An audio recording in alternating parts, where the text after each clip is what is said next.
Tsuyoshi was working as a dungeon cleaner on a routine C-rank mission. After the heroes finished their raid, his team entered to collect whatever was left behind. He moved methodically, checking corners and debris for anything valuable, though most of it had already been taken. 3 hours passed with almost nothing to show for it, only a damaged shield barely worth selling. He needed more. His sister's medical bills wouldn't wait. Ignoring the others, he went deeper into the cave, beyond the usual search area. The tunnel narrowed and twisted until he reached a small chamber that didn't appear on the team's map. At its center stood an old, dry well. Curious, he looked inside and noticed a faint glimmer at the bottom. He climbed down carefully. There, half buried in dust, lay a skeleton with a simple golden ring on its finger. He picked it up, turning it in his hand. The glow brightened, reacting to his touch, and the moment he slipped it on, he was sucked into the portal. When he opens his eyes, he finds himself captured by beast folk and standing in front of a giant altar, treated like a criminal about to receive divine punishment. This divine punishment is actually a deadly lightning strike that hits the altar from the sky. The Beast King gives the order to begin the punishment. One of the guards announces that today, 3 major criminals will be judged. The first is one of their own kind, someone who sold secret information about their land to the hated elves and humans. Hearing this, the beast folk around grow angry and shout that the traitor should be punished without delay. The guards drag the man onto the altar and declare that the hammer of the Divine King, a lightning strike from the heavens, will crush all sins. They say no one has ever survived once placed on that altar. Right after, a huge bolt of lightning crashes down onto the man, to which he gets killed instantly. Then the Beast King's assistant steps forward and announces the next one, Tsuyoshi. The beast folk prepare to throw him onto the altar. Terrified, our hero quickly pleads with them to wait and tells them he's not one of the humans they're talking about, and that he ended up here by accident. But they don't listen to him and forcefully throw him onto the altar. He feels terrible, thinking about his sister Karina and his dream of becoming a hero. Just as the others shout to bring down the divine punishment, a lightning strike crashes down, but our boy quickly jumps aside and narrowly dodges it. Everyone, including the third criminal, a beast girl, gets shocked that he managed to avoid the strike. Refusing to give up,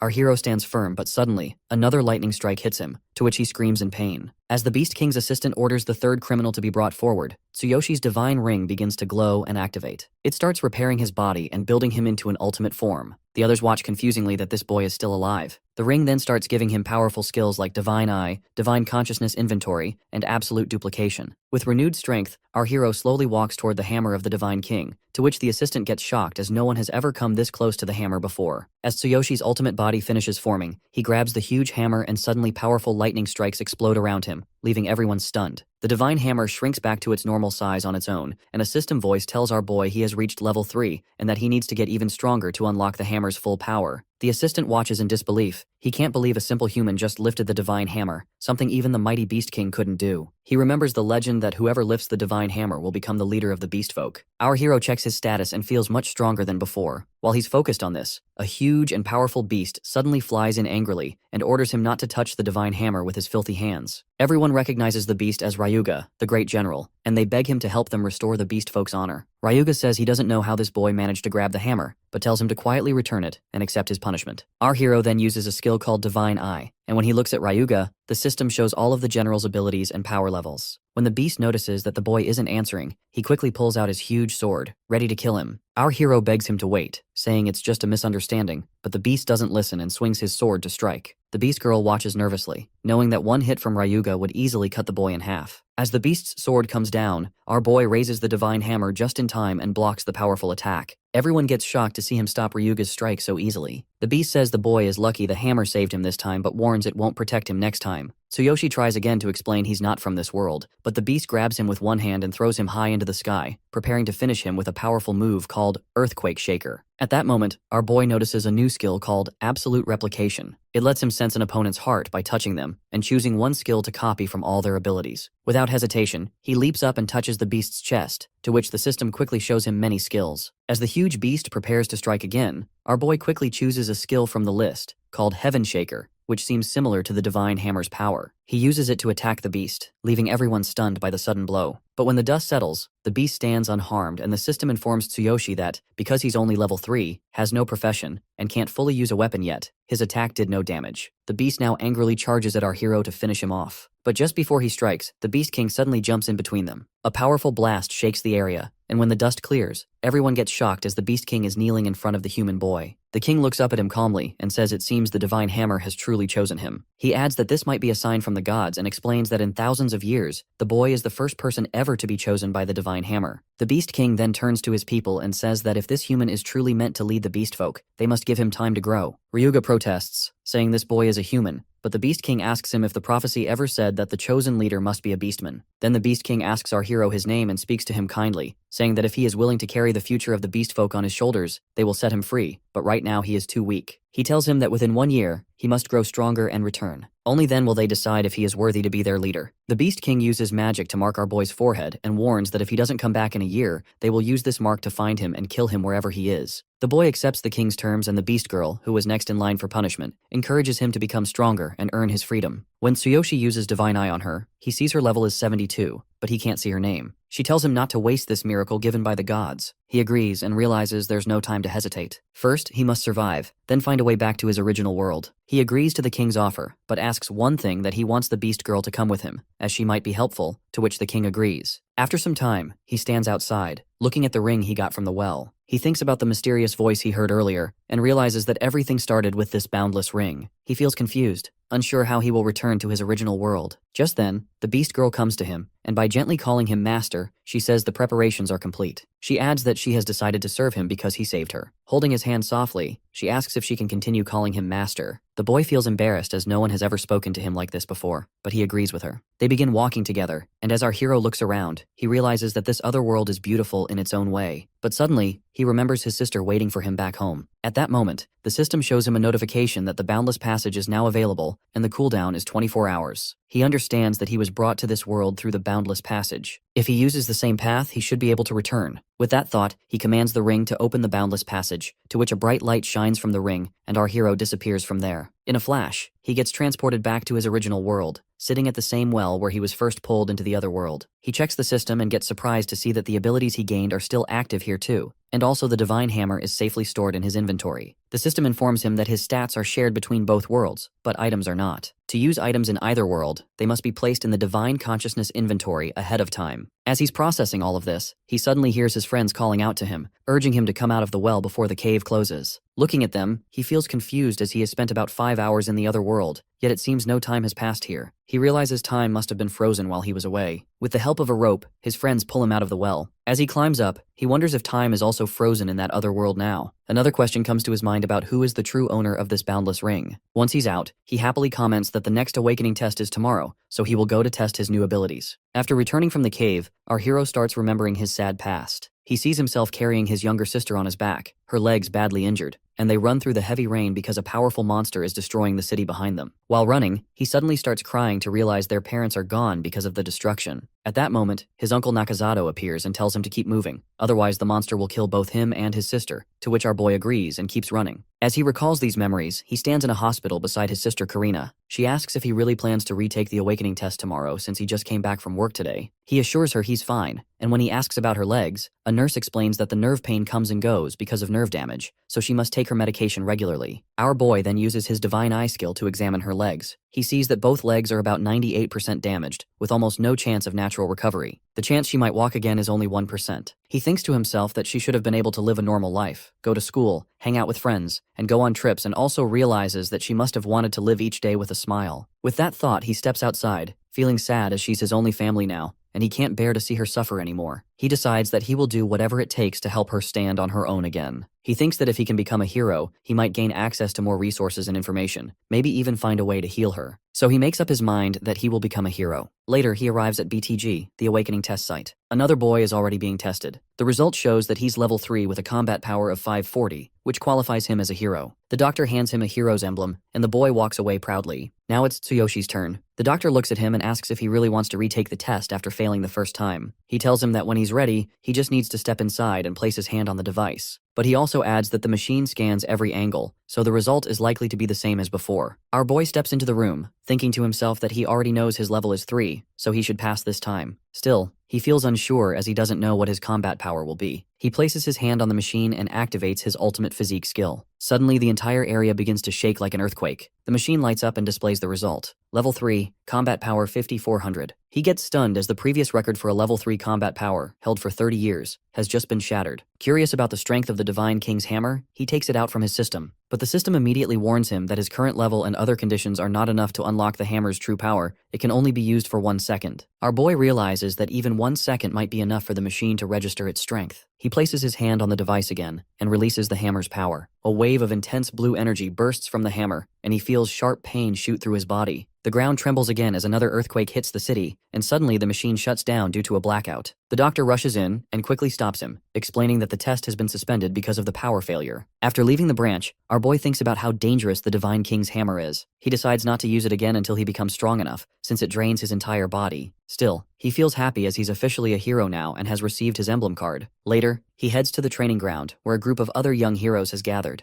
A man named Gaia introduces himself as their trainer. Tsuyoshi uses his skill to check Gaia's stats, and sees that he's level 9 with 1200 combat power. The trainer tells the group that they'll be entering a D-rank dungeon tomorrow. He explains that real field experience will help them figure out which occupation suits them best. Some of the new heroes ask if they can start with physical training instead, but the trainer rejects, saying there's no time for that and warns everyone that the training will be strict, so anyone who isn't ready can leave now. While listening, our boy quietly thinks about the beast girl in the other world that once the Boundless Passage cooldown ends, he will return and check on her. Later, he returns home where the news is reporting about the recent earthquake in the city, but luckily, no injuries have been reported. At that moment, our boy notices the cooldown is over, so he activates the Boundless Passage and instantly gets transported back to the other world. Looking around, he sees that everything is just as it was before. Even his clothes have changed back to what he wore the first time he was gone from here. As he sits on the ground, lost in thought, the beast girl walks up to him and asks if something's wrong. He smiles and gently tells her he's fine, then asks her to lead the way as he wants to level up quickly. She agrees and says there's a level 3 goblin nest nearby where they can train. But she warns him that even though the goblins are only level 3, they're lecherous and dangerous in their own way. He agrees and they head toward the nest. When they arrive, he points out that she's level 72, so taking down goblins should be easy for her. Feeling surprised, she asks how he knows her level and also explains that if she helps him fight, he won't gain any experience points. Even so, Tsuyoshi says he wants to see her skills in action,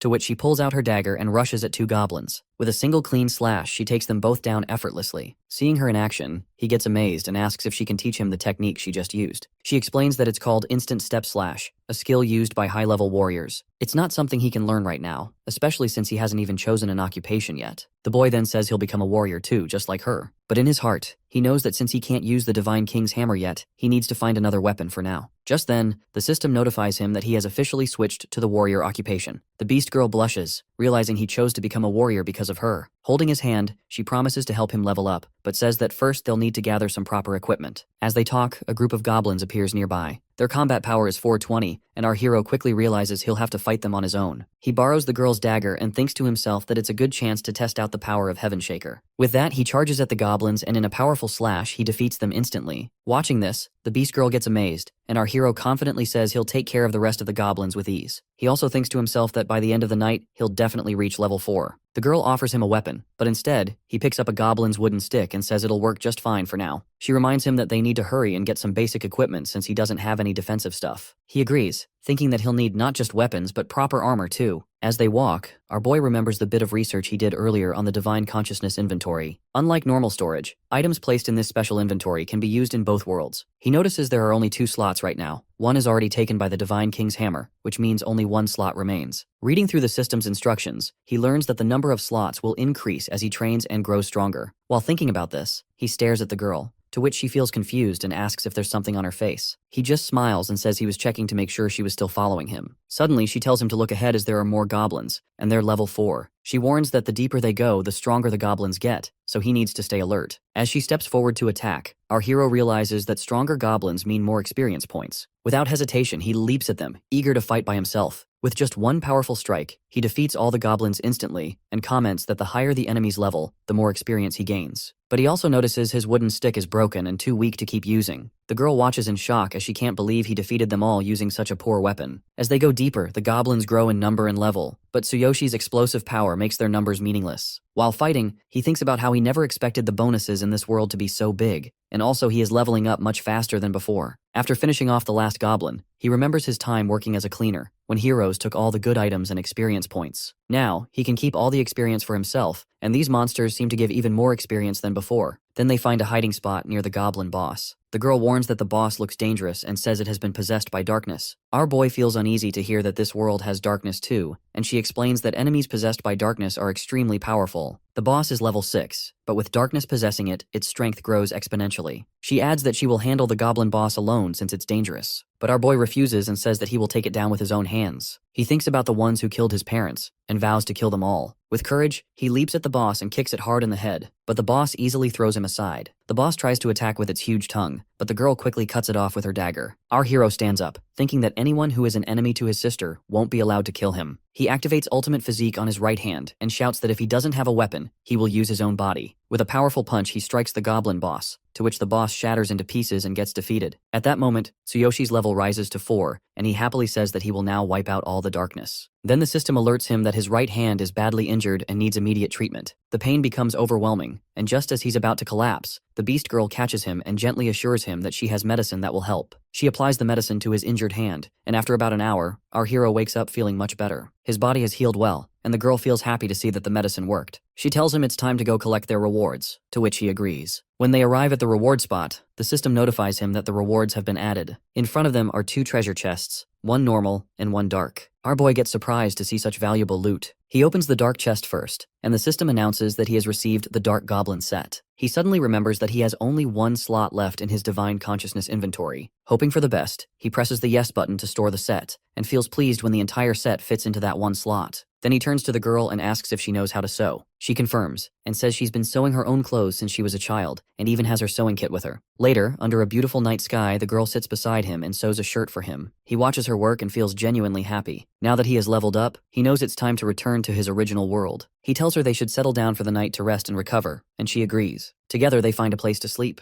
Sometime later, our hero returns to his own world, at the same place he was in before being transported. Feeling exhausted, he thinks back to how he and the girl found a quiet spot to stay, and how he had to wait for her to fall asleep before sneaking back here. He lies down on his bed, ready for sleep, knowing that tomorrow he'll enter a cave for the first time in this world. The next morning, he opens the system and selects the Dark Goblin set. When he presses the yes button, the system displays the set's skill, Roaring Tentacles. When it will activate, this skill lets out a loud scream that stuns all low-grade enemies within earshot. Our boy smiles, excited by how useful the skill is. But then he realizes that there's a risk, as if other heroes see him in this rare outfit, he could attract trouble. Also, many heroes won't hesitate to kill others and steal their equipment. Realizing that, he presses the other button to make his clothes look normal again. He thinks to himself that he still has a few minutes before the meeting and should get something to eat. Suddenly, he receives a call from the nurse who tells him that some scary men are at the hospital, trying to take his sister Karina. They say she owes them money. Hearing this, our hero gets shocked and remembers borrowing money from those men, but he's confused why they're after his sister as he's been paying them back every week, just like they agreed. Feeling angry, he rushes to the hospital to save his sister. At the hospital, the men are treating her badly. They say her brother borrowed money but didn't pay it back on time, so now they're taking her as part of the contract. One of the men thinks that they lent the money because the boss likes this girl, and because she could be sold for a good price on the black market. Karina insists her brother couldn't have signed such a contract, but the man says her brother's weekly payments barely cover the interest. As he grabs her face and speaks harshly, they suddenly hear the door burst open and notice that Tsuyoshi has arrived. The man asks why he looks so angry, saying everything is according to the contract. But when he says he doesn't need a sister like that,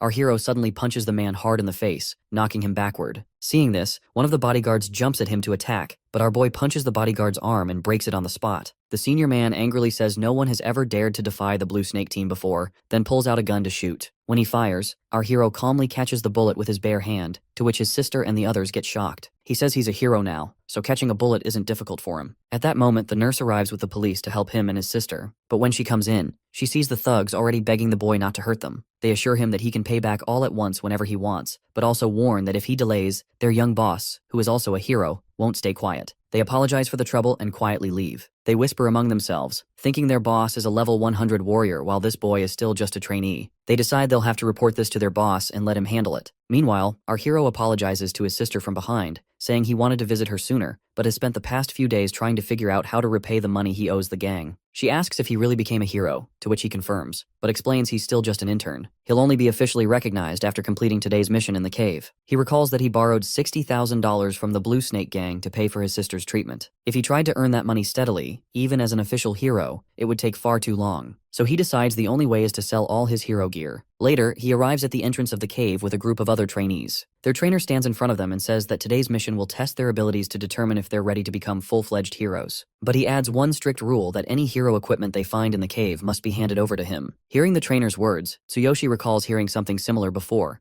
but he reassures himself that there's probably nothing valuable in a low-level cave anyway. The trainer then explains that as long as they follow his lead and obey instructions, they should have no problem passing the exam. However, in return for becoming official heroes, each trainee must pay him 20,000 yen. At this moment, our boy speaks up, asking why they have to pay when they're already handing over any equipment they find. The trainer simply says those are his rules and adds that if he is too poor to pay, he can register for the solo test instead. Hearing this, the other guys whisper that no intern has ever passed the solo test, and even top-ranked heroes avoid entering a cave alone. But Tsuyoshi calmly says he'll take the solo test, to which everyone gets surprised. He heads to the designated portal for the solo trial. One guy warns him that he's making a mistake and that no one has ever returned from this challenge. Still, our hero doesn't listen to him and steps inside without hesitation. On the other side, he finds himself standing in a beautiful forest. He looks around in surprise as he expected a dark, gloomy cave, but this place is bright and full of life. Unlike the usual caves he's seen after heroes have cleared out the darkness. Then suddenly, a goblin attacks him from behind, but the hit does nothing. Without getting scared, our hero grabs the goblin's stick and strikes it hard, saying his combat power is 6,400, and a low-level goblin like this is no match for him. After defeating it, he notices his experience points only go up by 20. He realizes that this real-world training ground offers much less compared to the other world. Then he shouts a clear warning to all the goblins hiding nearby. No more sneak attacks and come at him all at once. In response, dozens of goblins leap down from the trees to swarm him. At that moment, our boy activates his Dark Goblin set. With a loud roar, he unleashes the Roaring Tentacle skill, to which all the goblins get slashed to pieces instantly, and the battle over in seconds. Meanwhile, outside the cave, the trainer checks the timer and thinks that it has been nearly an hour and assumes Tsuyoshi must be dead by now. But to his shock, our hero suddenly steps out of the portal, alive and having completed the solo test. Meanwhile, Gaia steps out of the portal with the rest of the group and proudly claims that if it weren't for him, they would have all been dead long ago. He then demands 40,000 yen from each of them instead of the original 20,000, saying he saved their lives. Just then, he gets a call from the guy who was supervising Tsuyoshi. His expression changes to shock upon hearing that the boy has passed the solo test. Without wasting time, he rushes over to see for himself. He confronts Tsuyoshi and asks how he managed to clear the test, despite being only level 4. Our boy is calmly cleaning goblin blood off his clothes, and when the trainer suspiciously asks if he used high-grade gear, he simply comments that nothing is impossible, and maybe it's thanks to the 20,000 yen the trainer tried to charge him. Hearing this, the trainer angrily grabs his collar and demands an answer. But the boy mocks him again, pointing out that someone with only level 9 and 1d200 combat power doesn't seem very impressive for a guild trainer. Then the trainer throws a powerful punch at him, but our hero catches it with ease, to which the trainer gets stunned that this boy was able to stop his strike so effortlessly. He grows more suspicious, pulls out a dagger and demands him reveal what he's hiding. But when he tries to stab him, the dagger shatters on impact, completely broken by our hero's ultimate physique skill. Realizing this could expose his secret and draw unwanted attention, our boy quickly pretends to be terrified, acting like the dagger scared him. Just then, another official arrives and shows the trainer Tsuyoshi's identity verification, confirming that he is now a certified hero. Later that night, our boy returns home, and as he lies in bed, he reflects on how he started attracting attention,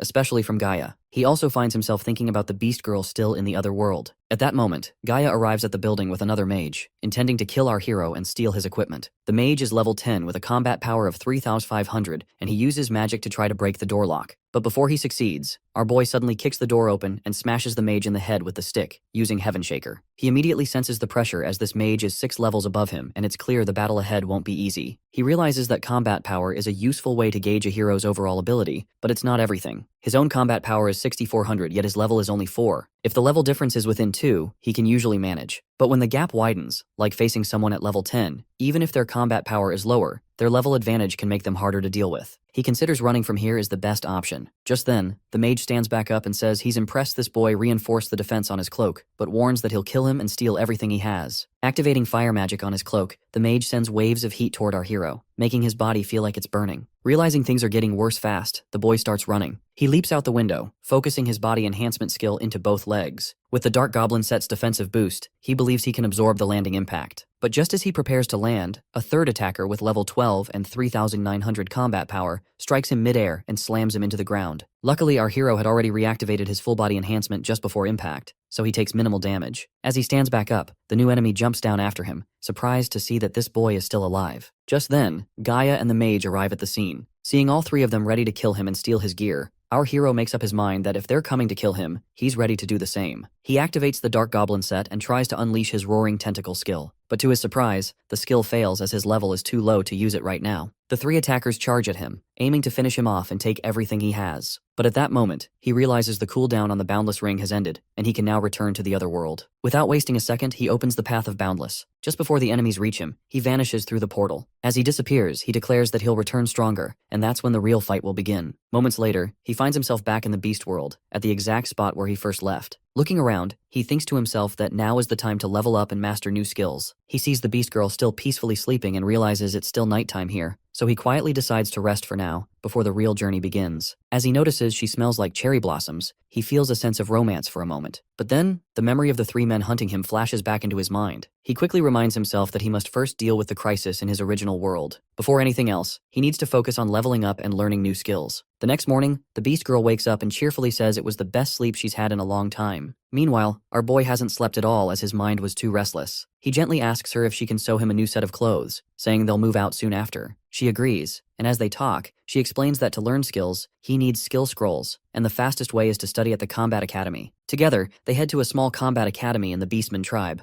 An old Beastman greets them and asks if he is the human the Beast King is interested in. He then lays out the conditions for enrollment, that he must first reach level 6, and then pass an entrance exam. Hearing this, our hero feels a bit discouraged. The Beast Girl looks guilty and apologizes, saying she spent so much time training in the caves that she didn't know about these requirements. He reassures her, saying it's fine as he just needs to level up first, and he'll come back later. She then tells him that there's a nearby low-level cave perfect for training and gaining experience. As they both walk away, the old Beastman mutters that if the Beast King weren't interested in this boy, he would have torn him apart right here. He also makes harsh remarks about the Beast Girl. Hearing this, she feels guilty, thinking it's her fault her master is facing all this trouble. She decides to tell him the whole truth and quietly leave. But our hero suddenly turns back, and by grabbing the old Beastman by the collar, he warns him that if he ever speaks like that again, he'll tear his mouth apart. He demands the old man apologize to the Beast Girl immediately. The old Beastman says he's just stating facts as the girl is a hybrid of human and beast, which is why she doesn't have a proper name. Then Tsuyoshi realizes why her name didn't appear when he looked at her with his divine eye earlier. At that moment, several Beastmen aim their arrows at him, and the old Beastman warns him not to get arrogant just because the Beast King has shown interest. He adds that if he disrespects a Beastman warrior, he will be met with equal force. Then the old Beastman offers that if the boy passes the exam, he will apologize to the Beast Girl. But he also adds that a mere human like him probably can't succeed. At that moment, the Beast Girl tells Tsuyoshi there's no need to get involved on her behalf, but the boy surprises her by giving her a name, Sakura. He then tells the old Beastman to remember that he owes Sakura an apology once he passes the exam. With that, they both leave for the level up, and she tells him they should hunt fox beastmen, which are rare, to which he agrees. She gently asks why he gave her that name, and our hero explains that she always carries a faint scent of cherry blossoms, so the name seemed perfect. Hearing this, she hugs him and thanks him for his kindness, making him blush. They enter the cave and she asks how the dagger she gave him feels. He says he's satisfied with it as it's not top-tier gear but much stronger than a goblin stick. Suddenly, they spot the fox beastmen approaching who are at level 5 with 720 combat power. He tells her to stay back and guide him as usual because he wants to gain the experience on his own, so she doesn't need to interfere. She agrees and steps back as our hero charges toward the fox beastman, eager to test out his new dagger. She reminds him that the fox beastmen are quick and warns him to avoid using wide swings. As the battle begins, our boy quickly notices how fast they are. But once he activates his ultimate physique, the fox beastmen are caught off guard, and he says that with their level and combat power, they can't even put a scratch on him. He slashes with full force, instantly taking down 3 of them. Watching them fall, he thinks to himself that leveling up in this world is much faster, and since there's no competition for resources, he can monopolize all the experience. But then, his thoughts drift back to the 3 men in his original world. They're not only higher level but also possess greater combat power. Even with his strength, the gap in level makes them hard to defeat. He realizes he must close that gap and acquire at least 4 new skills. Then he turns to Sakura and tells her that he has to reach level 6, and when he does, he'll make that old beastman bow his head and apologize to her. As they move deeper into the cave, they spot the Dark Fox Beastman boss roaming ahead. It's a level 7 enemy, carrying a massive sword that immediately catches our hero's attention. The size and power of the weapon look like a perfect fit for him, and he wonders if it might drop after the fight. Sakura notices his interest and asks if he wants the sword. She assures him that most enemies do drop items, but the drop rate depends on the item's rarity. She adds that it's best to keep hunting until they get what they need. Efficiency also varies depending on the cave, and using special items can help increase the chances. Hearing this, our boy realizes how similar this world feels to a game as it has drop rates. He focuses on the boss, and his system brings up the details that the sword is called Black Cold Light, and its drop rate is only 6%. But then the system shows another option that he can exchange certain items by meeting specific conditions. The rewards from exchanges scale based on his level and abilities. Right now, the only available exchange is for a high probability drop scroll, which can boost the drop rate of an item. He sees that he has enough to trade for 3 of those scrolls. Each one boosts the drop rate by 30%, and using all 3 together would raise the chance to 96%. He excitedly pulls the scrolls from his system, having met the conditions, and tells the girl to let's get that sword as it's going to make him even stronger. He grips the dagger and asks her for directions as he leaps toward the Dark Fox Beastman boss. The boss swings its massive sword in a powerful slash, but our hero dodges just in time, and he also senses the sword's cold effect. The girl warns him that the boss isn't just fast, it's also very strong. The sword is infused with ice magic, which will slow him down and drain his stamina if it lands a hit. She tells him to focus on exploiting the boss's weaknesses and finish the fight quickly. She adds that the Dark Fox Beastman fears fire, so coating the dagger with flame oil will help. Our hero quickly applies the oil and sets the blade aflame before launching another attack. She points out the boss's weak spots, its armpits and neck. Our hero spots an opening and strikes its arm hard, to which the boss feels pain. His system notifies him that hitting a weak point causes the enemy's status to change to cowardice, which doubles the damage they take. Feeling encouraged, he prepares for another strike, and the girl advises him that enemies in this state reveal their weak points more clearly, but warns him to stay alert and dodge carefully while looking for the next chance to attack. As our hero leaps at the boss, it tries to strike him, but thanks to Sakura's earlier advice, he dodges the attack just in time. He notices the boss is starting to look tired, and this is his chance. Focusing his ultimate physique into his arms, he delivers a powerful slash to the boss's neck, causing massive damage. Without wasting a moment, he follows up with a final blow, driving the dagger into its head, to which the Dark Fox Beastman boss gets fully defeated. Then our boy quickly uses the drop scrolls before the loot appears. The sword's drop rate jumps to 96%, and moments later he's thrilled to see the Black Cold Light sword drop,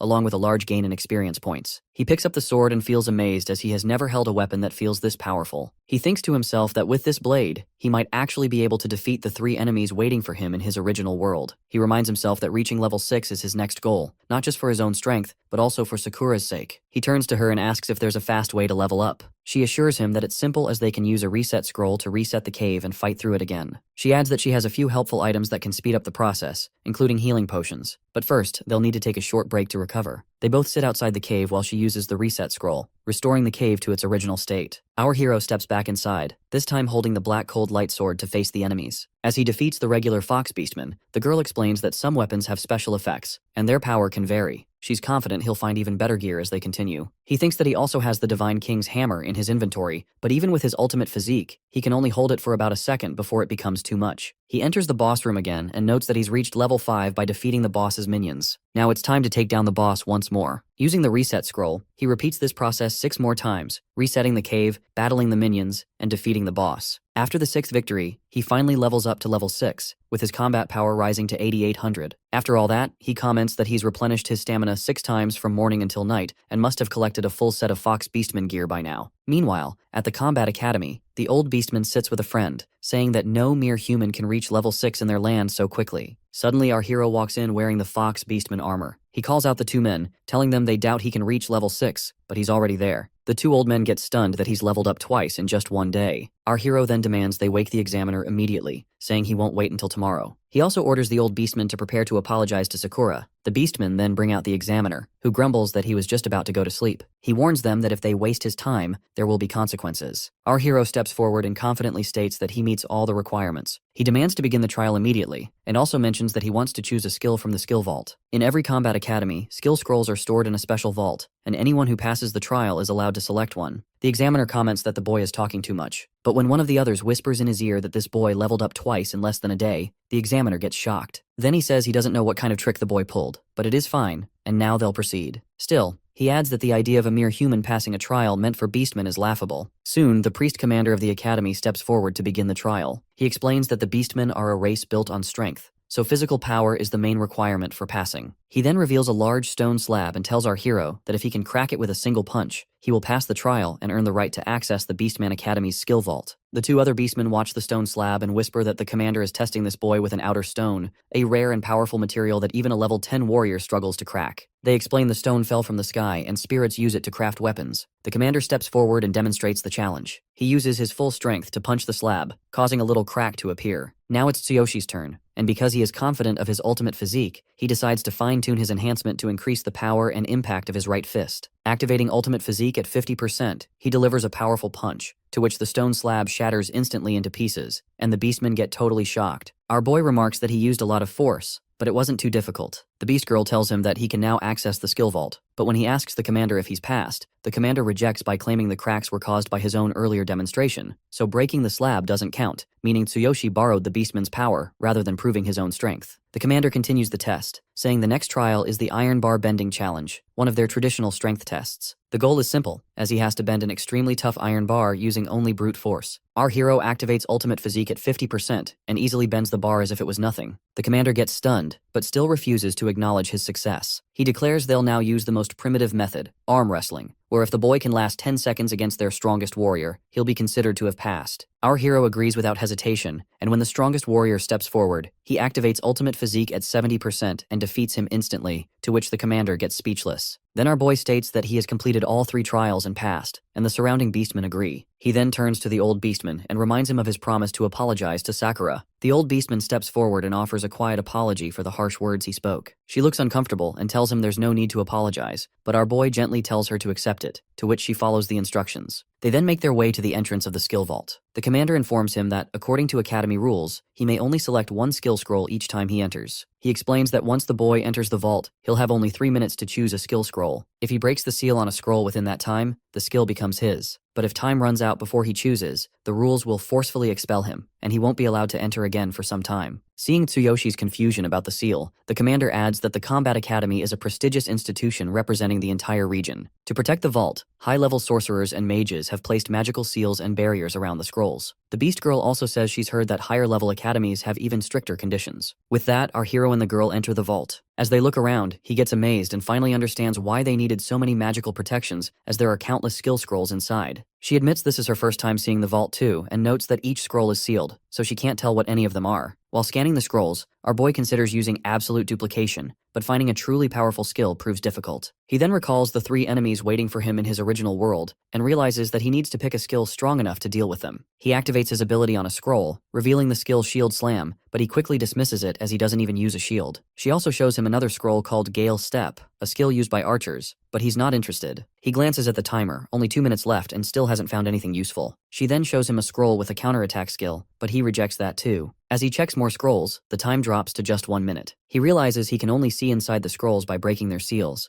but that will take serious force. He asks the girl if she has stamina and energy potions, since he might need them soon. He tells her to hide behind something sturdy, to which she agrees. He then activates a powerful ability in his hand, releasing intense blue energy that surprises even the beastmen outside. Actually, he's pulling out the Divine King's hammer, an incredibly strong weapon he can only hold for 1 second at his current level, but 1 second is all he needs. As he grips the Divine King's hammer, Sakura gets surprised and thinks that she wouldn't have believed it if she hadn't seen it herself. Then he slams the hammer onto the ground, declaring that he will break all the seals on the scrolls at once. The entire vault shakes violently as the powerful impact shatters the seals on every scroll, and the Beast Girl gets stunned by the sheer force of it. The hammer then deactivates, and our hero feels a sharp pain in his hand. Suddenly, information from all the scrolls floods into his mind all at once. She grows worried, fearing that his brain won't be able to handle so much data at once, and the same thing happens that our boy's head starts shaking as he struggles to process it. He commands the scrolls to show him only the strongest skill that suits him best, to which suddenly he sees a scroll crackling with lightning. With just 30 seconds left, he quickly tells the girl where the scroll is and orders her to bring it to him. She agrees and uses her ability to leap swiftly to the scroll. When she looks at it, she feels something's off as it's a fragmented scroll. She brings it back to him and asks if he's sure he wants to take it. She warns that there isn't much time left, to which he quickly grabs her and activates his strongest body skill, boosting his leg's power by 50%. He sprints toward the exit. Meanwhile, the examiner notes that only 5 seconds remain and remarks that the boy will be thrown out of the vault soon. As the timer hits 0, the vault's door suddenly bursts open with a loud blast. To everyone's shock, the boy emerges safely, and when the examiner looks at the scroll, he gets stunned as this is the fragmented scroll. The scroll reveals a rare skill called Thunder Chain, which allows the user to summon a powerful electric current that deals heavy lightning damage. The system also informs our hero that the skill can be leveled up by gathering the remaining fragments. The examiner then shares something he once heard from the previous generation, that in the past 1,000 years, almost no one has dared to learn this fragmented skill. There are 2 main reasons. First, the complete skill is split into 6 volumes, but only 3 have ever been found, making the search for the rest nearly impossible in such a vast world. Second, every beastman who has tried to master the skill has died from its backlash. As they leveled it up, their bodies couldn't handle the power and exploded in horrific ways. Hearing this, the hero feels a bit disheartened and asks if anyone has ever fully mastered the skill. The commander replies that there was one, about 1,000 years ago. He was known as the strongest beastman king, the Divine King, and he had completely mastered the Thunder Chain skill. The commander adds that the Divine King also wielded their sacred artifact, the Divine King's hammer. Thunder Chain was the only skill the king left behind, but he warns that no matter how powerful a skill is, it's useless if no one can control it. just like a legendary weapon is worthless in the hands of someone who can't wield it properly. He says that although this skill came from the great divine king, very few believe it still exists, since no one has been able to master it for 1,000 years. The hero listens quietly and then says the skill might actually be perfect for him. Then he and the beast girl begin to move forward, and the commander comments that this fragment is just the beginning. Whether the hero finds the remaining pieces and fully learns the skill depends on his own strength and luck. Then, the commander turns to the beast girl with a serious look and asks if she is the one marked for execution by divine punishment next. He questions how she can do this to a fellow beastman and says that the human boy probably still doesn't know her true identity. He also asks if she plans to sacrifice him too. She stops the commander, signaling him not to say more, and then she moves on with Tsuyoshi. The next morning, they are in an inn where our hero drinks a healing potion and comments that it works incredibly well, even though the taste is terrible. He also mentions that she has been acting strange since they returned, but she assures him she's just a little tired. He asks if her background is the reason she was also marked for execution. She quickly changes the subject and asks if he has studied the remaining scroll. Our boy says he memorized it earlier, and that the old beastman said some strange things, but the skill seems perfect for him. He thinks the Thunder Chain skill needs a strong body, which suits him well since he has the strongest physique. He can't wait to see what the skill will do once he collects all the fragments. The girl gets ready and asks if they should leave now since it's a beautiful day, perfect for leveling up. He agrees but says there's something he needs to do first. He notices the cooldown on the Boundless Ring has ended, so he activates the Boundless Passage to return to his original world. He thinks that with this skill, he now knows how to deal with those 3 men waiting for him. In an instant, he returns to his original world, right in the middle of the ambush. The 3 attackers are still charging at him. He quickly assesses the situation and thinks that to activate his new skill, he needs a weapon. Thankfully, he has access to his Divine Consciousness inventory, so he pulls out the Black Freezing Flash Sword, stunning all 3 men. They mutter that this boy must be hiding something powerful, but once they kill him, they'll loot everything. Our hero raises the sword to the sky by declaring that they were the ones who started the fight, and then activates the sword's ability along with his new skill, Thunder Chain. The ground beneath him trembles as a surge of powerful energy radiates from the blade. A blinding bolt of lightning crashes down from the sky and strikes the 3 men directly. They scream in pain, their bodies paralyzed by the electric shock, to which they fall on their knees. The mage realizes that they completely underestimated this boy as he is nothing like before. One of the men begs for mercy, but our hero shows none, and with a swift slash, he strikes the man's neck and kills him on the spot. Seeing this, Gaia warns him that they are members of the Crazy Wolf Gang, but the boy doesn't respond, and without hesitation, he cuts Gaia down as well. The mage grows fearful as the hero approaches to finish him off, but he throws an adhesive blast fruit, a magical explosive, right at the boy. When it hits, the fruit detonates with a powerful blast. The mage grins proudly, boasting that he spent a fortune on these fruits. Even a level 12 hero would take damage from them, and for a level 10 the explosion is strong enough to shatter their body into pieces. But to his shock, our hero emerges from the smoke unharmed as he had activated his ultimate physique and the Dark Goblin set just in time, protecting himself from the blast. Without hesitation, he leaps forward and delivers a powerful punch, to which the mage crashes backward and dies instantly. After finishing them all, our boy prepares to move on, but suddenly notices a little bag is placed on the mage's chest. He curiously picks it up and finds a dimensional ring inside, to which he gets pleased as the loot is valuable. The system explains how to use the dimensional ring by infusing mana into it. He wears the ring onto his finger and remarks that a normal hero wouldn't even get their hands on such a rare item. Besides its high price, dimensional rings are almost impossible to find on the market. He channels some mana into the ring, activating it, and gets surprised when it responds immediately. Soon after, the hero's security forces arrive at the scene where our boy has defeated the 3 men and begin inspecting the area. But Tsuyoshi had already left quietly and erased all traces of himself from the spot, feeling safe for now. He also finds a smartphone from Gaia, and when he enters his information code, the phone rings. It's a call from his school teacher, Lily. She tells him she's noticed he hasn't come to school even though winter break ended over a week ago. She understands that he wants to leave school for his sister's sake and because of financial troubles, but she insists she doesn't want any of her students to quit studying like this. He thanks her and admits that money isn't the real problem, as she already knows he's been afraid of being bullied. The teacher encourages him to be brave and promises to pay his tuition fees if he comes back to school tomorrow. He thinks that the teacher doesn't know he's become a hero now, but realizes she's the only person who truly cares about him. He remembers how he thought he didn't want to go back to school because there were no good memories there, but after talking with her, he feels ready to return tomorrow. As a hero, he also vows to make those bullies pay for what they did. Meanwhile, the leader of the Crazy Wolf Gang sits in his office. When he hears that his 3 men were killed, and their loot, including the dimensional ring, has been stolen, he gets angry. But he reveals that he had already placed a tracker on the ring, so he knows exactly where the thief is. He orders his men to bring the thief to him, to which all the men agree. The next day, our boy arrives at school with his sister Karina, who walks slowly using leg braces and canes. He gently tells her not to rush and take her time. Ever since she found out he was returning to school, she insisted on coming along. Using a wheelchair is much harder for her, so he's relieved he managed to buy these newly developed braces. Her body still can't support her standing on its own, but with the help of a cane, she can just barely manage to walk. The braces were extremely expensive, but compared to a wheelchair, they're a better option. He was only able to afford them by using the money he took from the three thugs, but now he's completely out of funds. Selling the dimensional ring isn't an option either. Still, as a hero, he knows he'll have more chances to earn something. As they walk together at a slow pace, he feels happiness just looking at his sister's face. From a distance, a girl named Mina notices them and asks her friend about the girl with the canes and strange-looking equipment. Her friend replies that it's Karina, who was attacked by the darkness, lost her parents, and suffered severe injuries to both legs. Mina mutters that people like her are better off dead, to which her friend surprisingly asks if she is planning to bully that girl again. Mina confirms that no one dared to stand up to her when she bullied the girl before, and she doesn't expect anything to change now. With that, she walks off to meet her boyfriend, and her friend follows her as well. Meanwhile, our hero heads to the vice headmaster's office with Lily. The vice headmaster tells him bluntly that if his teacher hadn't spoken up for him, he wouldn't have been allowed to return to school. The teacher calmly assures him that she's already given him some guidance, and since the tuition fees are paid, she'll also help him earn the credits he needs to graduate. Our hero thanks both the teacher and the vice headmaster before stepping out of the office. As they leave, the vice headmaster silently admits to himself that he doesn't actually care about this boy. He only agreed to this because he's interested in Lily. Outside, the teacher tells the boy that she'll also cover the tuition fees for his sister, so he doesn't have to worry. She comments that they both are strong and encourages him to focus on school. Then she reminds him to head to class, saying they'll talk more later, to which he agrees. As she goes, he feels a little guilty for not telling her about becoming a hero. With the situation involving the crazy wolf still unresolved, he knows he has to be careful. Still, he wants to prove to her that he's not the same person he used to be. Then he heads to class, and as soon as a boy named Rayleigh spots him, he says he thought Tsuyoshi had been expelled. Another boy beside him asks if they should drag him to the toilet again after class, to which the bully agrees, saying he still needs to collect his pocket money from him. He crumples a piece of paper into a ball and throws it at our hero, but this time, our boy catches it mid-air, to which both boys get surprised, and he tells them to meet him in the toilet later. The boy laughs, thinking Tsuyoshi's gotten cocky just because he hasn't been around for a while. He comments that he'll remind him what pain feels like. After class, they all head to the toilet where the bully says he heard Tsuyoshi was working as a cleaner in the caves after leaving school. He demands money from him again, calling it a protection fee. But this time, our hero refuses, to which the bullies look shocked. Rayleigh quickly tells his two lackeys to beat him up. As they step forward and try to attack, our boy grabs their wrists with a powerful grip, to which they can't move at all. He thinks to himself that the old version of him would have been too scared to fight back, but not anymore. He activates his divine eye skill to scan their abilities, but finds nothing worth worrying about them as they are not heroes. He delivers a powerful kick to both boys, sending them back hard, to which Rayleigh gets completely shocked as the boy he used to bully so easily is now fighting back. On top of that, he doesn't even look like the same person as before. Just then, the boy standing guard outside the toilet rushes in and warns Rayleigh that the boss is coming, to which the bully grabs his two fallen friends and quickly escapes. Watching them flee, our hero thinks to himself that if he had used his full ultimate physique strength in that kick, they might not have survived it. Meanwhile, in Karina's class, her classmate Haru is helping her with her schoolwork. Suddenly, Mina comes there and without warning, she pushes Haru aside and says she has something to discuss with Karina. Haru tries to explain that the girl is injured, but the bully ignores her. She glares at Karina and complains that ever since she stopped coming to school, she hasn't had anyone to squeeze money from. When Karina quietly says she doesn't have any money now,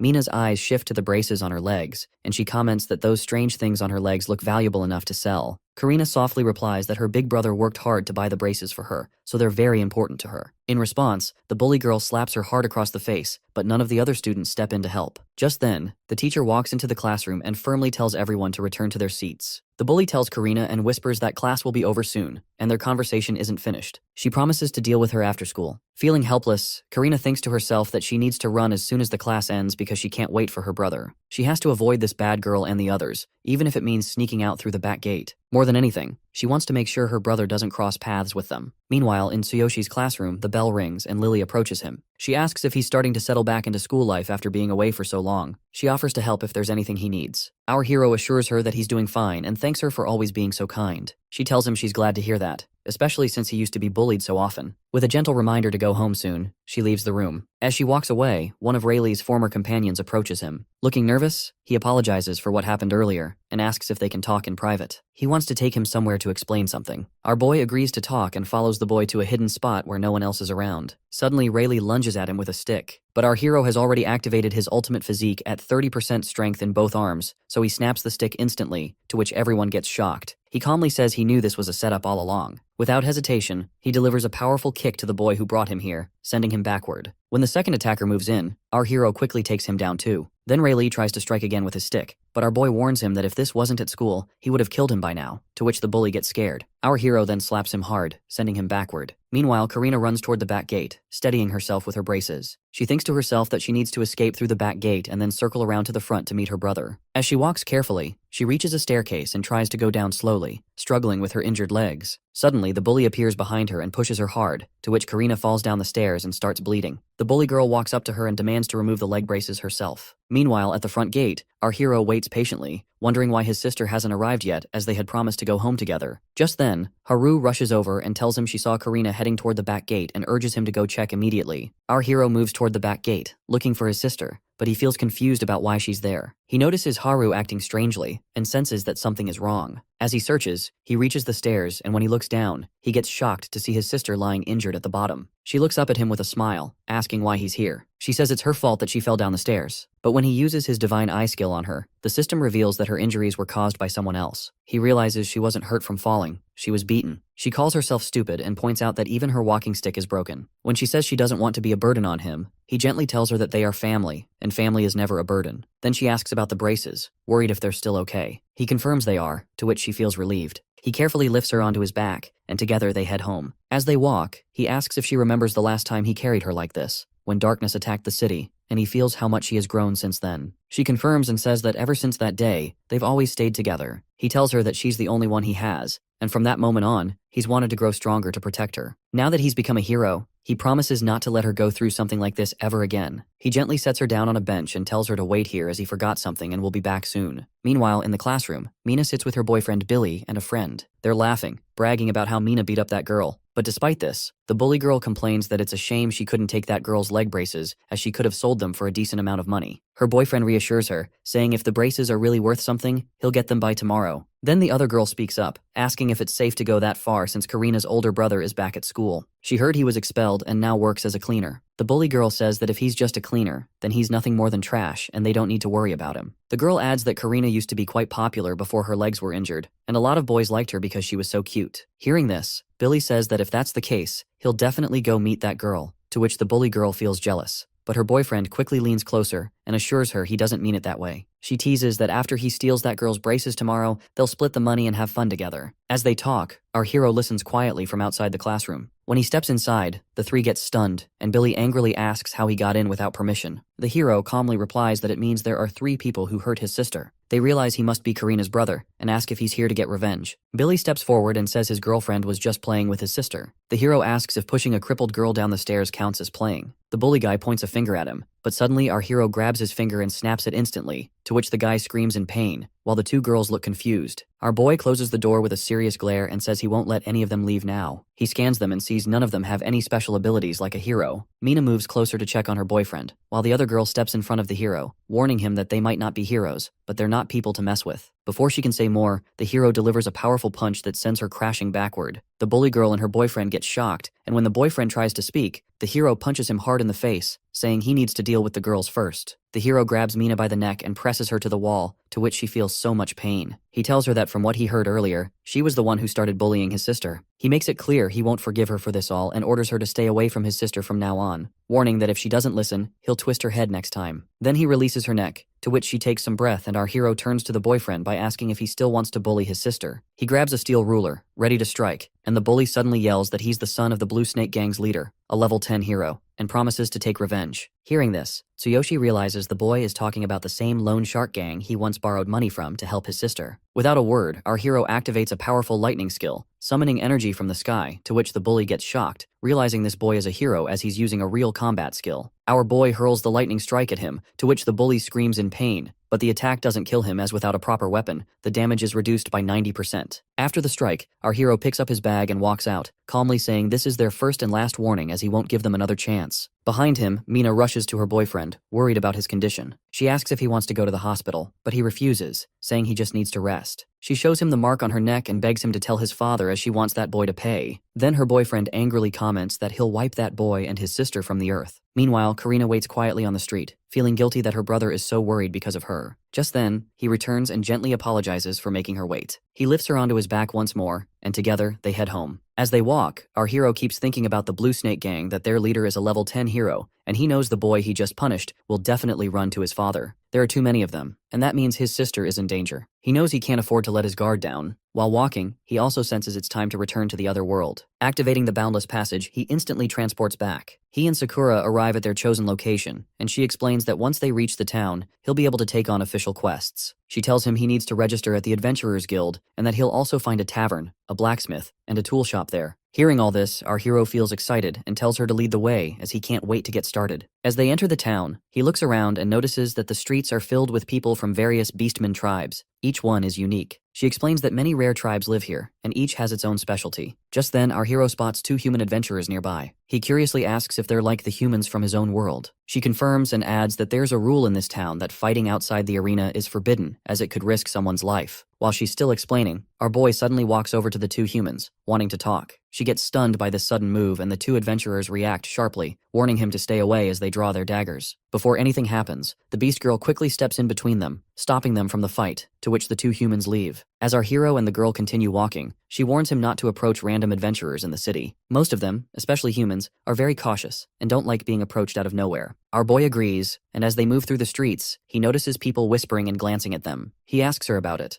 to which she explains that it's because of her, as she's half beastman and half human, and that alone draws attention everywhere they go. Our hero gently offers his hand to her, and by assuring her not to worry about the stairs, he comments that they have to go to register at the Adventurers Guild. Soon, they arrive at the guild, and Tsuyoshi gets amazed by the sight of the large quest board filled with various requests. She points out that they can't accept any quests until he's officially registered. They head to the reception desk, where a girl from another beastman tribe greets them. She asks which one of them wants to register. Our boy comments that she seems different from the others outside, who are giving them strange looks. The receptionist explains that she has seen countless adventurers come through, so nothing surprises her anymore. She hands him a registration form and asks for basic details like his name and class. She also explains that once the form is completed, his information will be shared with all Adventurers Guild branches. This way, he'll be able to take quests from any location in the future. Our boy glances at the form, and Sakura encourages him, saying this is an important step, as without it, he won't receive an adventurer's badge. When he curiously asks about the badge, the receptionist shows him an iron rank badge, the lowest tier, and tells him it will serve as his identification from now on. She adds that the higher the rank of his badge, the better the quests, rewards, and recognition he'll receive. That's why he must work hard to gain experience and climb the ranks. She explains that adventurer badges begin at the lowest rank, iron, then move up to bronze, silver, and finally gold. However, only a handful of gold-ranked adventurers are ever seen around the guild, as those elite individuals usually accept quests only from wealthy clients. She also tells him that once he receives his badge, his level will be automatically detected. The badge even allows him to hide his level from others. Our hero gets pleased to hear this, and Sakura adds that now that he's officially registered, the badge is linked to him, and to hide his level, he simply needs to think about it. Our hero realizes that he is already familiar with this technique thanks to the divine selection system. When he focuses, the receptionist gets surprised, as it's rare for a beginner to manage it so easily. While they're still talking, two beastmen suddenly rush into the guild, carrying a large bag. They approach the counter, saying they've completed a quest and want to report it. They also ask if there are any new quests available. The receptionist mentions there's one emergency request. The reward is generous, but the risk is also higher, as the client specifically asked for an adventurer of at least level 15. She explains that a group of dangerous carnivorous creatures known as Darkness has been attacking local farms. A team of 3 adventurers previously accepted the mission, but they returned badly injured, and one member is still missing. Hearing this, the two beastmen look worried, but the hero steps forward and accepts the quest, saying they will handle it. Then he calls the beastmen trash, which makes one of them angry, and he tries to draw his weapon, but the other stops him, reminding him they're inside the guild. The beastmen also warn our hero not to take the quest because it's dangerous, but he refuses to back down. He tells them to shut up if they can't handle it. Then he activates his ultimate physique skill and asks if they want to see his fighting skills in the arena. The beastmen comment that their badges are still iron rank, but they have plenty of experience. They warn our boy that he'll regret this if the requester rejects him. The receptionist agrees, saying that with his low level, it's likely to happen, but Sakura assures them that they will succeed. The two beastmen get surprised that the half-beast and half-human girl is backing the boy. When they ask how she can be so confident, she shows them her gold rank badge, to which everyone gets stunned. The receptionist says that she should have mentioned her gold badge from the start. She assures them that the requester will be pleased to hear this. The two beastmen quietly leave, and Sakura turns to our hero, calling him master, and says this quest will help him level up. The receptionist watches them go, confused about why a gold-ranked adventurer is calling this boy a master. Later, they arrive at the farm. and the beast girl points out that this is where many carnivorous darkness creatures live. Our hero admits he didn't know she had a gold badge. She explains that she joined the Adventurers Guild when she was young, and has completed many quests with different groups. Once she reached the level requirement, she upgraded her badge to gold. Our boy gets impressed and comments that she's amazing, to which she blushes but warns him that their enemies here look very strong. He looks through the doorway and spots a swarm of disgusting level 10 carnivorous darkness. She explains that these creatures are made of darkness, which corrupts any living being it touches,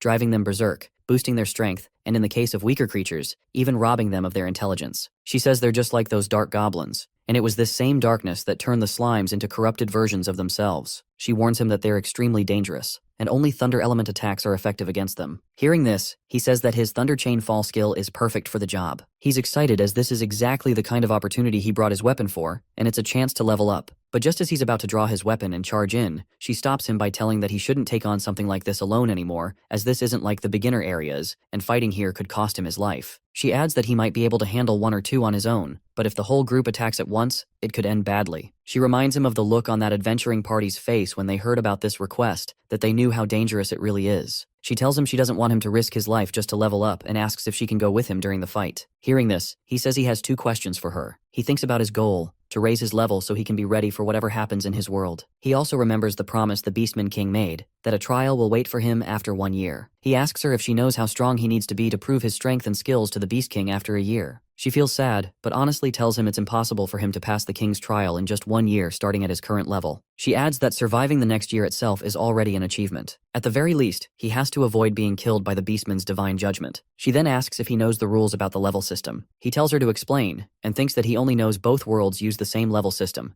and that being stronger as an adventurer here means being stronger as a hero in his world, and other than this, he doesn't know anything. Then she explains that the maximum level for adventurers is 100, and the current Beastman King is already at level 92. She says the reason he holds that position is because of his unmatched combat skills and his incredibly high level. The Beastman King, the Human King, and the Elven King each represent the peak strength of their respective races. She tells him the reason she said it's impossible for him to pass the king's trial is because there's a limit to how much an adventurer can grow. The higher someone's level gets, the harder it becomes to level up, and eventually, they hit a wall where they just can't grow anymore. To make her point, she uses herself as an example that despite being an adventurer for over 20 years, she's still only level 72. She has tried countless times to go beyond that, but it's her limit, and everyone has one. She adds that in order to pass the Beast King's trial, he needs to be at least level 50. But for a normal adventurer, reaching level 50 takes a lifetime, and doing it within just 1 year is practically impossible. After hearing everything, he tells her not to worry, as she already knows he's not just a normal adventurer. He reminds her that he stood up even after receiving divine judgment, and he was able to lift the Divine King's hammer. So as long as he can reach level 50 within a year, he'll be fine. It might be impossible for others, but for him, it's within reach. He thinks to himself that everything is possible thanks to the ring, the very reason he's in this world. He has the divine selection system, and he's the chosen one. With that, he believes he can overcome anything. Hearing his words, she feels some hope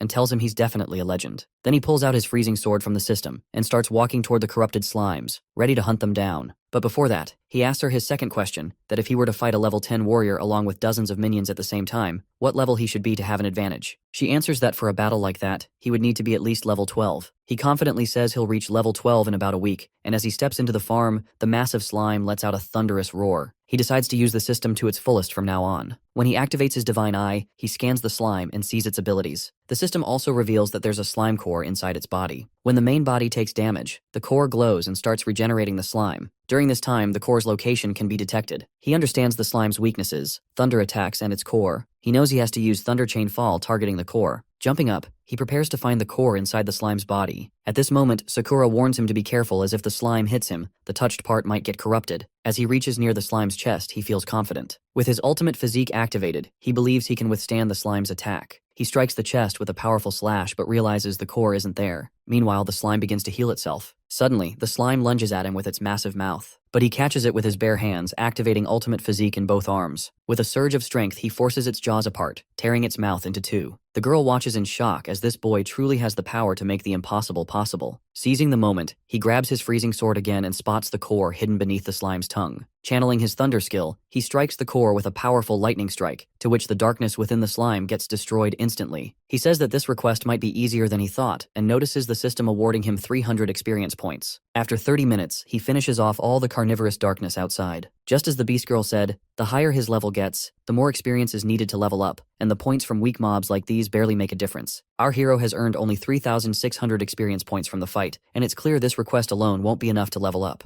He reminds himself that he needs to reach level 12 in less than a week and level 20 within a year, so he'll have to push himself even harder. He then asks the girl if she has any thunder oil, to which she takes out a small bottle and wishes him good luck. Actually, thunder oil can imbue a weapon with the thunder attribute, and it's a rare magical item often used by magicians and shamans. She explains she has 4 bottles left, all prepared for the 2 of them, and tells him to use them however he wants. He comments that she's as reliable as ever. Of course, she bought thunder oil from the item vendor before they came here. He asks if it's expensive and suggests she stock up on oil-based items next time, since the fire oil they used before was also very useful. But she explains their financial situation, that items like this aren't cheap, and she has already spent all the money she had to buy these supplies. She apologizes for the situation, but he reassures her and asks how much the thunder oil costs and what the reward for their current request will be. He admits that he's been so focused on leveling up that he forgot how important money is in this world. She explains that prices vary depending on the item. Since thunder oil is rare, it costs about 30 silver coins per bottle. As for rewards from low-level quests, they also depend on what's being requested, usually the value of lost or recovered items. From her experience, low-level guild requests rarely pay more than 1 gold coin, which is why people often prefer to hire adventurers directly when they lose something valuable. She adds that 1 gold coin equals 100 silver coins, and 100 silver coins equal 10,000 bronze coins. For their current task, clearing out the carnivorous darkness, she expects the reward to be about 3 gold coins, though the final amount depends on the requester. Once they complete the quest, the Adventurers Guild will calculate and distribute the payment. Hearing all this, our hero prepares to enter the food warehouse, certain the boss is inside. But before he can step forward, the farm owner arrives with several men and sharply demands to know who they are, accusing them of trespassing on his land without permission. Some of the men notice traces of thunder element magic lingering in the air and ask if this boy was the one who exterminated the carnivorous darkness outside. They scoff at the idea, saying it's impossible for just a human and a half-beast to wipe them out, as such a task is extremely difficult even for a full party. They then ask if they are also after Cardiolus, making it clear they've already taken this request and claiming that the drop item will be theirs. Our hero confusingly asks what Cardiolus is, and explains that they accepted this quest from the guild. The Beast Girl suddenly gets surprised, asking if Cardiolus will drop from the boss. The farm owner confirms, and another man warns that since they don't even know what Cardiolus is, they should leave now. However, the Beast Girl tells our boy not to give up on this request, as Cardiolus is extremely valuable, a rare drop from a dark boss after it's been purified, and it can be used to connect to a dark area. She explains that the drop rate and experience gain inside a dark area are 10 times higher than in a normal area, and any adventurer aiming to level up would never let such an opportunity slip away. She adds that if Cardiolus were sold at auction, it could fetch around 100 gold coins before purification, and at least 150 gold coins after purification. Hearing this, our hero gets shocked and realizes he must obtain it no matter what, as it's crucial for reaching his goal. As tensions rise and the two sides prepare to fight, the farm owner steps in to stop them. He points out that one party came through the guild, while the other came through him, so they should settle this by proving their skills. The rule is simple, as only the boss remains, and whoever defeats it will claim the reward. The Beast Girl suggests they should be the ones to enter first, but a member of the other group insists they have priority since the requester brought them here personally. The owner agrees and grants the other party permission to go in first, to which the group readies themselves, eager to show their abilities. Watching them, the Beast Girl tells our hero that it's a well-balanced party, a magician, an archer, a warrior, and a tank, and if they work together perfectly, they could definitely take down the boss. Hearing this, our boy gives them a suggestion that they'll let him go in first alone, and also tells them he's a level 6 adventurer, and promises that if he loses, their party can give up on the quest and the reward. But if he defeats the boss, the reward will be his. When the others hear he's only level 6, they start laughing, sure he can't take down the boss by himself, so they agree to let him go in alone. The girl asks if he's really sure about going solo, reminding him the boss is at least level 12 and possessed by darkness. He confidently tells her to trust him, to which she feels relief. He prepares himself, and when he steps forward, the magician from the other party feels something strange, as this boy's aura has completely changed. As he enters and looks at the boss, he comments that this is definitely the strong opponent Sakura warned him about. But now he's more interested in the item called Cardiolus. He notices the boss is level 14, and the others outside are stunned by its massive size. They mock the girl, telling her to get ready to collect the boy's body since he won't last 10 seconds against the boss. But when she passes them a serious look, they get scared. The hero notes that, in theory, the boss's weakness should be the same as the normal carnivorous darkness, but he knows this one is several times stronger than the ones outside, and there's no way he can win using the same method. He stores the freezing sword back into his system and declares that he'll kill this boss in just 1 second. When he prepares to draw the Divine King's hammer, the system warns him again that because of his low level, he can't use the hammer's full power, and if he forces it, it will drain a huge amount of his energy. He is confident in his plan, and since the carnivorous darkness is weak to thunder, he'll first enhance his arms with ultimate physique, then boost the power of Thunder Chain Fall with the Heaven Shaker skill, and finally activate the hammer at the very last moment. With this combination, he's certain he can win the fight. He knows that if he doesn't finish the boss with this strike, things will get dangerous as using the hammer will weaken him a lot. But he's determined to succeed and get the item no matter what. With that courage, he pulls out the Divine King's hammer and leaps at the boss, pouring all his power into a single and powerful strike. The moment his hammer hits, a massive lightning strike crashes down on the boss, causing chaos everywhere. The entire warehouse is destroyed, and everyone watching gets stunned. The girl grows worried as she realizes he's used that same overwhelming power again, and knows he'll be weaker afterward, so she rushes toward him as fast as she can. She thinks the strike must have destroyed the boss, and just then, our hero emerges from beneath the rubble, holding up a small stone and asks if this is the Cardiolus they were talking about. Afterwards, they return to the Adventurers Guild where the receptionist hands the Beast Girl a reward and remarks how quickly she finished the request. No wonder she has the gold badge. The Beast Girl thanks her but insists it wasn't her, as it was her master who defeated the enemies. She says there's no way she could have taken down the final boss. The receptionist comments to not joke around as the boss was a massive level 14 carnivorous darkness, not something a rookie level 6 adventurer could handle, especially one who's completely exhausted now. Still, the Beast Girl insists that her master cleared it alone and wore himself out both physically and mentally, which caused his stats to drop. Suddenly, our hero shifts back to his original form and asks the Beast Girl if she's learned anything more about Cardiolus. The receptionist gets surprised and explains that if they put Cardiolus up for auction, it would fetch a huge price. She adds that there's a large auction venue in the city center if they decide to sell it, but the Beast Girl says they aren't planning to sell it, but wants to know if the Shaman Guild in town requires a referral, as they want to request purification for Cardiolus. The receptionist asks if they plan to use the Cardiolus themselves. If so, they'll need to see a shaman, since Cardiolus must be purified and infused with magic before it becomes usable. She tells them the Shaman's Guild is located east of the city and offers to write a referral letter. However, she warns that with the upcoming shaman exam, there's a chance they may be turned away. While the receptionist steps away to prepare the letter, the hero asks the Beast Girl about the shaman exam and whether shamans also have ranks. She explains that shaman is an honorary title, similar to pharmacists or elven awakeners, and it's earned through an exam. Shamans are divided into 6 ranks, and like awakeners, they can craft unique medicines and items, with higher-ranked shamans producing far more effective and expensive results. The hero then wonders if shamans are different from ordinary adventurers. The Beast Girl confirms, explaining that shamans, pharmacists, and awakeners usually avoid direct combat. They're considered a more noble class among adventurers, not only because they create rare and valuable medicines, but also because their work can influence the strength gap between adventurers. She explains that in the world of adventurers, there's a saying that fears one high-level shaman more than 10 high-level adventurers. A skilled shaman can create medicines and items powerful enough to decide the outcome of battles. Some rare medicines even help with leveling up, which is why adventurers seek them out so desperately. Of course, pharmacists and awakers are also highly valued. She adds a story as an example that a level 80 warrior once offended a silver rank shaman,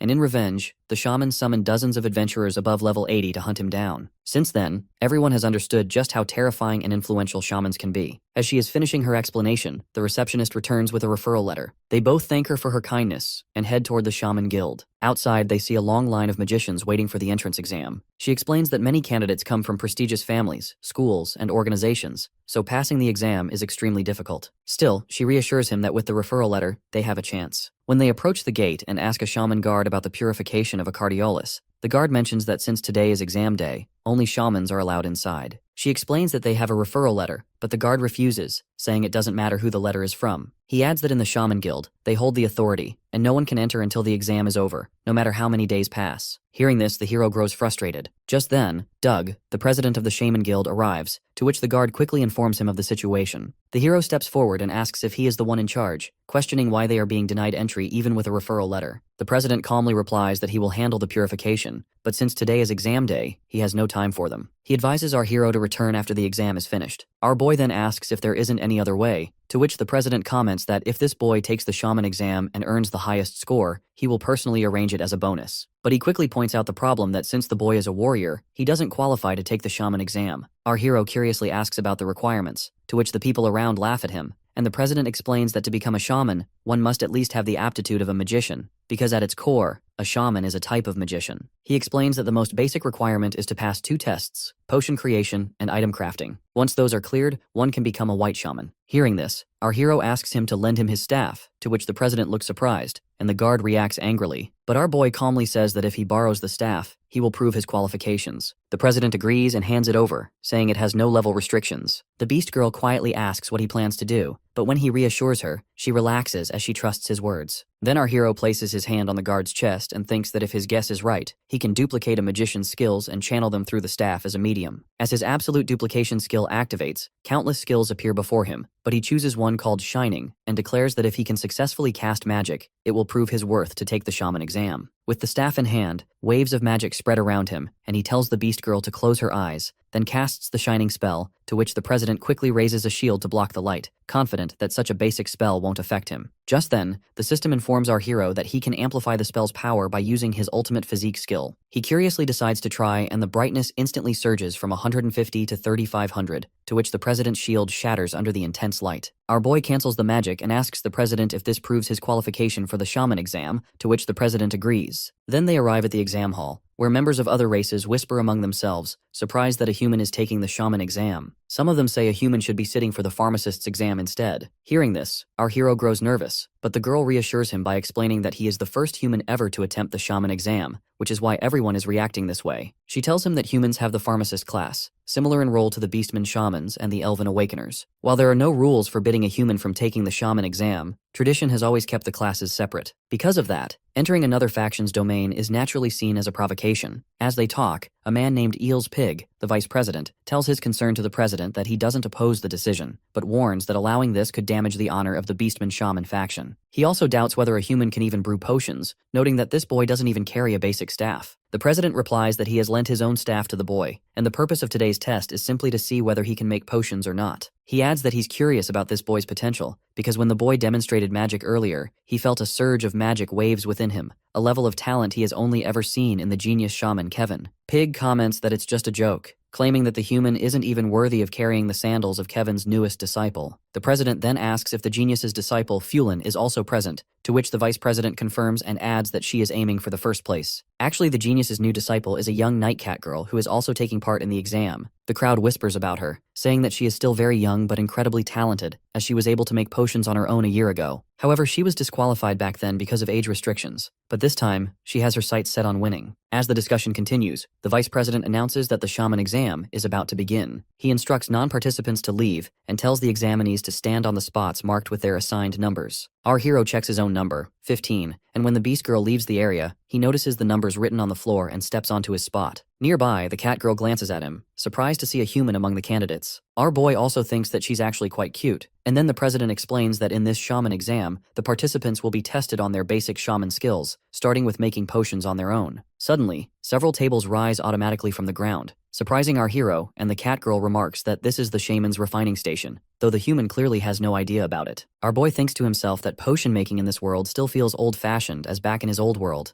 the videos he watched showed everything done through full automation. Then the vice president steps forward and begins explaining the test. With a tap of his staff, glowing magic circles appear beneath the participants, and sheets of paper float down into their hands. The instructions state that they must create 3 basic energy potions within 1 hour. The president adds that the first challenge is material selection. On the refining tables lie a wide range of ingredients, but proper knowledge is crucial. He explains that there are 9 essential materials for a basic energy potion, and using even a single wrong one will ruin the result. Hearing this, several participants start to look nervous, and our hero notices that many of them clearly don't know which ingredients to choose. At that moment, the cat girl mutters that when a proper magician makes potions, the ingredients are always prepared beforehand, as forgetting the basic materials for such a simple potion is nothing short of pathetic. Our hero gets surprised to see that she has already chosen the materials, and using her staff, she begins to create the potion with magic, to which the presidents also seem impressed. She first crushes the ingredients with the staff, and then our hero activates his divine eye skill to analyze her every move so he can learn from it. When she starts pouring the potion into bottles, the president explains that the next step, refining, is the most important and final stage. While everyone watches her closely, the president suddenly notices that the human boy hasn't even started yet. At this moment, the cat girl finishes her task, and the president gently tells her to wait until the test is over for her work to be checked. She feels disappointed that she has to wait, but when she glances at our boy, she notices him staring at her with a strange look. Just then, our hero completes his analysis and begins making the potions. Everyone gets stunned as they see him selecting, crushing, and refining the materials all at the same time. The vice president remarks in shock that this human had been hiding his true abilities all along, pointing out that this is the same technique Kevin once used during his shaman exam, a feat that requires extraordinary magical power. Meanwhile, the Beast Girl waits outside, wondering if her master has any weaknesses when it comes to potion making. Inside, our hero feels as if he has done this countless times before, just by looking at the process. He realizes that the final step is refining, infusing magic carefully to complete the potion. Watching his speed, the cat girl grows tense as he's working faster than she expected. She refuses to believe she's losing to a mere human, and she also wonders if he's copying the technique that her master Kevin once used during his shaman exam, the swift completion, a method that stunned everyone. The president also recalls how the genius amazed the crowd by finishing quickly and producing a C-grade potion, something far beyond what a white shaman should have been capable of. The vice president adds that for a human to create a C-grade potion is a remarkable achievement. It must have gone smoothly because he handled the materials with such precision, but in the end, it is the final product that truly matters. Then the system informs our hero that the potion he is making is only D-grade. He thinks this is enough to pass the exam, but then remembers that he still has to beat the cat girl, as if she creates a C-grade potion, he'll lose the top spot. That means he must aim for at least a C-grade himself. He recalls that during refinement, the potion's grade depends on the strength and attributes of magic, and if he can adjust both, the quality will rise. He decides to first boost his magic strength using the ultimate physique, but feels uncertain about how to change the magic's attribute. While he hesitates, the others watching start to wonder why the process isn't complete yet. Some whisper that the human must be losing focus, and that he might fail the refinement. The vice president laughs, saying there's no way someone can be a genius in everything, as this human probably used up all his energy just extracting the materials. The cat girl is also puzzled by his delay, and when another student reaches out to interfere, she quickly stops him, warning that disturbing this human now could break his concentration. At this moment, our hero thinks that he only has regular magic with no attribute, but suddenly remembers the lightning attribute that appeared when he used the Divine King's hammer, realizing that the weapon must have been endowed with it. He understands that if he borrows the power of the Divine King's hammer, he should be able to change his magic attribute. While everyone continues to mock him, he suddenly activates the hammer's power, and lightning begins to flow around his body. Everyone gets stunned as his magic power surges, his capacity increases, and his attribute shifts to lightning. With the staff in hand, he quickly performs the refining and solidification process on the potions, and then announces that the basic energy potion is now complete. The others are shocked, and the president comments that he just felt the presence of a different elemental wave, clearly confused about what this human has done. A short while later, all participants complete their tasks. The president and vice president declare that they will now decide the grades of the potions. The president checks the first participant's potion, remarks that the scent is weak, and assigns it a D grade, but still allows the participant to pass. The vice president examines the second participant's potion, smells it carefully, and then announces that the potion fails, to which the participant feels bad. They begin checking everyone's potions one by one, with some passing and others failing. When the vice president inspects the cat girl's potion, he praises its fragrance, noting that it is a pure potion. He announces that her potion is a C-grade basic energy potion, to which she feels proud to have passed, while the others are shocked to see her talent matching Kevin's. Next, the president himself approaches our hero Tsuyoshi and asks how he feels about the results. Our boy calmly replies that he only did what he could, and as the president examines his potion, sudden sparks of lightning begin to swirl around them, astonishing everyone. The vice president quickly points out that this is a supernatural phenomenon, proof that the potion is at least B grade. The cat girl gets stunned as well, realizing that only someone with power equal to her master could create a potion of this level. The president comments on the potion's rich scent and the phenomenon it caused, and by turning to Pig, he declares that they were wrong, as this human boy might be even more terrifying than the genius Kevin himself. He then announces that because this boy produced a B-grade potion, he takes first place in the shaman exam. Meanwhile, the Beast Girl waits anxiously outside when our hero finally arrives, apologizing for making her worry. Curious about the results, she asks how he did, and he proudly tells her that he placed first, to which she gets amazed. Then they both head to the president for the purification of Cardiolus, where the president questions if he truly wants to purify it, reminding him that he already holds great power. But our boy explains that he needs to do it in order to level up. Hearing this, the president assures him that since he earned first place in the exam, his wish will be granted. The vice president then asks who taught him potion making, but when our boy replies that he figured it out on his own, both get completely shocked. The president tells him to follow him, promising that after the purification, he will reward him with the white shaman's robes. As they move toward their destination, the cat girl walks outside, and by whispering her master Kevin's name, she feels bad about losing to a mere human,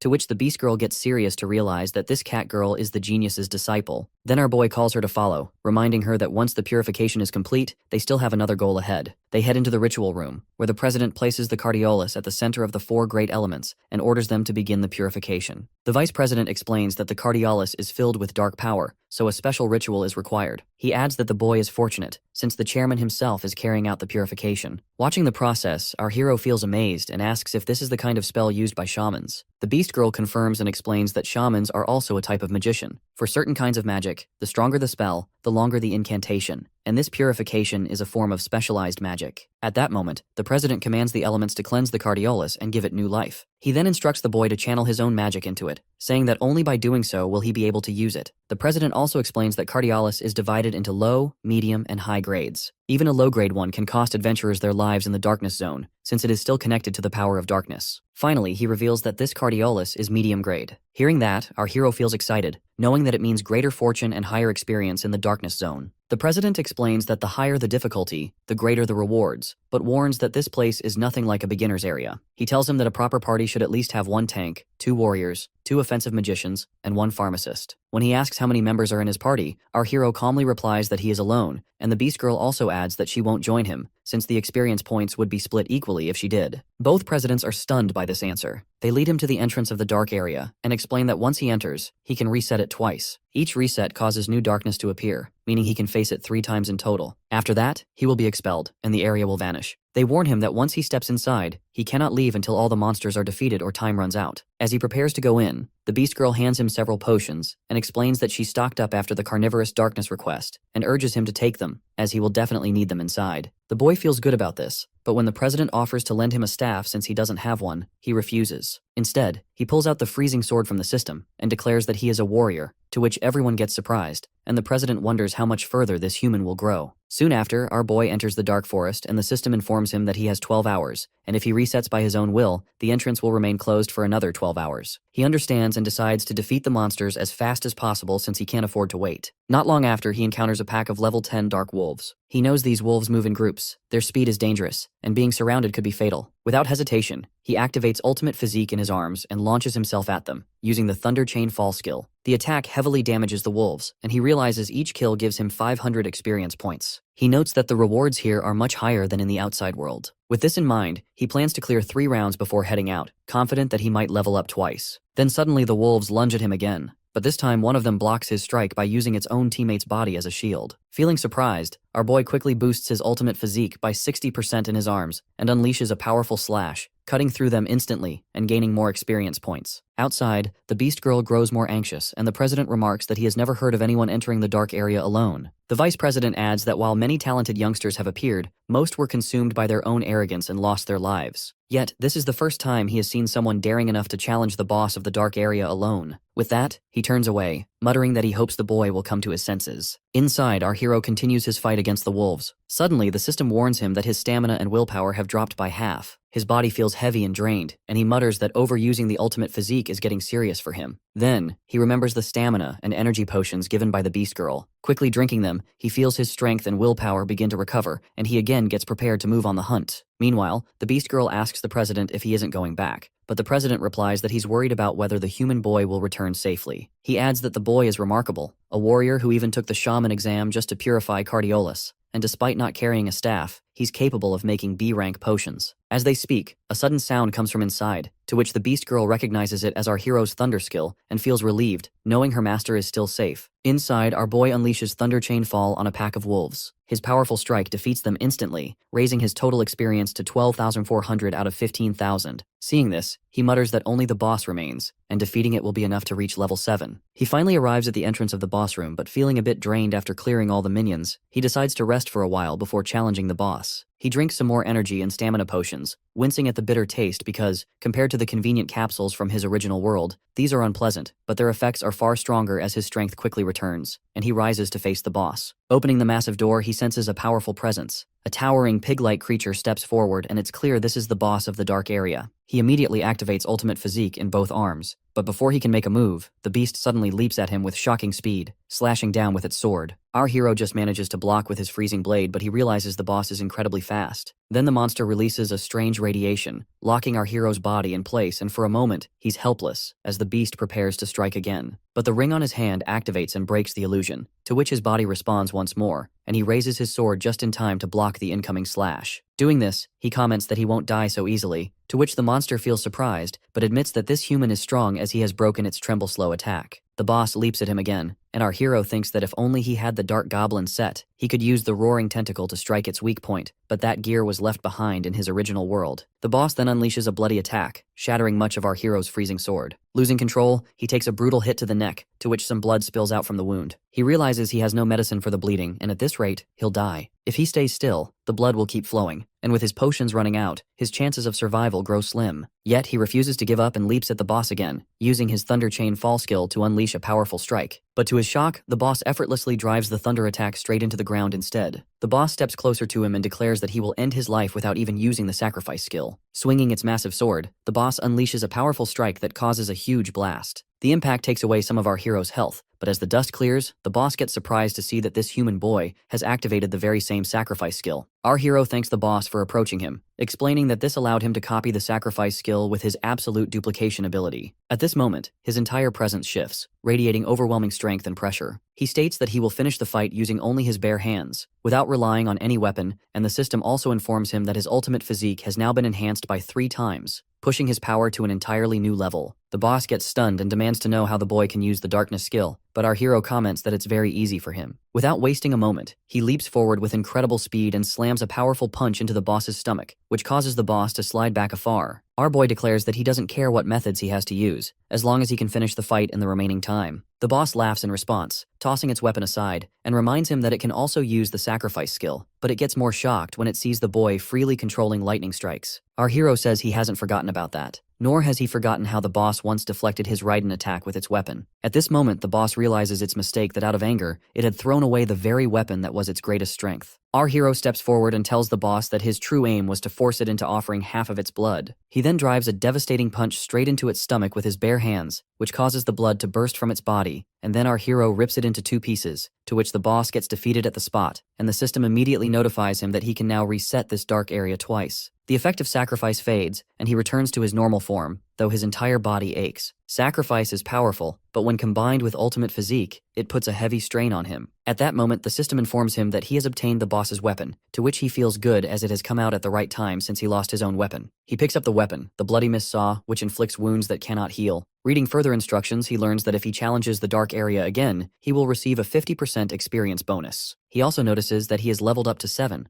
However, he mutters that sacrifice is a troublesome skill. Its damage doesn't fade away, and instead of boosting his condition, it only wears him down. Unsure of what to do next, he debates whether to step outside and rest. If he dives into another round right away, he knows the boss fight will be unavoidable. On top of that, the Beast Girl warned him earlier that it would be dangerous not to leave and replenish supplies after the first round. But he also reminds himself that his plan is to gain 6 levels in 1 week, reaching level 12. To return safely to his original world, he must keep leveling up, so he cannot ignore the bonus experience. With that thought, he presses the challenge button without hesitation, resetting the dark area to face the boss again. Outside, the Beast Girl feels worried because he still hasn't come out. The president reassures her, saying the boy might have chosen to continue since the challenge offers extra experience. Still, he feels uneasy as if the boy had lost. He should have been forced out already, yet he remains inside. The Beast Girl mutters that the boy promised to return after the first round. Just then, the Vice President Pig returns from his nap. Seeing the situation, he asks if the fight isn't over yet. He mocks that the first round has already ended, and yet the boy's body hasn't been expelled. He mentions that he has seen countless young challengers before, but not a single one has ever cleared this phase. He remarks that if the boy survived the first round and still hasn't emerged, it means he's attempting the next round, and without any healing potions, that could be fatal. The Beast Girl insists that she can still hear the thunder, proof that her master is alive. The Vice President mocks her again, but when she looks at him seriously, the president senses the bloodlust radiating from her, and orders them both to stay silent until the boy appears. He tells the Vice President to leave and mutters that this man is a fool as he can't even sense the Beast Girl's bloodlust, and her power is clearly limitless. The Beast Girl grows more anxious as the thunder suddenly stops. Just then, the president hears an unusual sound and notices that the seal of the dark area is starting to break. He quickly orders the others to prepare as the darkness begins to emerge, but the Beast Girl suddenly stops them. Realizing this isn't the darkness, It's her master, Tsuyoshi, stepping out of the dark area. He apologizes for making her wait and explains that he completed the challenge 3 times,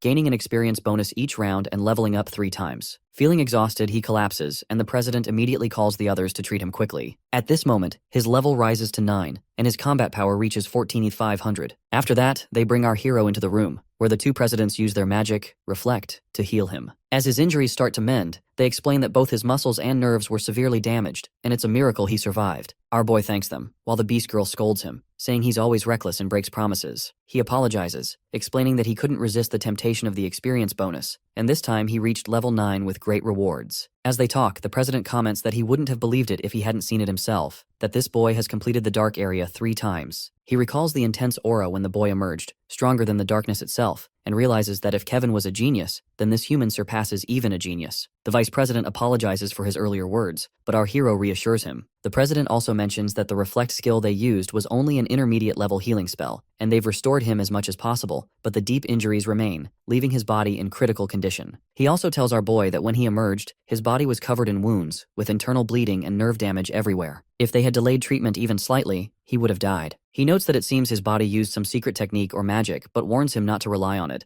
as the lingering danger could hinder future leveling. Our hero feels surprised and realizes the sacrifice skill might be affecting his mind, as he briefly sees 2 strange eyes. When the Beast Girl asks about it, he brushes it off, saying he's just a little tired. The president then gives him a special medicine, instructing him to take it once a day and meditate afterward to absorb it more effectively. The vice president surprisingly asks if they really intend to give such medicine to a human. The president explains that it's Kevin's favorite medicine and will greatly help heal his body. He also suggests that it would be even better for the boy to meet the genius directly, as if he has the talent, the genius might take him as an apprentice and teach him even more advanced knowledge of medicine. He explains that the genius is one of the few people on the continent who has mastered the legendary law of ruin, which surprises the Beast Girl. She asks what number it is, to which our hero feels confused, and the vice president clarifies that in this world, the magic of heaven and earth is governed by certain laws, and using magic according to these laws grants immense power. It's called the forbidden spell of ruin. For shamans, mastering these laws is important for improving the potency and quality of the medicines they refine. However, the laws themselves are extremely violent, and some even seem to possess their own will. There are 12 laws in total, all hidden in unexplored regions, and even if one discovers them, proper training and ability are required to harness them. The vice president adds that Kevin is called a genius because he mastered the 12th law, the law of the great winds, 10 years ago, greatly enhancing his magic. As a shaman, this mastery has been invaluable in refining medicines. He also notes that if anyone can heal the deep internal wounds in this boy's body, it would be Kevin. Hearing this, they both feel good, and the president then gives him a letter, explaining that with this letter of introduction, he will be able to meet Kevin. He also instructs them to bring along some rare items and valuable medicinal materials to trade with him. Our hero and the Beast Girl agree and move on the way for their next destination. From behind, Pig mutters to himself, saying he's certain that the president provided him with a B-grade forbidden blood potion, which they had obtained from the genius in exchange for a large quantity of valuable medicinal materials. The president explains that his intention is simply to see how far this human can go. He views lending him assistance now as an investment for the future. He adds that while he has never personally heard of anyone clearing the dark area alone, it is not entirely unheard of in history. Pig curiously asks if there really was someone else who managed such a feat. The president replies that 1,000 years ago, there was a great being named Garces, the ancient god king, who was said to have given birth to the Beastman clan. Meanwhile, our boy and the Beast Girl are moving carefully through the forest. When he asks about the genius's location, she reassures him that the president had told her, though it is still quite a distance away. She mentions that this journey will give them the chance to level up along the way, preparing them for the challenges ahead. As they move through the bushes, the Beast Girl explains that this path is closer and fits well with their quest objectives, but to complete it, he will need to form a party. They arrive at a spot where many adventurers are gathered. She tells him that this is a popular quest point, though after a certain time, adventurers often leave or move on to other quests. Feeling confident, our boy steps forward to try forming a party and test his level 9 skills, while the Beast Girl stays back to wait for his return. At that moment, another adventurer calls out, searching for a warrior or tank of at least level 15 with combat power over 6,000. He already has some party members at level 15 but needs one more to complete the team. No one steps forward, knowing the quest is extremely dangerous. One adventurer from another race suggests choosing a different quest, since they've already lost 2 days. But the quest leader refuses. He reminds them of the valuable information he purchased at the tavern that this is a level 12 quest, and it is the only one where they can obtain the blood rose, which is worth 500 silver coins. Actually, the blood rose is a rare medicinal ingredient that greatly boosts recovery,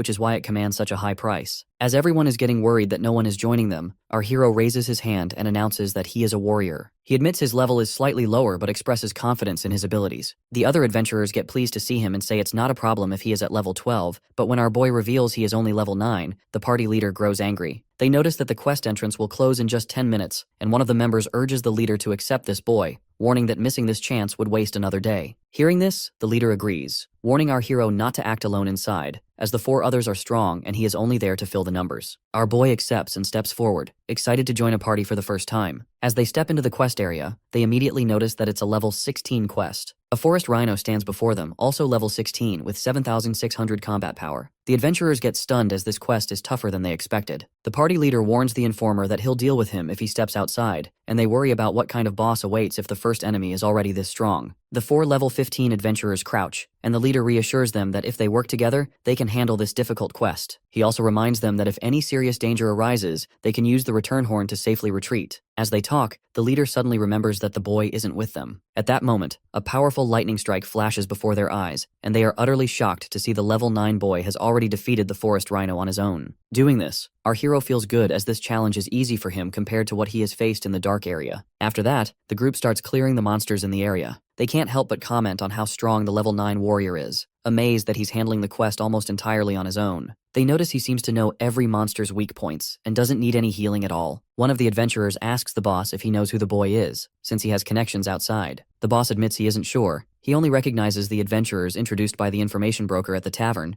and guesses the boy must be an elite from a major guild, though he looks vaguely familiar. Meanwhile, our hero thinks that the experience points here are generous compared to the original world, but still far below what he gained in the dark area. Even the level 16 monsters here are far weaker than level 11 creatures from the dark area. They don't even come close to the strength of the darkness monsters. Spotting another monster, his system notifies him that its weakness is fire, though it's covered in poisonous thorns. He thinks this quest is about collecting blood roses, which he can later give to Kevin as a souvenir. He slays the monster and warns the party that the quest boss will appear soon. The weaker monsters are multiplying, and their weakness is fire, so he instructs the magician to use fire spells against them. The captain steps forward to prepare his attack, but our boy also cautions everyone about the poisonous thorns that can cause serious injuries. The captain feels puzzled at how someone only at level 9 could know so much, as with that much knowledge and experience, this boy must be hiding his true strength. Still, he casts his fire magic and burns down the wave of monsters in an instant. After the fight, the group takes a short rest. The captain's 3 companions quietly talk among themselves, admitting that everything has been going smoothly only because of the boy. They agree he feels different from normal people in this world and must be someone special. During the break, our hero and the captain finally exchange names. The captain introduces himself as Victor and says he wants to know the boy's true identity, but our boy replies that he's just a beginner adventurer. The captain asks if he knows about quest rankings for each region, but when our hero rejects, the captain explains that unlike normal quest points that disappear after some time, each region has fixed quest points. The scale varies, but rankings record party completions, first clears, and top performances. That means rewards aren't just bonus items or gold, but also fame. Since these rankings are shared across all regional branches of the Adventurers Guild, anyone can see them. Our hero quickly understands, since his original world had a similar system. The captain then reveals that, while this group of 4 may look random, he is actually part of Q's guild, serving under an elite unit of 15 pioneers called the Big Goat Party. Their leader is his senior, one of the guild's founders, a shield warrior nicknamed Big Goat Harvey. Finally, he adds that a new level 18 quest has recently appeared. It involves small dark area monsters lurking in the swamps, and they are especially troublesome because there's too little information about them. Our hero feels encouraged and remarks that the bonus must be worth it. The captain confirms, explaining that if the quest is cleared, both the first completion and top performance are recorded at once, which grants a huge bonus. That's why competitive parties fight to be the first to clear fixed quests. He then asks our hero if he is interested, mentioning that he still needs to meet his boss. Our boy hesitates, asking if they really expect him to join a level 18 quest when he's only level 9. The captain mentions that the required level depends on the quest, and for this one only adventurers up to level 18 are allowed, so there's no problem. Hearing that, our hero agrees, but sets 2 conditions. First, if they clear the quest, all the initial experience points go to him. Second, he gets to pick the bonus rewards first, while the others take the rest. The captain gets surprised and admits that even if he personally agrees, his boss and the other members might not, to which our hero says they can settle that later as right now, the quest comes first. Then, turning to the group, He tells everyone to get back to work since they've rested long enough. After some time, they step out of the portal with smiles, relieved that the quest is finally cleared. The others mention how effective the captain's fire magic was,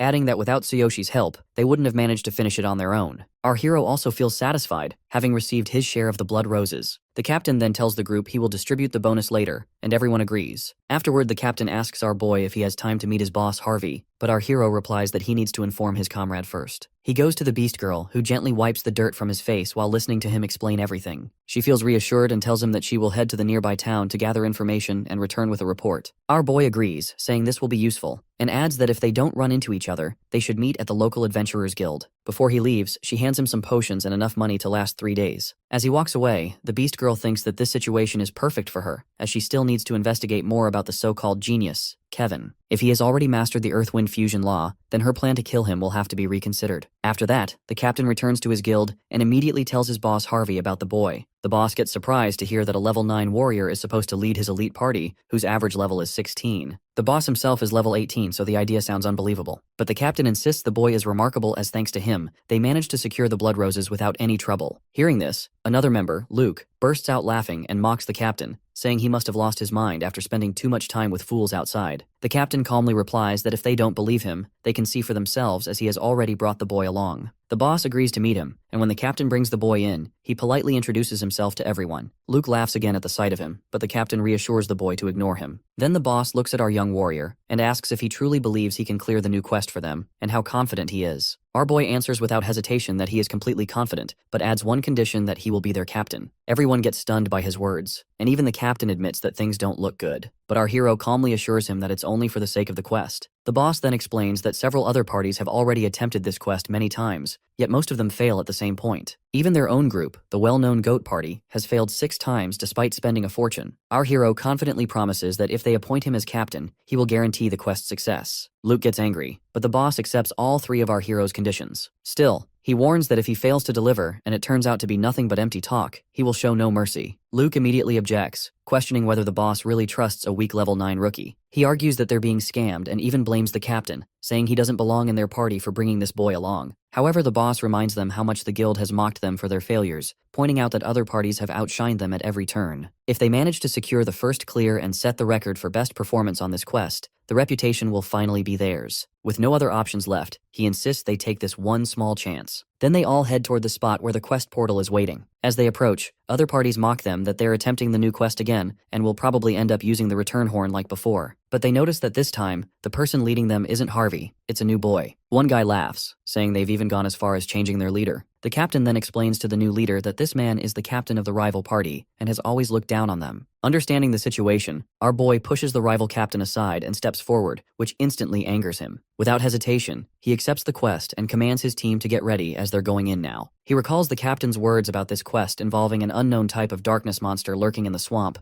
creatures said to be extremely troublesome. But with the power of the Divine Eye skill, he feels there's nothing to fear. As they move inside, the boss asks him about the plan, but our boy calmly replies that he first wants to make sure all the experience points will belong to him. The boss confirms, assuring him that the party's honor matters more to them, so he can take it all. Still, he warns him not to disappoint them, reminding him that being made captain carries a heavy responsibility. When our hero checks the system and notices that all the experience will go to him, he feels motivated and prepares to continue the task. He recalls what the captain mentioned about hard mode and realizes now is the time to activate it. In hard mode, all rewards, including experience points, are tripled, which excites him. The moment he activates it, the surroundings shift dramatically, leaving everyone else stunned. The boss instantly recognizes that hard mode has been triggered, while the captain asks our hero if he activated it by mistake. Luke calls him an idiot, and claims that he must be trying to get them all killed, since this mode is far more dangerous than the normal one. He also reveals that he was waiting for this kind of reckless move. Pulling out a return horn, he explains that he is already prepared for this and plans to escape. But before anyone can act, our hero steps forward and tells them he has a plan to get everyone out safely, if they just stick with him. With confidence, he thinks that by using his Divine Eye skill and the strength of many allies, he can clear hard mode without letting anyone suffer injuries. He spots a swarm of crocodile monsters, and by using his Divine Eye, he sees their weakness, fire and lightning, and realizes that if he focuses harder, he can push this skill even further. However, the boss boss grows suspicious, thinking this guy has tricked them all. Ignoring that, our hero confidently orders the group to follow his lead, promising he'll guide them through this hard mode. Activating his sword's ability, he commands the fire magicians to prepare. The captain decides to trust him and gets ready, while other magicians join in, determined not to be mocked again if they fail. As the crocodiles leap toward him, the boss warns our hero to stay back. Instead, our boy unleashes a thunder strike and orders the magicians to blast fire from 1 meter behind him. They follow his command, and with the combined assault, the crocodile monsters get wiped out instantly, to which the captain also gets shocked at how easily they won. Then our boy explains that his skill, Thunder Chain Fall, can weaken enemies. Once weakened, any active skills they use are interrupted, and attacks deal double damage. On top of that, when everyone focused their fire magic on a single point, the attribute damage multiplied, making it much easier to defeat the monsters. Hearing this, the group feels relieved, realizing they now have a real chance to clear the quest. The boss looks at him in shock, wondering how someone at just level 9 could know so much. However, Luke refuses to accept it and mutters that it's only luck. But the others immediately argue back, saying they saw it with their own eyes as this boy really is incredible. Our hero cuts them off, telling them not to waste time arguing with him, and orders them to follow his lead so they can clear hard mode, to which everyone, even the boss, agrees and follows his instructions. After 30 minutes, the group reaches the swamp and hides in the bushes. The captain asks what they should do next, while Luke points out that the monsters here are darkness types. He doubts where the boy gets his information and warns that if they fail here because of him, the big goat party won't forgive it. The captain says that thanks to the boy's knowledge and analysis, they've barely taken any damage so far. As the two argue, the boss cuts them off and tells everyone to stay quiet as the boy is focused. At that moment, our hero finishes his analysis and realizes the swamp cannot be bypassed. The only way forward is through it. The system recommends that one person act as bait to distract the monsters while the rest of the party moves ahead. After checking the route, he memorizes it in his mind. The system then alerts him that 15 darkness monsters are lurking along the path. To draw them away, he must use ultimate physique on his legs and let the others advance. It also explains that the swamp's high conductivity boosts Thunder Chain Fall, making it perfect to attract the monsters, and during combat, he must stick to the analysis and aim for their weak points. Then our hero tells everyone that just as the Vice Captain Luke mentioned, this is a joint effort for mutual benefit, and he is only serving as a temporary leader. If anyone feels frustrated with him, they are free to leave. But since he is the leader for now, they must follow his orders. When the Vice Captain tries to speak, the boss cuts him off and tells him to stay quiet. Our hero then reflects on his past, thinking how his spirit would have been crushed if someone had treated him with such open hostility back then. No matter the world, there are always people who bully the weak or see others as threats. He remembers how he and his sister used to be victims of that kind of behavior, and how the only real solution is to become stronger. But now, he is no longer the same boy. With that resolve, he tells the group that they must cross the swamp to reach the next area, to which the boss agrees and explains that he once managed to get halfway through, and even saw the entrance leading to the next path. He warns everyone that they need to move carefully through the swamp since monsters attack without warning, and if things go wrong, they'll have to use the return horn. But our hero assures them that he'll stay behind to lure the monsters while the boss leads the others to the next area, and also promises that he'll catch up later. Everyone gets shocked by his decision, calling it reckless. Luke even bursts out laughing, saying he expected some kind of brilliant strategy, but this is just pathetic. Ignoring him, our hero hands a map to the captain and orders him to memorize the safe route so no one steps into danger. The captain gets stunned that this boy even knows the layout of this area. Our hero explains that luring the monsters is only the first step. He intends to defeat every single one of them himself. With that, he steps forward and tells the group to wait for his signal. The moment he enters the swamp, he realizes the terrain is perfectly suited for lightning-based attacks. From behind, Luke asks the boss if he really trusts the boy, to which the boss hesitates. But before he can answer, the captain speaks up that he believes in the boy and tells everyone to follow the plan exactly, since the route he provided is flawless. As our hero stands in the swamp, he suddenly notices 15 Soul Eater monsters rising from the murky water. Knowing they are weak against lightning, he quickly slashes one down with a powerful strike. However, the rest retreat back into the swamp and vanish from sight. Realizing their tactic, he unleashes a lightning strike across the swamp, remarking that these pitch-black creatures hide beneath the water after every attack. The blast forces all of them out at once, and they leap toward him to strike. In this moment, our boy activates his ultimate physique, and with enhanced speed and strength, he dashes across the surface of the water with ease, deliberately luring the monsters away. While running, he orders the boss of the guild to guide the party members along the safe route he gave them earlier. The group feels amazed at how effortlessly he runs over water, and they comment that with someone like him by their side, any quest could be cleared with ease, while Luke regrets underestimating the strength of this boy. The leader quickly commands everyone to stop staring and keep moving while the boy distracts the creatures. They agree and rush forward, as they trust him completely. Meanwhile, our hero leads the monsters to the combat area and declares that this is where he will finish everything. Using lightning to enhance his piercing strikes, he slashes through a monster and takes it down instantly. While he keeps fighting, the rest of the party reaches a safe spot. Feeling excited, they cheer that they've never made it this far before and feel proud of how smoothly things are going. At that moment, the captain informs them that the boss's trigger point is just up ahead.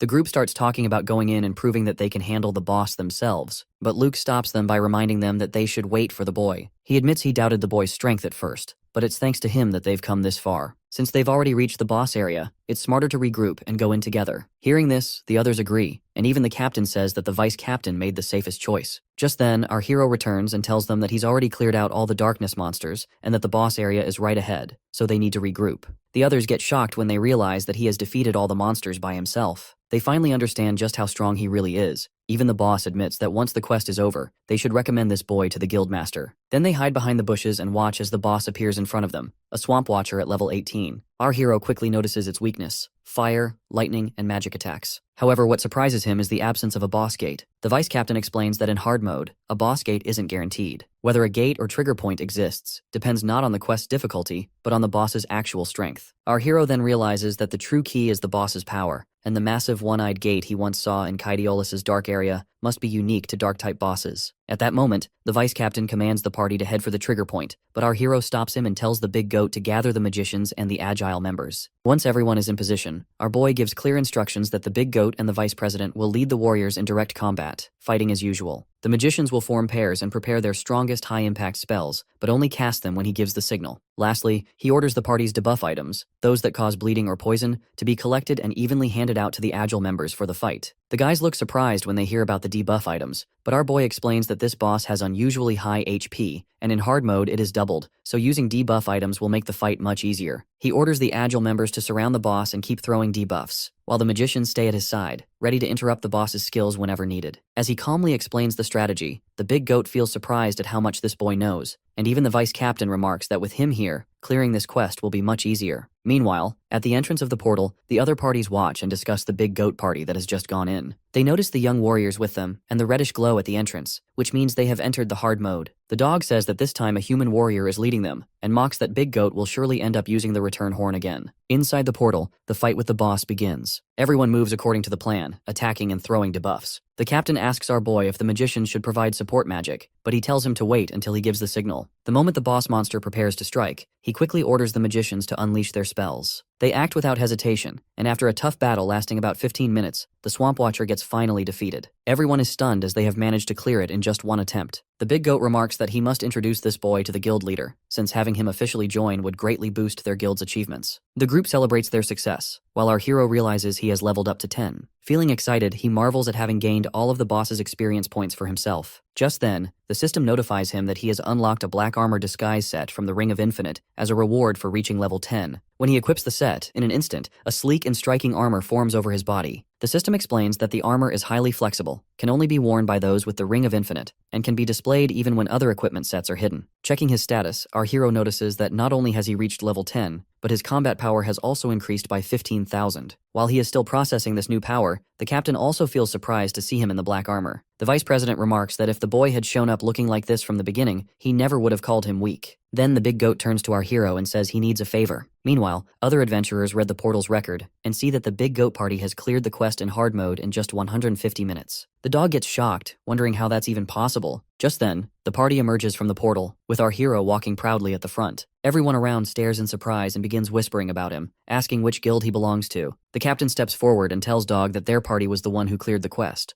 But Dog replies that it was only possible because they had a powerful newcomer with them. Our hero steps closer to Dog and asks what he said about him earlier. Dog quickly apologizes, admitting his mistake, and even asks to join their party. He realizes this boy is no ordinary person, and if his power is real, he would be an incredible asset. Soon, adventurers from all of the guilds gather around our hero, each offering him a place in their parties. Our boy notes to himself that talented people are always in high demand. Even in his old world, big guilds would fight over powerful heroes. Strength is wanted everywhere, no matter the place. Just then, the big goat tells everyone to step aside, declaring that this boy is already joining their party. After that, the party takes our hero back to the Beastman city. As they walk through the streets, everyone stares at him in surprise because of his uniform. The Beastmen whisper among themselves, recognizing the famous goat party, but wondering who this unfamiliar boy with them is. Our hero tells the party to wait outside while he enters the guild alone, wanting to check if Sakura, the beast girl, has arrived since he promised to meet her there. Inside, he finds the same receptionist talking to the two beastmen who are once again pestering her to join them for food or drinks, but she clearly doesn't want to go. At that moment, our boy steps forward to the counter, and when the two beastmen glare at him, they realize he's the same human they met before. The receptionist also notices and remarks that he has changed quite a bit. The beastmen mock him, asking where he stole that uniform, but our hero ignores their insults and calmly asks the receptionist if the beast girl has come by. She replies that she hasn't seen her today, and aside from these two loud troublemakers, no one else has stayed around. The two beastmen get angry at the receptionist, but before they can cause more trouble, our hero grabs one of their hands using ultimate physique, to which the beastman feels pain. Both of them get angry at him, warning that the guild has guards and demanding he step outside to fight. Our boy apologizes to the receptionist for the disturbance and heads out. She quickly warns him not to go, saying they'll beat him if he leaves, but he calmly assures her that he'll be fine. Outside, the big goat sees the commotion and asks about the problem, calling our hero the captain. Our boy explains that the two beastmen started the fight first. Hearing this, the whole party gets ready to fight alongside him, to which the beastmen get scared and run away. Our hero then tells his team that since his companion isn't here, they should head to Q's guild instead. He also asks them not to call him captain now that the quest is over. When they arrive at Q's guild, the big goat reports everything to the guildmaster, a level 24 beast man. The guildmaster congratulates them on their victory, but finds it unusual that they want a human warrior to join future quests. The big goat says this boy has remarkable talent, and that thanks to him, they managed to complete the new quest. That's why he wants to invite him into their guild. But a level 23 beastman named Reedham interrupts, pointing out that the big goat's entire party is human, while their guildmaster is a beastman. He argues that it makes no sense for a beastman guild to be led by a human, and even accuses the boy of possibly being a spy from another guild. Our hero feels bad about the accusation, and the vice president quickly agrees with Reedham, saying his opinions are always sharp. This angers the captain, who snaps that if not for the big goat's kindness, they would have left the guild a long time ago. The big goat insists again that they can vouch for the boy, praising his keen observation and analytical skills. But Reedham comments they don't need another leader in their party, especially not a human. He adds that since the big goat's party is made up of humans, of course they would understand each other. Hearing this, the big goat feels angry and argues that his party has worked hard to earn great results for the guild. Still, the beastman counters that if other guilds discover they accepted a human as their leader, they'll be mocked, and the guild's reputation could collapse. The big goat asks the guildmaster for his opinion, and the guildmaster agrees with Reedham's suggestion, saying they should send this human off with proper hospitality. Hearing that, the big goat looks disappointed and our hero steps in, saying he only came here because of the big goat, but if that's how things are, he'll leave. He reassures the big goat, telling him it was fun fighting together, and adds that they'll meet again if possible. As he walks away, the big goat mutters that they just lost a huge opportunity since this boy could have changed the guild's future. Then he leaves with his entire team as well. Outside, our hero feels unsure whether he should focus on leveling up or start looking for the beast girl. At that moment, Dog, the beastman who mocked him earlier, approaches. This time, he politely asks for help, explaining that their guild accepted a difficult request, and the president told him to find someone strong. He promises that their guild will welcome him gently, with rewards and conditions entirely up to him. Feeling encouraged, our hero asks what kind of request it is, and Dog explains that it's a mission to rescue the kidnapped daughter of a wealthy merchant. Our boy asks if the guild really accepts requests like this, to which Dog explains that a guild needs more than just honor and income. Requests are also a big part of their revenue. He adds that the Adventurers Guild usually competes with them for high-paying jobs, and while their own Pace Guild is well known in this city, they barely manage to secure this one. Hearing this, our boy realizes that if it's a matter of competition, the reward must be huge. He recalls how the farmer quest with the Beast Girl already paid 3 gold coins. However, Dog says it's not that simple as the one kidnapped is the daughter of a very wealthy and well-known family in the city. The reward is about 100 times higher than a normal urgent request, a staggering 500 gold coins. When Dog mentions he'll give half to him, our boy gets stunned, thinking the Beast Girl will be thrilled to see so much money. After some time, they arrive at the Pace Guild's entrance. Inside, the wealthy merchant named Wenton is scolding the guild members, as it's already the 3rd day since the kidnapping, and tomorrow is the final deadline for the kidnapper's demands, yet they still haven't found his daughter. He clearly states that if they fail again, they'll have to pay 10 times the reward as compensation. Hearing this, the guildmaster Pace and the vice president Hugh get surprised. They admit the demand is too high but promise they'll find his daughter tomorrow, and then suddenly Dog arrives with our hero. Our boy asks Dog if the guild hasn't sent a rescue team yet, to which Dog explains that they did, but the target's location is deep in the mountains, making it difficult to move without drawing attention. At first, they sent a team of 15 with an average level of 20, even including the vice guildmaster. They were confident, but they never even made it to the enemy's base, let alone the rescue. He continues that the team was caught in countless traps in unfamiliar terrain. The enemy group has around 20 members with an average level of 19, and their leader is a level 25 berserker. The guild sent out 3 more rescue teams with anyone who could fight, but every attempt ended in complete failure. After hearing this, our boy remarks that since the first attempt failed, the enemy is likely waiting for them fully prepared, to which Dog admits that they realized this too late. They stopped trying to force their way in, but too much time had already been wasted.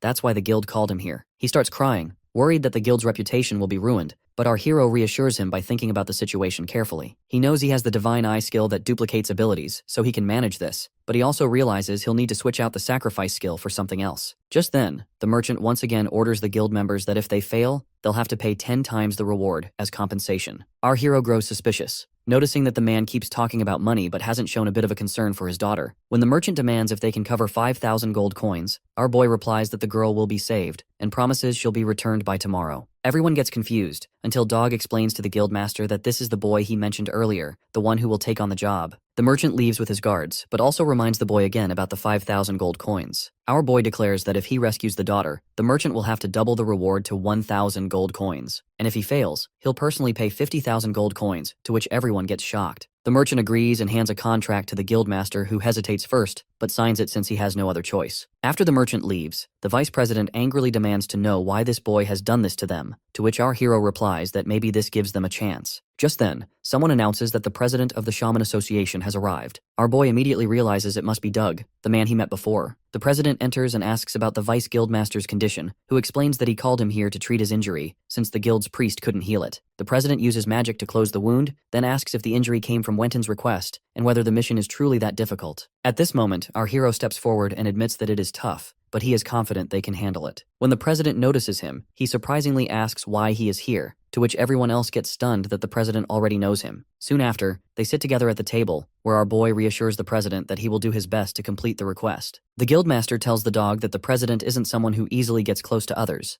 then asks who the boy really is. The dog admits he doesn't know either, but says it's clear the boy is far stronger than they imagined. The vice guildmaster then steps forward and tells the boy he'll join him on the mission since he has attempted it before, to which our boy agrees, and they both head out immediately. As they leave, the guildmaster asks the president if he truly knows who this boy is. The president explains that this boy recently passed the White Shaman exam, making him the youngest White Shaman in the North, and also the warrior who single-handedly cleared Cardiolus, to which the guildmaster gets surprised. Meanwhile, walking through town, Vice Guildmaster Hugh asks our hero about their plan, and also reassures him not to worry, since they are putting everything on the line. The boy calmly replies that preparation is important, and requests him to guide him to the location, as he already knows about this area. The Vice Master tells him they already have 2 sets of medicine and basic supplies, so there's no need to buy anything else. When he asks where they should go next, the hero replies that he wants to head to the arena, to which the Vice Master feels confused but agrees. Once they arrive, the Vice Master asks another man what kind of matches are scheduled for the day, but our hero quickly clarifies that he isn't here to watch, he wants to participate, to which the Vice Master gets surprised, while the man points him toward the registration desk and explains that he just needs to pay the entry fee. As they walk, our hero thinks about using the divine selection system to shift his attributes toward those of an assassin. This mission requires stealth, someone who can move unnoticed and eliminate the target without drawing attention. He plans to study assassins by fighting in the arena, learn their techniques, and duplicate the most suitable skills. Inside the arena, the crowd's attention is fixed on a cat-like warrior named Narado, a level 21 shadow assassin. Across from him stands a beastman, who notes that the cat guy has only one arm, but he moves with incredible speed. The cat guy commands him to attack, to which the beastman leaps forward, but in a flash, the cat guy uses his ambush attack skill, slipping behind the beastman and driving his dagger into his back, which causes the beastman to get defeated instantly. Actually, ambush attack is a specialized skill designed for close-range combat, allowing the user to strike a fatal blow with precision. The crowd erupts in cheers, praising the cat guy's skill and noting that he hails from the east. Our hero also feels impressed by the technique, and the Vice Master explains that facing an assassin like this would be nearly impossible, as he is a renowned Eastern assassin, famous for his speed and lethality. He holds 21 consecutive wins in the arena, and countless guilds are eager to recruit him. When our hero asks if Eastern assassins are really that powerful, the Vice Master explains that many mysterious and strong guilds exist on this continent, and the Eastern Assassin Guild is one of the most notorious. He adds that the cat-like fighter came from that guild, and rumors say he was exiled and lost his arm. At that moment, the announcer introduces our hero to the crowd,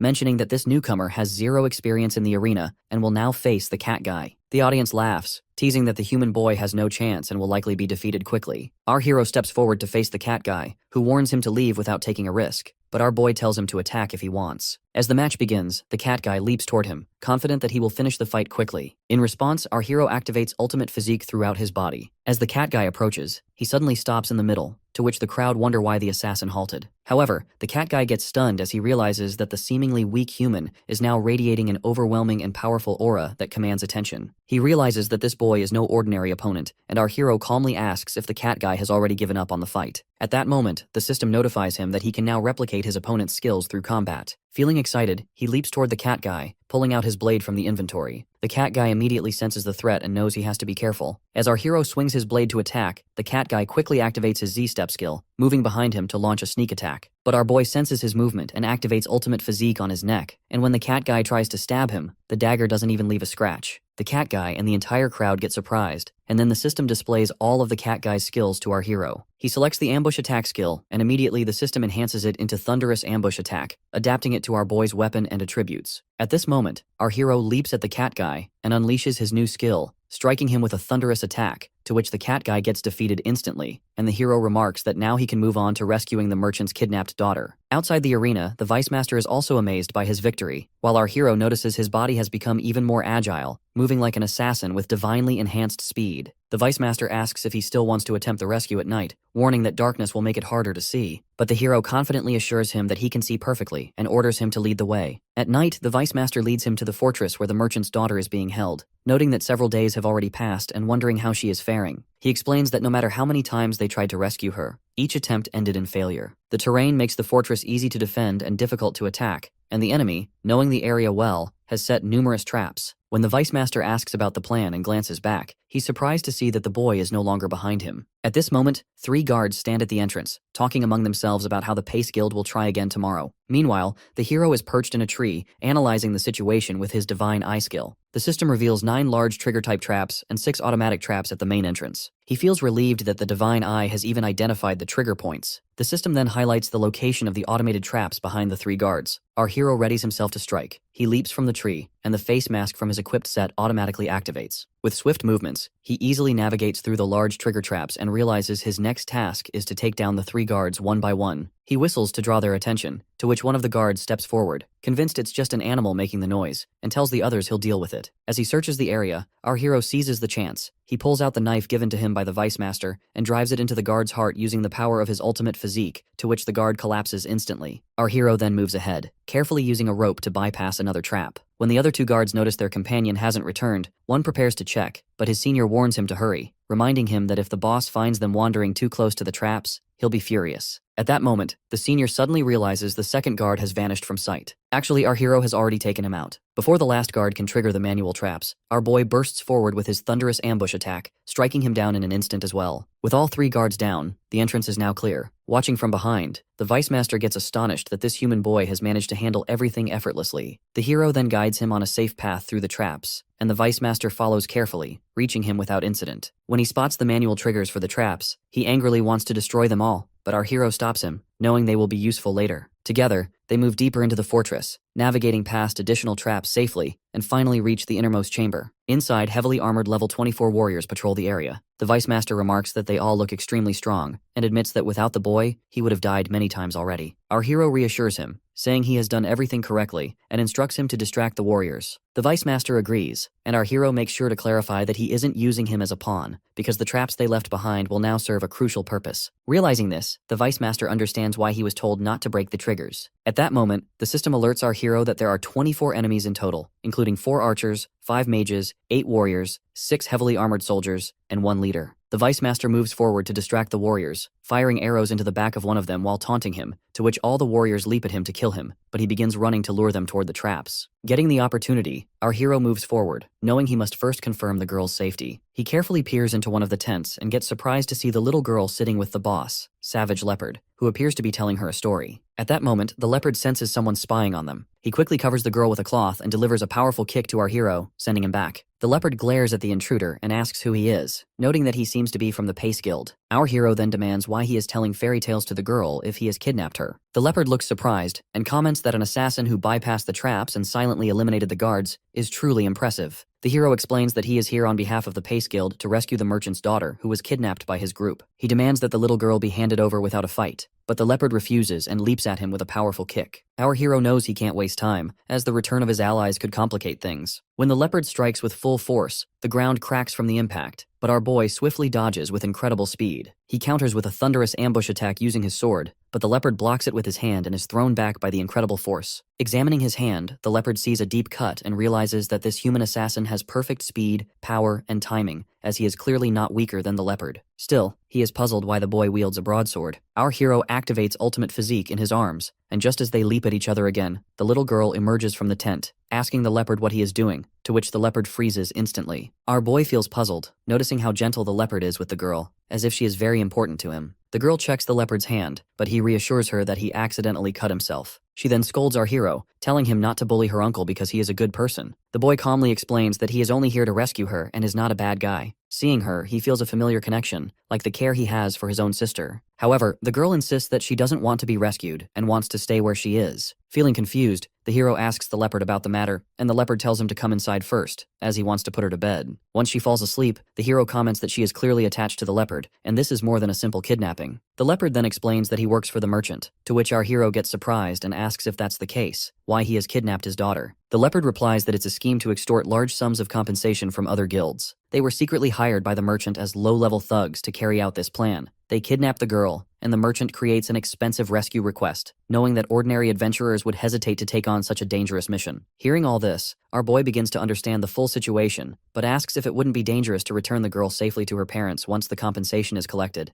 as if anyone discovers she is unharmed and back with her family, it could cause serious trouble. The leopard explains that the merchant actually stole the girl as a newborn and raised her for this scheme. To him, a child he has already used has no further value, and there's no reason to keep her alive. Our hero then asks why this little girl is so attached to him, to which the leopard reveals that he was the one who secretly stole her from the merchant and cared for her. Our boy asks if, now that the merchant has achieved his goal, there is any hope for the girl's future. He adds that he could easily take her and escape, but the leopard says he was homeless before that merchant took him in, and he cannot betray him now. Our hero points out that her so-called father seems completely indifferent to her, and that the leopard is the one who truly cares for her. He urges the leopard to cut ties with the merchant and run away with this little girl, as it would be best for both of them. Saying this, he moves back to exit, but the leopard comments that if he defies the merchant, he will never forgive them, and will hire as many assassins as needed to hunt them down. But our boy reassures him that he understands the pain of living while trying to protect others. He adds that if he cannot handle it alone, he will step in by himself and ensure the merchant cannot harm either of them. Afterward, our hero returns to the vice master, who gets happy to see him and tells him that he has been running in circles the whole time and even managed to trap the enemy warriors in their own traps. When he notices the little girl is not with our hero, he worries and asks if the mission has failed. But our boy assures him that the mission succeeded and the girl is safely returned. He instructs the vice master to go back to the guild and report their success, explaining that he will join them later after collecting the reward from the merchant. Hearing this, the vice master gets amazed and quickly rushes to the guild to report their success. Meanwhile, at his own palace, the merchant is counting his gold coins, muttering that his profits have been declining and he needs to step up his kidnapping schemes. Suddenly, someone warns him that he won't get that chance. Turning around, he sees our hero is standing there, to which he calls for his men to intervene. But our boy calmly says it's useless, as while he was busy counting his coins, he has already taken care of all his underlings. The merchant gets shocked to realize all his bodyguards have been killed, and our hero calmly explains that the mansion had been too peaceful for so long, leaving everyone unaware of danger, so he quietly crept in and slit their throats before they could react. Then the merchant offers him any amount of money he desires, to which our boy orders him to return the 5,000 gold coins to the guild, and reminds him of their bet. He should receive 1,000 gold coins for completing the request. He also mentions that he has heard the merchant is raising children and asks if they are being used to make money. The merchant admits it and even offers to sell the children's organs on the black market, promising to give him half the profits if he helps. Hearing this, our boy feels angry and tells the merchant that there is still one more thing he wants. When the merchant insists he will fulfill any wish, our hero activates the thunderous ambush attack skill and strikes the merchant, to which he gets defeated instantly. The next morning, news spreads that the merchant has been killed. People examine the scene and remark to each other that it must have been a surprise attack. They note that all the guards' backs and necks show fatal wounds. The merchant himself is found in his bedroom, his body in a horrific state, pierced through the heart by a single strike from behind. A confession letter lies next to him, detailing all his crimes, including fake kidnappings and other illegal activities, suggesting his death isn't unexpected. Observers conclude that whoever carried out the attack forced him to write the letter before killing him, exposing all his wrongdoing. At this moment, the cat guy Naruto is also present and feels puzzled by the single strike that pierced the merchant's heart from behind. He notices that all the fatal wounds bear the distinct mark of an ambush, a specialized skill of the Assassin's Guild he once belonged to. Yet, upon investigation, the merchant wasn't targeted by the guild. Confused about who could have done this, he suddenly remembers the human boy from the arena who is the only one one he has ever seen use the same ambush skill. Thinking this through, he realizes that if he reports the incident to the branch Assassins Guild leader, it might help him regain favor with the guild, so he quickly moves towards the guild. Meanwhile, our hero arrives at the Pace Guild and hands over the 5,000 gold coins, to which the guildmaster gets surprised and remarks that he just heard the merchant was assassinated, and it happened right after this boy left. He adds that if they hadn't received the gold, they wouldn't have gotten their reward. Our hero assures them the request is complete and mentions that he has leveled up. He reflects that after dealing with the merchant and his associates, the system even awarded him a bonus. He realizes that defeating enemies yields more experience points and accelerates leveling. At this moment, he reaches level 11 with 15,500 combat power. The guildmaster congratulates him, saying he has protected the guild's honor and that the 5,000 gold coins will be split equally between him and the guild. But our hero gently declines most of it, saying he doesn't need 2,500 gold coins. Since he was originally supposed to receive only 250, he decides to donate the rest to homeless children or struggling families. Hearing this, everyone gets surprised. Our hero takes only the 250 gold coins he agreed upon and bids farewell to the guild. As he walks away, he thinks about reaching level 11 and realizes he is just one step away from his goal, level 12. He also remembers that the beast girl Sakura should be nearby, and she will be surprised to see him now. When he reaches the Adventurers Guild, he notices a crowd gathered around. In the middle, the beast girl is facing a chubby woman who is scolding her harshly, demanding how she dared to bump into her child. The woman introduces herself as the wife of the president of the Beastman Trading Company. The beast girl remains calm and politely explains that her son accidentally bumped into her while she was simply standing there, waiting for someone. The woman grows even angrier, insisting that she is lying, while her son adds that there's no way he could have bumped into a girl like her. The guard also tells her that if she bumped into his child, she must apologize, but the beast girl refuses, saying that she will not endure insults for something she didn't do, and adds that with so many people around, there must be witnesses to what really happened. But when she looks around, she realizes no one is willing to speak up for her. At that moment, the woman slaps her, and she falls to the ground, yet she firmly declares that she will never apologize for a wrongdoing she didn't commit. Feeling angry, as she is going to pull out her sword, she reminds herself to endure the situation to avoid ruining her master's plan. Suddenly, our hero jumps in, delivering a powerful slap to the chubby woman, to which her son gets shocked, but our hero also pushes him aside. By looking at them angrily, he asks how they dare lay a hand on Sakura, warning that no matter who they are, they will face the consequences. Meanwhile, the cat guy arrives at the Assassins Guild, feeling that even in daylight, the place is as dark and cold as ever. Suddenly, two human assassins, the guild's leaders, one level 30 and the other level 27, stop him by putting a knife to his neck. The cat guy quickly explains that he used to belong to the guild and has come to share critical information. One of the humans points out that he is no longer part of the guild, while the other mocks him, saying this is the assassin who embezzled a target's money, got caught, lost an arm, and was expelled. The cat guy ignores him and states that he has discovered a warrior in the city who has stolen a skill from the Assassin's Guild, which is why he came here. The humans get focused and demand all the details, to which the cat guy explains that he fought this warrior alone and wants to relay the information. He adds that if his intel proves accurate and he helps eliminate the skill thief, he hopes for a chance to return to the guild. One of the humans responds that his proposal is reasonable and assures him that if the information checks out, they will forward his request to the higher-ups. Meanwhile, the beast girl is completely shocked to see our hero in this gear. The guard warns him that he just struck the wife and child of the trading company president, and he won't get away with it. The chubby woman adds that she will kill both of them and orders the guards to gather troops and arrest them immediately, or her husband will cut off funding to the city. The guard agrees, but our hero calmly responds that the woman started the fight and he only defended himself. The woman refuses, insisting she never hit this filthy half-beast girl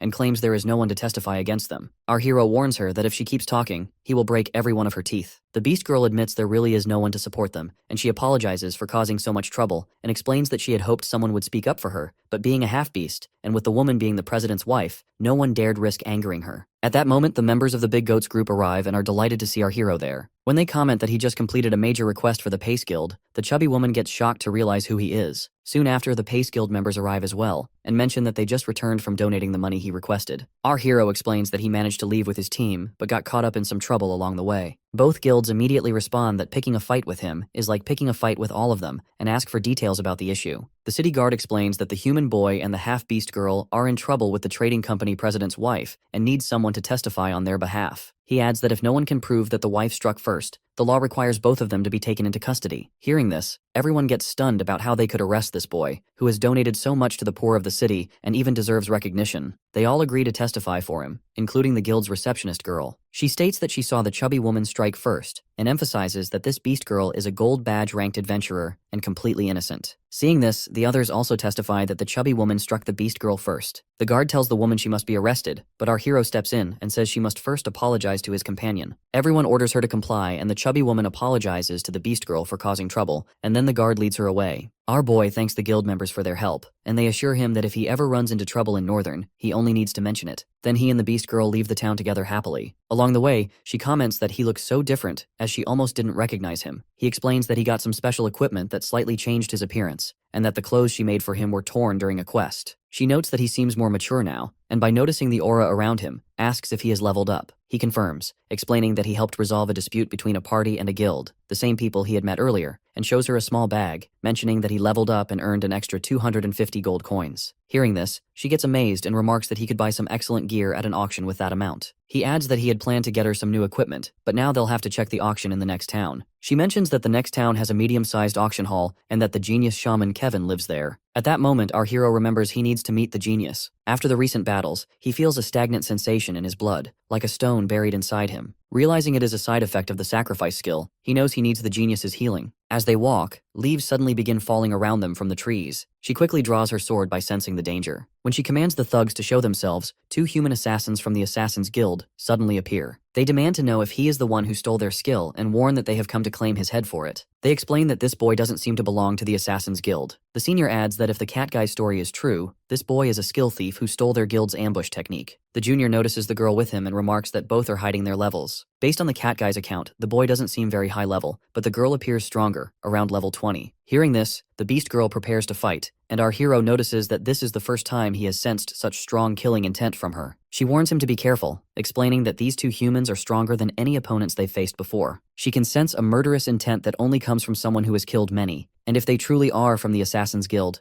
they will be extremely dangerous. She adds that the Assassin's Guild is a fearsome underground organization with roots in the East, composed entirely of powerful assassins, and they are famous for taking the heads or body parts of their targets as trophies. Hearing this, our hero recalls the cat guy warrior who said he was expelled from the guild, but feels confused, as he has no connection to any such organization. Then it hits him that these assassins are calling him a skill thief. The ambush attack skill he copied must be unique to the Assassin's Guild, which is why they are targeting him. At this moment, the senior assassin tells the junior that he'll take the boy, while the junior can handle the half-beast girl, but warns him to be careful since she seems skilled. Both activate their first skill, combo skill, Absolute Darkness. The girl warns our hero that this is a unique guild skill and urges him to stay close so they don't get separated. However, our hero suggests splitting up, reasoning that fighting one-on-one will be more effective. The assassins leap forward to attack where the senior assassin moves behind our hero, aiming for a true ambush attack, but our hero easily blocks the dagger and comments that the assassin will need to level up more to defeat him, to which the assassin gets shocked and our hero pushes him away with his blade. When the assassin asks about his level, our hero calmly says he's level 11. The assassin refuses to believe it, insisting it's impossible to fight like this at such a low level. He immediately leaps forward, using a skill called Serpent's Walk. The system quickly informs our hero about the ability, giving him confidence, knowing that without it, he would have been caught off guard. The assassin then activates another skill, Multiple Enclosure Killing Method, which creates multiple dark clones to encircle and attack the enemy simultaneously. Our hero responds by activating Ultimate Physique on his upper body, so when the assassin strikes, his attacks fail to cause any damage. Feeling confused, the assassin asks again about his level. Getting an opportunity, our hero displays his level and slashes the assassin across the chest, to which he slides back and remarks that if he is truly level 11, he's a prodigy any major guild would want. Introducing himself as the branch leader of the Assassin's Guild, he offers our hero a chance to join, saying the higher-ups will notice him and train him with the utmost care. But our hero rejects the offer, saying the guild does not suit him. In response, the assassin unleashes his true power. A strange and ominous aura flows from his body as he comments that he hasn't used this technique in a long time. Feeling surprised, our hero activates Ultimate Physique to defend himself, but the sheer force of the assassin's attack severely injures his arm. He realizes that if this power hits his heart, he would be instantly killed. The assassin states that he is level 31 and that anyone below level 30 stands no chance against this technique. As he leaps at our hero again, our boy understands that ordinary weapons and Ultimate Physique won't be enough. Thinking fast, he pulls the Divine King's hammer from his inventory, to which the assassin surprises, noticing the strange aura surrounding the weapon, while our hero taunts him, asking if he can block it now. He rises into the air, lightning crackling around him, and he knows that to defeat an opponent of this caliber, he must seize the perfect moment to deliver a decisive strike. The assassin mocks him, saying a mere level 11 warrior dares to challenge him, and lunges with his deadliest skill. Our hero is fully prepared, ready to unleash the 1-second power of the Divine King's hammer. Watching from a distance, the Beast Girl, who has already defeated the other assassin, comments that her master is using that power again, signaling that the outcome of the battle is already decided. Our hero strikes with immense force, slamming the assassin into the ground. The assassin gets stunned, realizing there's no way this boy could truly be level 11. Before dying, he summons a spirit with 2 fingers, warning that if he kills him, he will also become a target of the Assassin's Guild. Meanwhile, our hero lands as the Divine King's hammer's power fades. He feels the weapon's energy was stronger than before, but his body is completely exhausted. At that moment, the Beast Girl scoops him up in her arms, tends to his wounds and comments that taking down a one-eyed assassin in a single strike was far too much for anyone to handle. She gives him a potion and tells him the attack he used was incredibly powerful, but orders him not to rely on it too often, warning that it could cause trouble if she isn't around to support him. He explains that the opponent was exceptionally strong, which is why he had to use that power. The girl agrees, noting that the man was likely a high-ranking member of the Assassin's Guild, and says that finishing the fight quickly was a wise decision. As they talk, he realizes how long it has been since he arrived in this world. He is nearing level 12 and starts thinking that it might be time to return to his own world soon. He reflects that he needs to handle everything quickly for his sister's sake, and remembers the last time he confronted the bully girl's group to deal with those who had tormented his sister. He recalls that the bully girl's boyfriend's father is the underboss of the Blue Snake Gang, which makes the situation potentially dangerous. While he is thinking this, the Beast Girl hands him some high-grade potions that the assassins had been carrying. When he examines them, the system identifies them as A-grade experience potions, and he realizes that with these potions, he might even reach level 12 before they arrive at the genius Kevin's town. He decides that he will return to his own world once he reaches level 12, eager to see his sister Karina. Fully recovered, he and the Beast Girl continue their journey. Along the way, they face a horde of minor monsters and even run into a field boss. They also encounter a party struggling to complete a quest, so our hero joins them and almost single-handedly finishes it, leveling up to 12 with a combat power of 16,000. After completing the quest, they reach the town where the genius lives. The Beast Girl suggests they rest for the night. At the inn, the innkeeper informs them that only a premium room is available. When they ask for 2 rooms, he apologizes and explains that only 1 room remains, asking if they are adventurers heading to the refining tournament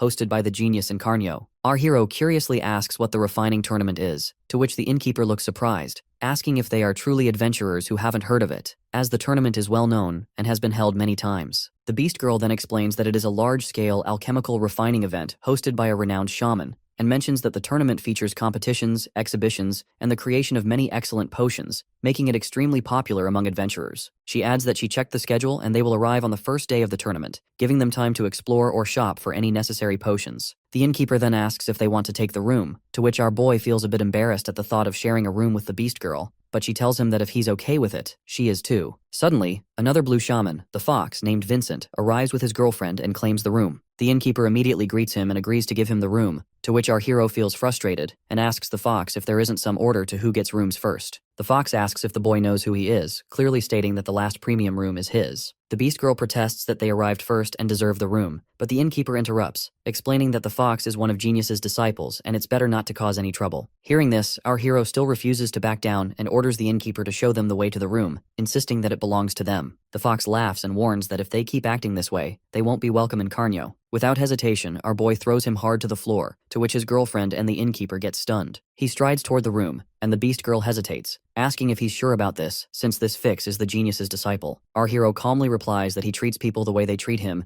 as there's no reason to respect someone who disrespects him, even if they are the genius's disciple or not. Later, as they rest in the room and the Beast Girl falls asleep, our hero activates the power of the ring to return to his original world. When he teleports back, he finds himself lying on his bed and notices that his sister is still sleeping peacefully. He recalls the moments when she looked sad before, and when he sees her canes, he realizes that she has repaired them by herself. He realizes that she is incredibly strong and thinks that now he has become stronger too, and he will never let anyone bully her again. He vows that she will never have to suffer or feel unloved so miserably ever again. He adds that he will heal her legs properly and restore that joyful smile she once had. Then, he carefully stores the black armor disguise set into his inventory and notes that his gear from this world is still intact. He realizes that he needs to find opportunities to level it up, and now that he is back, he plans to tackle everything step by step. The next morning, as he and his sister head to school, she feels surprised by looking at him, noticing that he seems like a completely different person after just one night. He explains that he got a haircut and exercised a bit, to which she responds that he looks so grown up and even taller. Our hero assures her to take care of herself and stay in her classroom after school, making sure not to go anywhere else. As they talk, the bully girl Mina and her friend notice them, and they can't help but think that he looks surprisingly cool now. His sister feels a little scared around them, but our boy reassures her that nobody will bully her anymore, to which she thinks that maybe her brother has truly become a hero. As they move forward, the bully girl decides she will use her boyfriend's family connections to teach them a lesson. Meanwhile, in the classroom, two guys talk to Rayleigh, who had previously started a fight with our hero, asking if he plans to play nice with him now since he had almost killed them before. The bully angrily orders them to shut their mouths, commenting that they only got into trouble because they underestimated that boy, and states that he himself is not afraid of him at all. His friends argue that they were waiting for that boy to beat him up,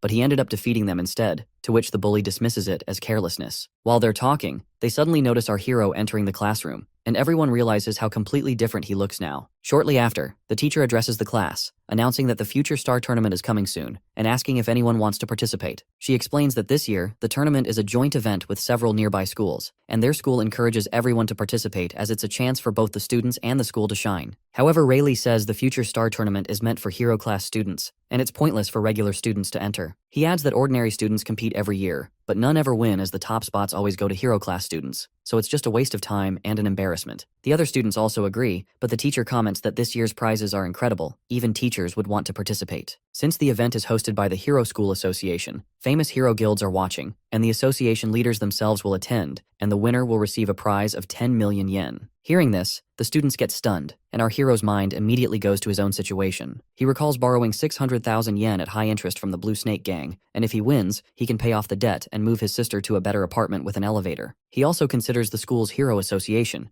realizing he doesn't know much about the hero system, but if they notice him, he could even gain additional support. He realizes that money here is more useful than the gold coins from the other world, and both he and his sister need it to live a better life. While everyone else argues that it's pointless for regular students to enter, our hero raises his hand to declare that he will participate in the tournament. Rayleigh laughs, saying this boy has gotten arrogant just because he beat them once, and the other students mock him, insisting that this is a hero class students tournament, and he has no chance. The teacher asks if he's serious about entering, to which he confirms. When the bully mocks him again, our hero challenges him to a bet that if he loses, the bully can do whatever he wants, but if he wins, everyone must stop acting high and mighty toward him. The bully says the whole class will be witnesses, warning him to do his best as they watch him embarrass himself. The teacher then says she will submit his entry form and explains that there will be a pre-tournament test for all participants that afternoon, which everyone entering must take. Our hero agrees, and after class, he goes to his sister who wishes him luck on the test, and he tells her he might pick her up late tonight so she doesn't have to go home alone. As they talk, some of the other girls notice how much more handsome this boy looks compared to before, and decide to ask his sister later if her brother has a girlfriend. When his sister returns to class, all the girls gather around her and start chatting. The two bully girls feel jealous, and Mina whispers to her friend that she heard this girl's brother is entering the Future Star Tournament. She adds that she already told Billy, who replied that his dad knows hero class students from other schools, so they might use this tournament as a chance to teach the boy a lesson. Meanwhile, in the principal's office, the principal explains that the Future Star Tournament is very important. Officially, it promotes inter-school relations, but in reality, it serves as a power assessment for the Hero Union and major guilds. He adds that the strength of their top students reflects the school's overall power and affects how much support and funding they receive. He emphasizes that placing at least one student in the top 5 will guarantee the school receives full backing. Then the vice headmaster explains that all hero class students are automatically entered, while participation for regular students is optional. As expected, almost no regular students have signed up, which pleases the principal. He instructs the vice headmaster to ensure thorough preparations for this afternoon's test, as a Hero Association representative will be attending. The vice headmaster assures him everything will be ready. However, when he mentions that a regular class student named Tsuyoshi has applied to join the tournament, the principal gets surprised. At the pre-competition test area, many hero class students gather, and they talk among themselves about a regular class student participating this time. One girl asks if he really thinks he can compete with them,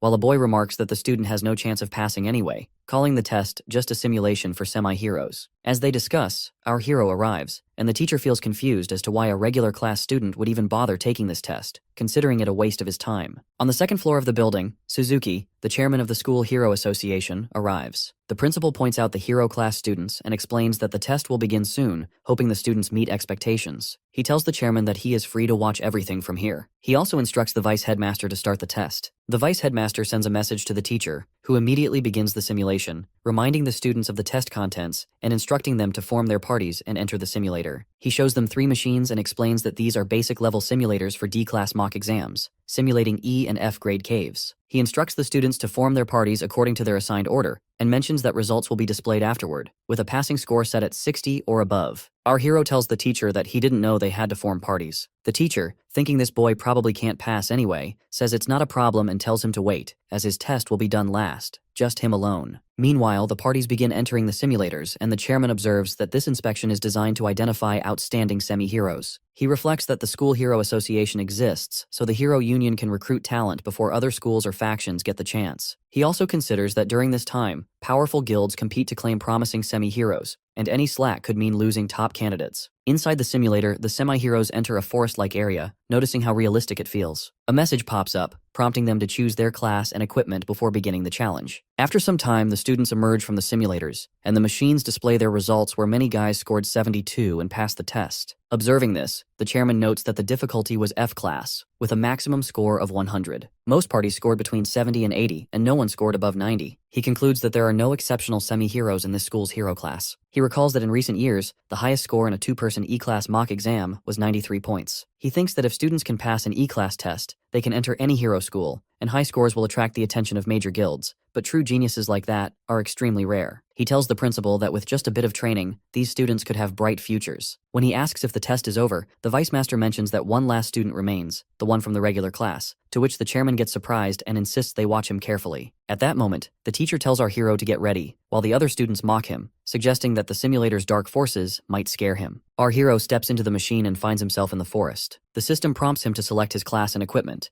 but he comments that he already has everything he needs, so he just begins. As he draws his sword, a group of level 1 rabbits leaps at him, but he slices through them effortlessly. He reminds himself that his sister is waiting, so he needs to finish quickly. Within 6 minutes, he defeats the level 3 rabbit boss. The system notifies him that his abilities far exceed this test, and that he must now attempt the D-class mock exam. A new portal opens in front of him, and he steps through, noting that with his current level, there is no real difference between the D-class and F-class exams. Meanwhile, the other students grow restless, commenting that he hasn't emerged yet as maybe he is scared of the monsters. The teacher is confused that 12 minutes have passed, while the chairman remarks that the principal should reward the boy for his bravery, given how much time he has taken inside. Finally, the machine signals the end of the test. Our hero emerges, and the machine announces that he has passed with a perfect score of 100 in just 12 minutes. Everyone gets shocked, and the chairman asks if this student might actually be from the hero class. The others protest, saying it must be a mistake as no ordinary student could clear 2 exams in just 12 minutes. The results even show he completed the D-class exam, something they believe is impossible. Our boy says he doesn't know anything about that, and adds that as the test is over, he's going to pick up his sister. Before he can leave, the chairman calls him back. The vice master looks puzzled, muttering that the system was definitely set for a lower-level cave, and there's no way a D-class exam should have appeared. The chairman then asks him to describe the final boss, to which our hero explains that it was a level 6 dark wolf, fast but weak, so he just slashed it a few times and it went down. He steps forward by repeating that he needs to go pick up his sister, to which the chairman agrees, and orders the principal to allow this boy into the upcoming competition. At the same time, he instructs him to keep the results and everything that happened today strictly confidential. In his mind, he admits that this boy's words are true as there was no mistake. The final boss of the D-class mock exam is indeed a level 6 dark wolf. That means this ordinary student cleared both the F-class and D-class mock exams in just 12 minutes, and with a perfect score. He realizes he has discovered something rare, a monster in human form, a genius unlike any other. From now on, he must keep an eye on this boy, and make sure to recruit him into the Hero Association. On the day of the Future Stars tournament, all the students gather and talk about Kurozi and Sawahira high schools, both top-ranking schools known for their excellent academics. Rumors spread that many students from their hero classes are already strong enough to become real heroes. Then the announcer reminds everyone to register before entering the arena. When our hero introduces himself, the announcer advises him not to push too hard, warning that the hero class students are formidable opponents. At the same time, the chairman arrives and asks the principal if all the regular class students have been registered. The vice master confirms, adding that they should already be in the arena. The chairman realizes that this means Tsuyoshi is serious about the tournament. He worries that if large guilds and factions notice that boy, they might try to recruit him. The vice master then informs the principal that representatives from major guilds and factions have also arrived. The principal orders him to ensure that all guests are properly looked after. When the vice master mentions that both Kurozi and Sawahira high schools have sent their strongest students this year, the principal gets stunned and admits that while their school will do its best, it will be nearly impossible to win against such opponents. Then the announcer calls the students to the testing area, announcing that the practical ability test will begin soon. When the hero looks at the screen, he sees the rules. Participants must use minimal movement while maximizing their power. Each strike will be measured, showing a body score and a power score, both capped at 100. He quickly understands that the scores will reveal each student's true ability, and since machines handle the evaluation,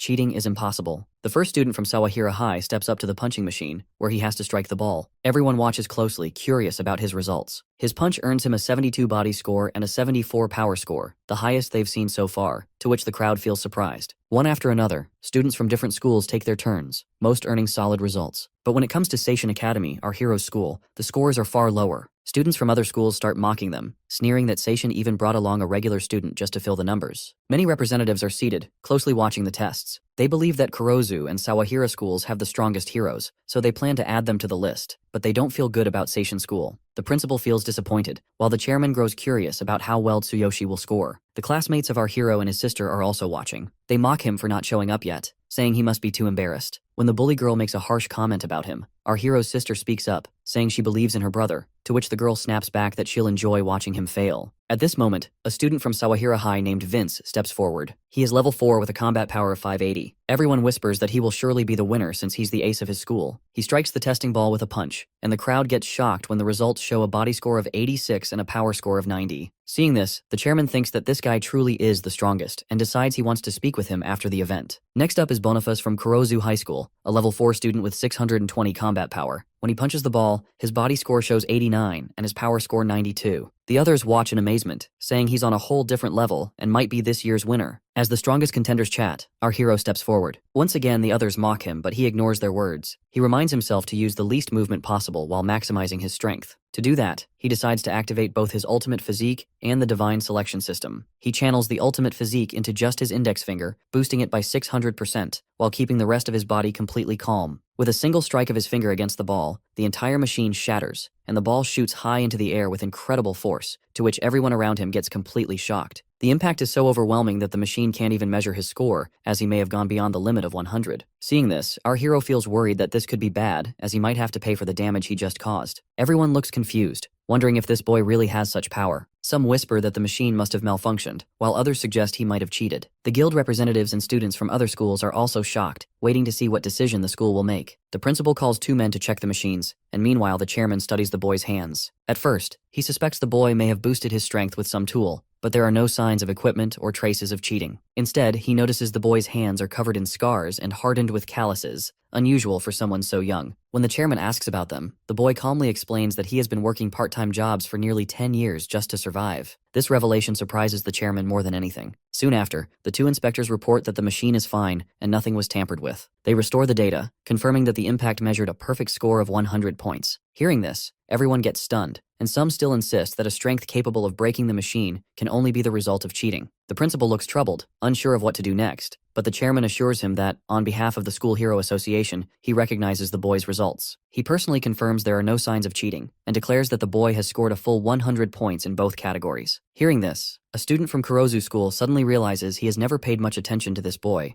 but now suspects he might be the one Billy asked him to target. He remembers that Billy's father is the young head of the Blue Snake Gang, a business partner of their school, so he must honor the request. At that moment, the announcer reveals the results that Tsuyoshi from Seishin High School is the winner of the round, taking first place. Our hero's sister gets amazed and can't resist mocking the 2 bully girls. This makes Mina furious, and she immediately messages her boyfriend, demanding to know why he hasn't taken action, to which her boyfriend replies that his friend from Kurozu School will handle the boy. The chairman then adds that our hero is the only student from Seishin High School to reach the top 10. He explains that the top 3 students will earn 10, 5, and 3 points, while the rest of the top 10 will each receive 1 point. The announcer calls out to all students, telling them to form parties for the next round. The second match is a team competition, a destruction race, where groups will enter a mock dungeon and try to defeat as many darkness creatures as they can within 10 minutes. Excitement spreads through the crowd as everyone prepares. A teacher reminds our hero that according to the rules, he needs at least 3 members to form a team, otherwise he cannot take part in this round. Our boy decides it's fine to sit out since Seishin School is already in first place with 10 points. Meanwhile, the student from Kurozu School rallies his teammates, boasting that they have done this kind of training many times before. He claims they are the strongest team in their school, specially prepared for this exact situation,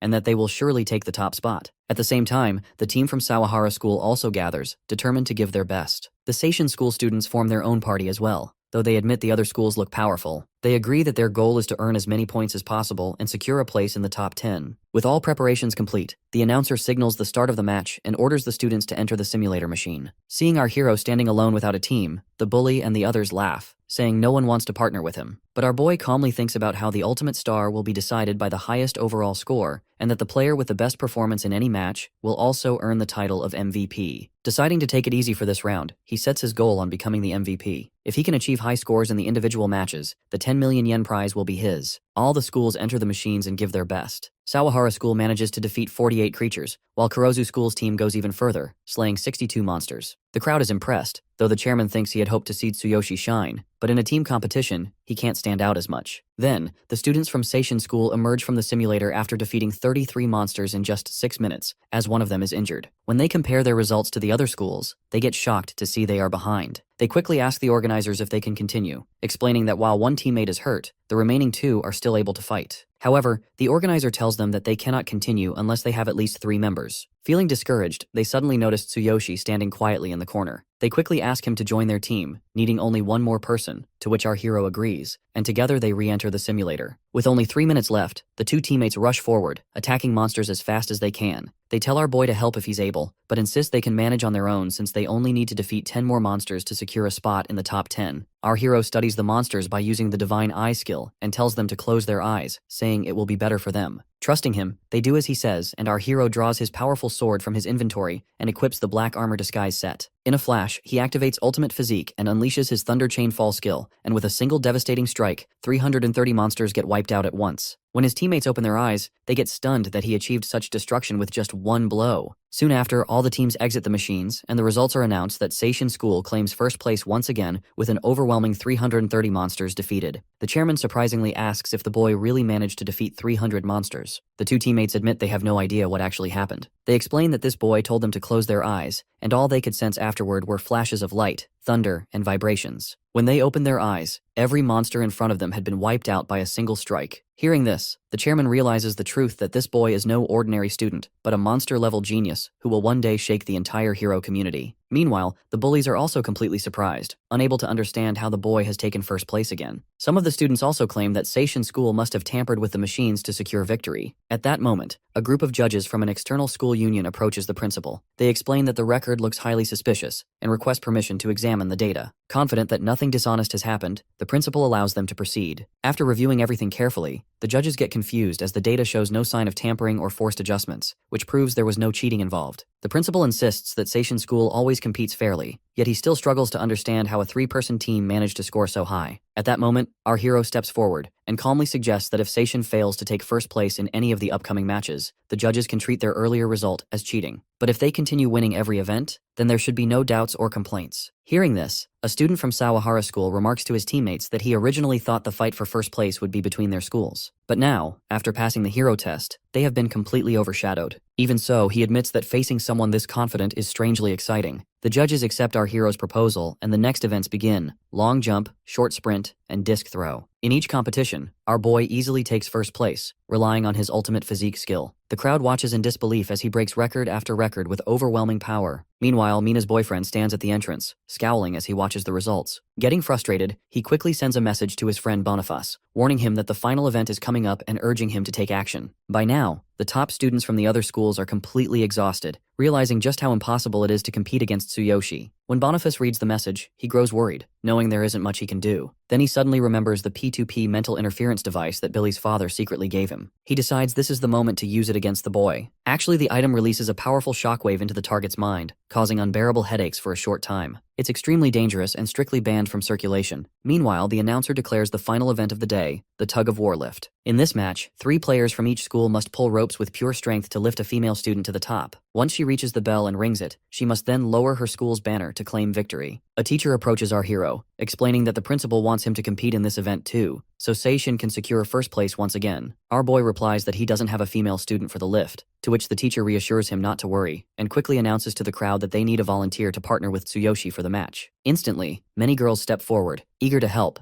but they also get nervous, unsure if they can truly support him in reaching first place. At this moment, our hero's sister gets ready to help him, but another girl quickly stops her, reminding her that her legs are still injured. Then Mina, the bully, suddenly gets an idea. She decides to volunteer, planning to sabotage the match. Even if Seishin fails, she can make it look like the boy's fault instead of hers. When the teacher brings her over, our hero gets surprised to see her and asks why she came. She sweetly claims she volunteered because no one else wanted to. Together, they head to the stage and she climbs onto the lift, pretending she wants to help him secure first place, but her intentions are far from genuine. Our hero, seeing through her act, simply ignores her. Meanwhile, the other teams prepare for the match. Boniface feels angry, determined not to let this boy win so easily. Assistants double-check the ropes for safety, and soon the announcer signals the start of the final event, to which the competitors begin pulling with all their strength. Our hero knows that with his ultimate physique, he could finish this in an instant, but moving too quickly would look suspicious, so he decides to build his strength gradually, planning to secure first place at the very end. Watching him, Boniface comes to a clear decision. He no longer cares about winning for himself, as his only mission now is to make sure this boy does not take first place. As the match continues, the competitors strain with all their strength, each lift feeling heavier by the second. However, the Sawahara team seems to handle it with ease. At that moment, our hero quietly activates his ultimate physique and decides to keep a steady pace, planning to accelerate only at the very end and overtake everyone in one final push. Mina, watching his calm expression, grows irritated. Determined to make things harder, she starts bouncing on the lift to add extra weight. The assistants quickly warn her to stop, telling her it's dangerous, but she ignores them. Her boyfriend, watching from the crowd, feels satisfaction at her antics. Yet when she looks down at our hero, she gets surprised as despite her efforts, he remains calm. Our hero asks if she is done causing trouble, to which she feels like he might truly kill her if she continues. At this moment, Boniface decides it's time. Before the event began, he secretly locked the device onto our hero as the target. Now, as he presses the switch, he thinks that things are about to get interesting, and suddenly strange waves of radiation spread through the arena. Every student is hit with a crushing headache, including Boniface himself. When the radiation reaches our hero, his mental protection activates on its own, shielding him from the worst effects. All around him, the students collapse in pain, and their hands slip from the ropes, to which the lifts immediately begin to fall. The crowd panicked, and the principal urgently orders others to rush in and help, but it's already too late. In an instant, our hero leaps into action. He grabs the rope of Mina's lift before it can crash down, realizing that if he only saves her, the other girls will still be in danger, so he pushes his body to the limit. Activating ultimate physique in his legs, he runs at incredible speed, catching every rope one by one until all the falling lifts are in his grasp.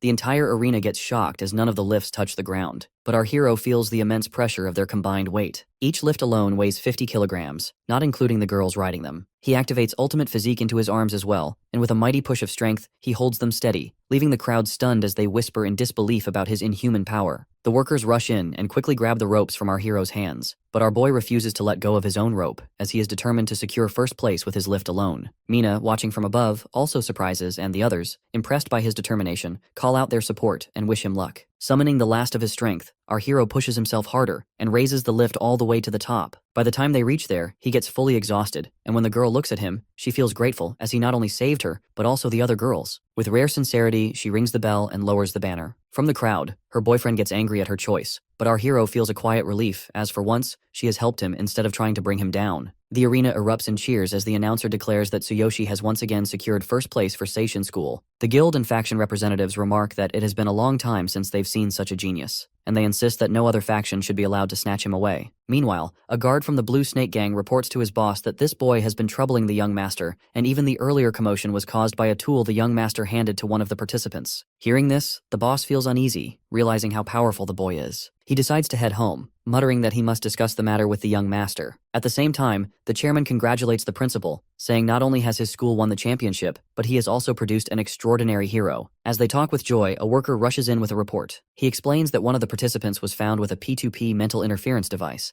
and it seems this was the cause of the earlier disturbance. The revelation shocks both the chairman and the principal, and the worker reveals that it was Boniface from Kurozu School who brought the device. The chairman immediately instructs him to continue the investigation, while he himself will contact Kurozu School directly. Then our hero arrives, and the principal greets him by calling him the star of Seishin School. He praises his incredible performance and declares that from now on, the school will cover all tuition fees and expenses for him and his sister. Our boy politely thanks him but insists he doesn't need any special treatment. The chairman then invites him to join the elite hero team. He explains that there has never been a case of a high schooler joining before, but he has the talent and qualifications to make history. As the future star champion, he will also receive prize money and a private unit in the #1 hero mansion. Hearing this, our boy gets amazed that he has even been granted a mansion. Meanwhile, Mina is walking away when her boyfriend suddenly drags her to a secret spot and angrily demands to know why she helped that boy when she was supposed to bring him down. She tells him that the boy saved her and everyone else, and without him, she would likely be lying in a hospital bed. Her boyfriend snaps at her again with disrespectful words, but she pushes him back and orders him to stay away from her, to which he raises his hand to slap her. But then suddenly our hero arrives there and grabs the guy's hand, saying he didn't want to get involved.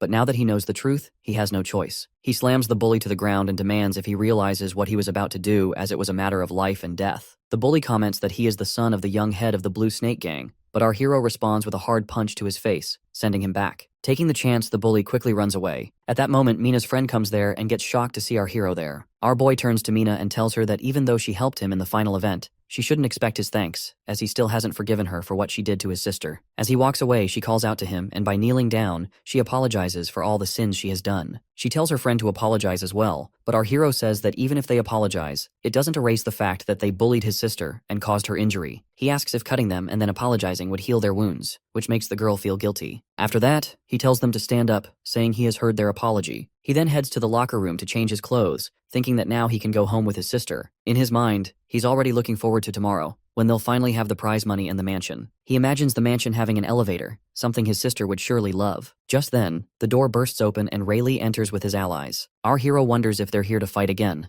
but instead, the guy and the others kneel before him and apologize for treating him like a lackey all this time. Feeling surprised, our hero realizes that today, everyone is apologizing to him. Outside the school gate, everyone walks alongside him with respect, admiring how incredible he is. His sister, watching the scene, proudly remarks that her brother is really popular. Suddenly, Mina rushes over and warns him to run because Billy is coming with his gang. At that moment, Billy pushes her aside and glares at him, declaring that without his father, he now has plenty of allies to rely on. Seeing this, Rayleigh grows worried and asks our hero if he truly has such a powerful enemy. Still, he quickly adds that since he respects Tsuyoshi, he is willing to stand by his side in this fight. But our boy tells him not to get involved. Instead, he asks him to watch over his sister, while he handles everything himself. Deciding there is no reason to keep hiding his true identity, he declares that he is a hero and suddenly transforms into his hero form. The bullies get shocked, but Billy shouts at them, promising double payment if they fight. A few of his men charge forward, but our hero swipes them away effortlessly. The bully orders all of his allies to attack at once. One of them strikes our boy with an iron rod, but to everyone's shock, the rod bends while our hero remains completely unharmed. He responds with a powerful punch that sends the attacker crashing into Billy, to which everyone gets stunned. As more bullies gather, he realizes their numbers are growing. He grabs an iron rod himself and summons the lightning strikes from the sky. On top of the building, two men watch the scene. They are heroes as well, and the older one, Dane from the Final Glory Guild, remarks that this boy must be the most gifted D-rank hero they've ever seen, and they should recruit him into their guild. The second man, Sandor from the Dragon Keeper faction, says their faction has not fought over talent in a long time,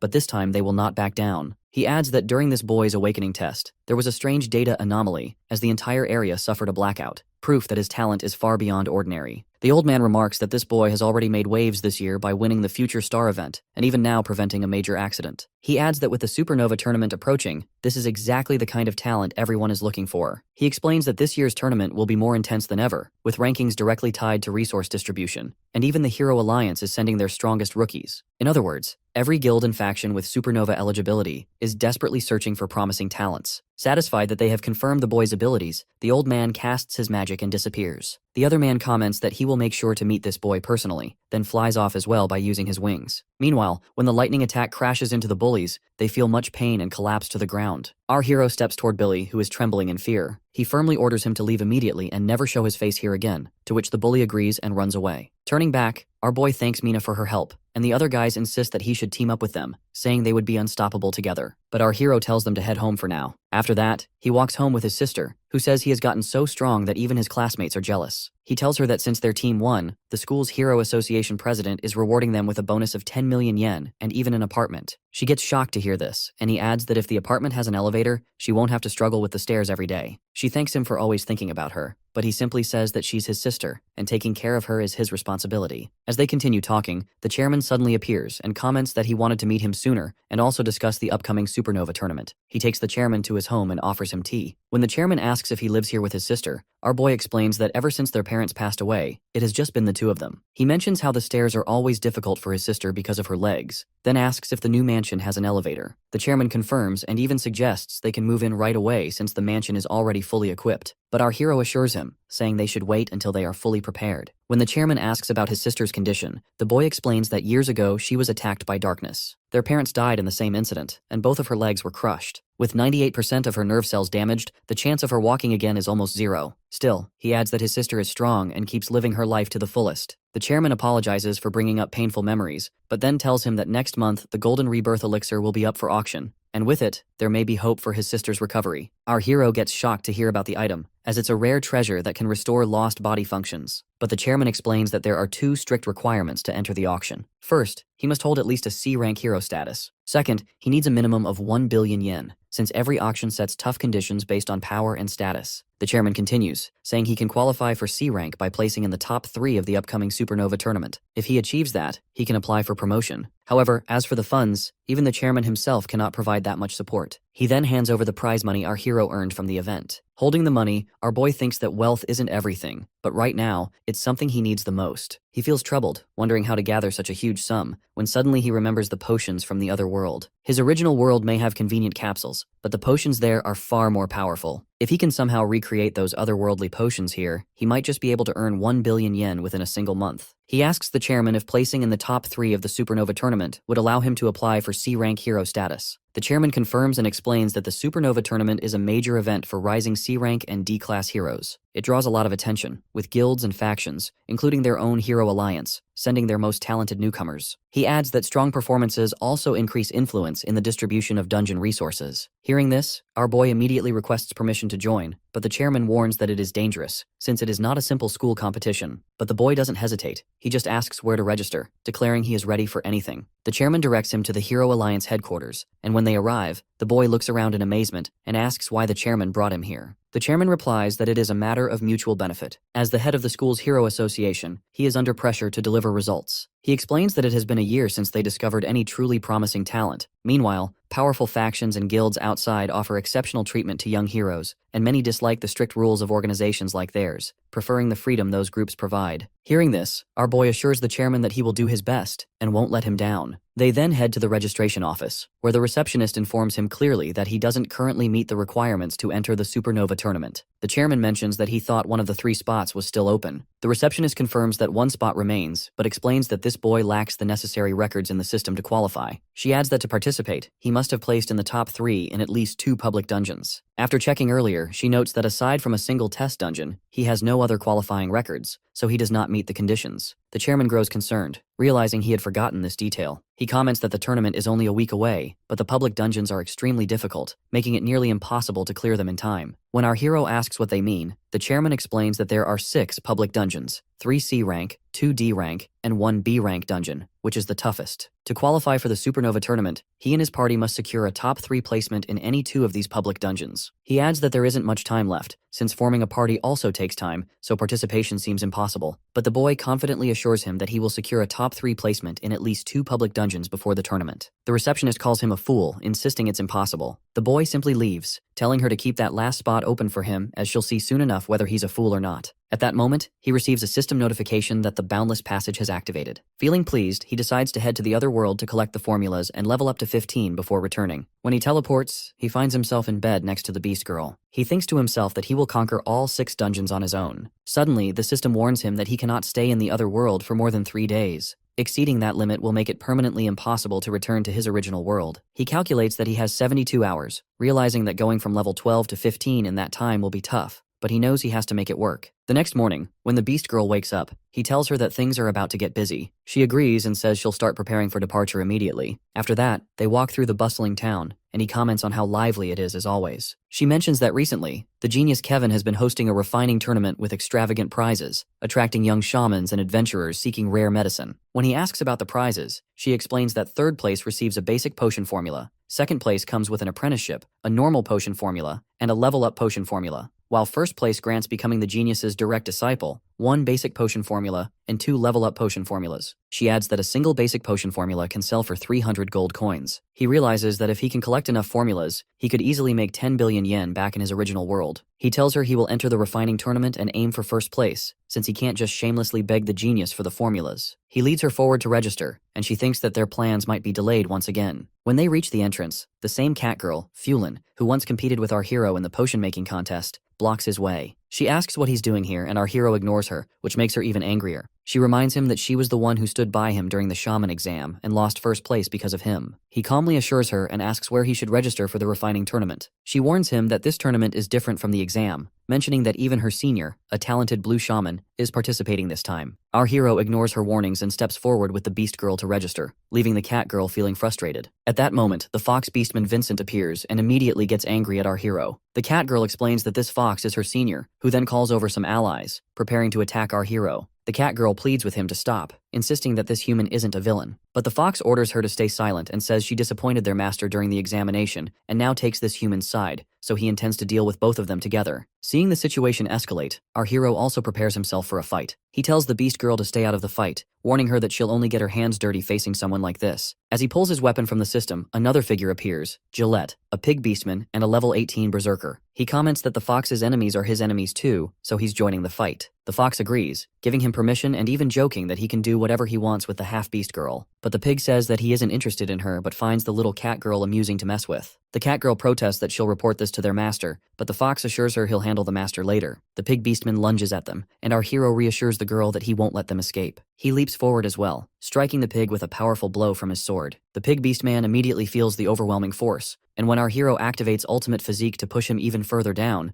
everyone watching gets stunned. Even the fox realizes that the pig can't even lay a finger on this human boy. At that moment, the pig beastman decides to unleash his full power, even if it costs him his life. He activates a devastating skill, creating massive destruction and pushing our hero back slightly. Seeing the danger, our hero quickly forms an isolated area around them and uses the thunderous ambush attack, dashing behind the pig to deliver a fatal strike. The pig realizes he can't dodge it and thinks this may be the end. Suddenly, a strange blue flame collides with our hero, which nullifies his skill. Feeling surprised, he sees the genius Kevin, a level 36 red shaman, standing nearby. The genius says the tournament is about to start and they need to stop causing a scene. Actually, the blue flame came from the genius, who scolds the fox beastman and the cat girl for bringing shame to the shamans. The fox beastman immediately apologizes, and the genius turns to the other fighters, including the pig, who quietly retreat. The genius then asks the cat girl why she is here, since she failed the shaman examination. She explains that she is guiding the human shaman who defeated her in the exam to the refining tournament. At this moment, our hero hands the genius the recommendation letter and explains that he came with a recommendation from President Doug. He heard about the refining tournament and thought he'd give it a try. The genius reads the letter and immediately notices that this boy has lingering issues with his body. He comments that since his respected senior Doug recommended him, he will handle him with care. He tells our hero to follow him and orders the fox beastman to prepare the tournament materials. Our hero then notices the beast girl isn't showing up,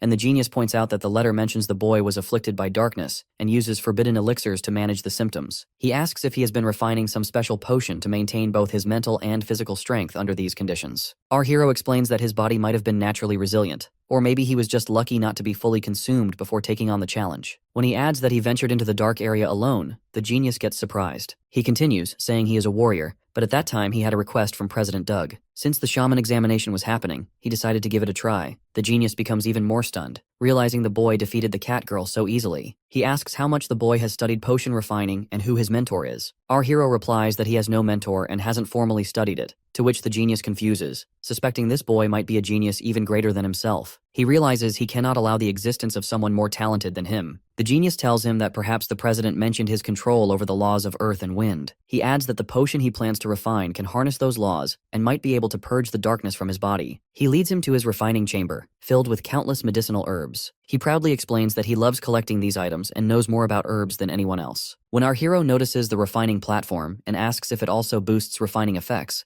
the genius realizes this boy doesn't even recognize premium herbs or understand the value of a high-quality platform. He takes a small bowl and says he needs a drop of his blood to examine his condition. Our hero agrees, and as the genius channels a blue wind magic over the blood, he gets surprised to detect traces of darkness in the boy's body. He notes that if this darkness had entered an ordinary adventurer, they would have long lost their sanity, but this boy remains completely fine. He explains that now, potions alone won't be enough. He must use the power of the laws to purge the darkness from his body. As he channels his magic along the boy's back, he feels a burning pain, and the genius warns him that the aura is extremely stubborn, and he'll need to inject even more power. The boy endures the pain, and as the genius intensifies the magic, the agony grows, but the hero activates his ultimate physique, which gives him some relaxation. The genius gets surprised to see a strange power within the boy resisting the laws. Realizing this human could cause trouble later, he discreetly places a magical mark on him, a precaution that would allow the genius to neutralize him if necessary. After finishing, he declares that every trace of darkness has been erased and asks how he feels. Our hero feels much better, but curiosity strikes him. He knows the genius wielded the 12th law of the legendary ruin laws and wonders what the first law might be. He offers the genius some gold coins, but the genius refuses, saying that since the president recommended him, he can't accept payments. He then asks if the boy plans to join the refining tournament, and when our boy confirms, the genius says that ranking first in the shaman examination already qualifies him. He adds that the tournament is about to start, so no special preparation is needed, but he won't go easy on him just because of the recommendation. Summoning his uniform with magic, he heads out, telling the boy to show his full talent in the tournament. Afterward, the cat girl guides our boy to the main venue, where the crowd is already gathered. She tells him that his registration is complete and asks if the woman who came with him has abandoned him. The boy explains that she likely has other business to attend to, which is why she isn't here. The cat girl then warns him that the participants are confident young shamans and adventurers, and this tournament won't be as simple as the basic assessments he faced before. Her senior blue shamans are also competing, so it will be a valuable experience for him. When he asks if she is participating, she rejects by saying that her master told her she couldn't enter since she didn't achieve first place in the examination. She then leads him to the refining platform she has prepared for him, explaining that it's hers, so he shouldn't break it and must clean it after the tournament. She also tells him that the tournament is an elimination-style competition, so half the participants will be knocked out in the first round. Some nearby beastmen mock him, but the cat girl reassures him to ignore them,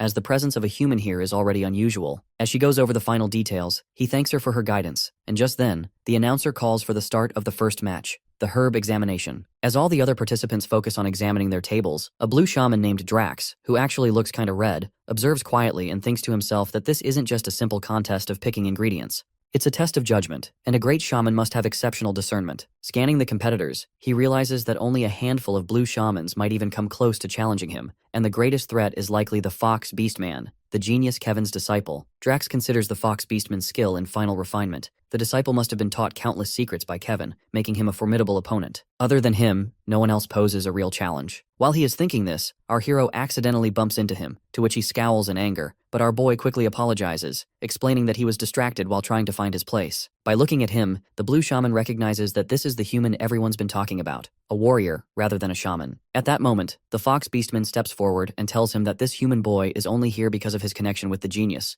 to which Drax comments that it's a shame the boy relies on connections to participate. Hearing this, our hero comments that if this weren't a public venue, he would have punched him already, but he simply steps forward. Then the announcer girl begins explaining the rules that they will announce the name of a potion, and the participants must identify the ingredients needed to make it and collect them within the time limit. Failing to gather the ingredients on time results in disqualification, and the participants will be scored based on the quality of the ingredients they choose. As several girls carry buckets filled with ingredients to their tables, the cat girl stands in the corner, worried about our hero. She knows this isn't like the previous shaman exam, as this time, skilled blue shamans are competing as well. Meanwhile, a senior named Conte, a level 33 red shaman, an old beastman, sits beside the genius Kevin. He remarks that he's glad his disciple Drax is participating in the competition. The genius replies that he simply wants to give talented shamans the opportunity to showcase their skills. The old beastman then asks about the Fox Beastman, and the genius comments that he certainly has talent, but what matters is whether he can demonstrate it in the tournament. The old beastman adds that he's heard a human participant is joining this time, to which the genius confirms, explaining that the boy, Tsuyoshi, comes recommended by the president. He explains that this boy is a warrior who has never trained as a shaman, yet he not only took the shaman exam as a human, but also defeated the cat girl to claim first place. Hearing this, the old beastman grows curious to see what the boy will do in this tournament. Meanwhile, our hero studies the buckets and realizes that half of the participants will be eliminated in the first round, which is the ingredient picking stage. He notes that each potion requires multiple ingredients, so he must select the right ones from several buckets. Rushing to grab random items or wasting time searching will mean disqualification. Thinking this through, he decides it's the perfect moment to use his skill, the Divine Eye. The announcer girl reveals the first potion, the Beginner Cooling Potion. Participants rush to the buckets to collect ingredients, but our hero activates his Divine Eye, instantly identifying the 3 required items: Fire Spirit Grass, Wood Core, and Withered Vine. He also notices the crowd around the buckets, realizing it will be difficult to grab the ingredients, and sees that the Fox Beastman and Drax have already collected theirs with ease. He decides to demonstrate the strength of a warrior, so he activates his Thunderous Ambush attack skill, plunging the surroundings into darkness. The other participants are stunned by the sudden display, and our hero quickly moves in front of a participant picking ingredients from a bucket. Canceling the ambush attack, he reactivates his Divine Eye, instantly identifying the highest quality ingredient. When he picks it up,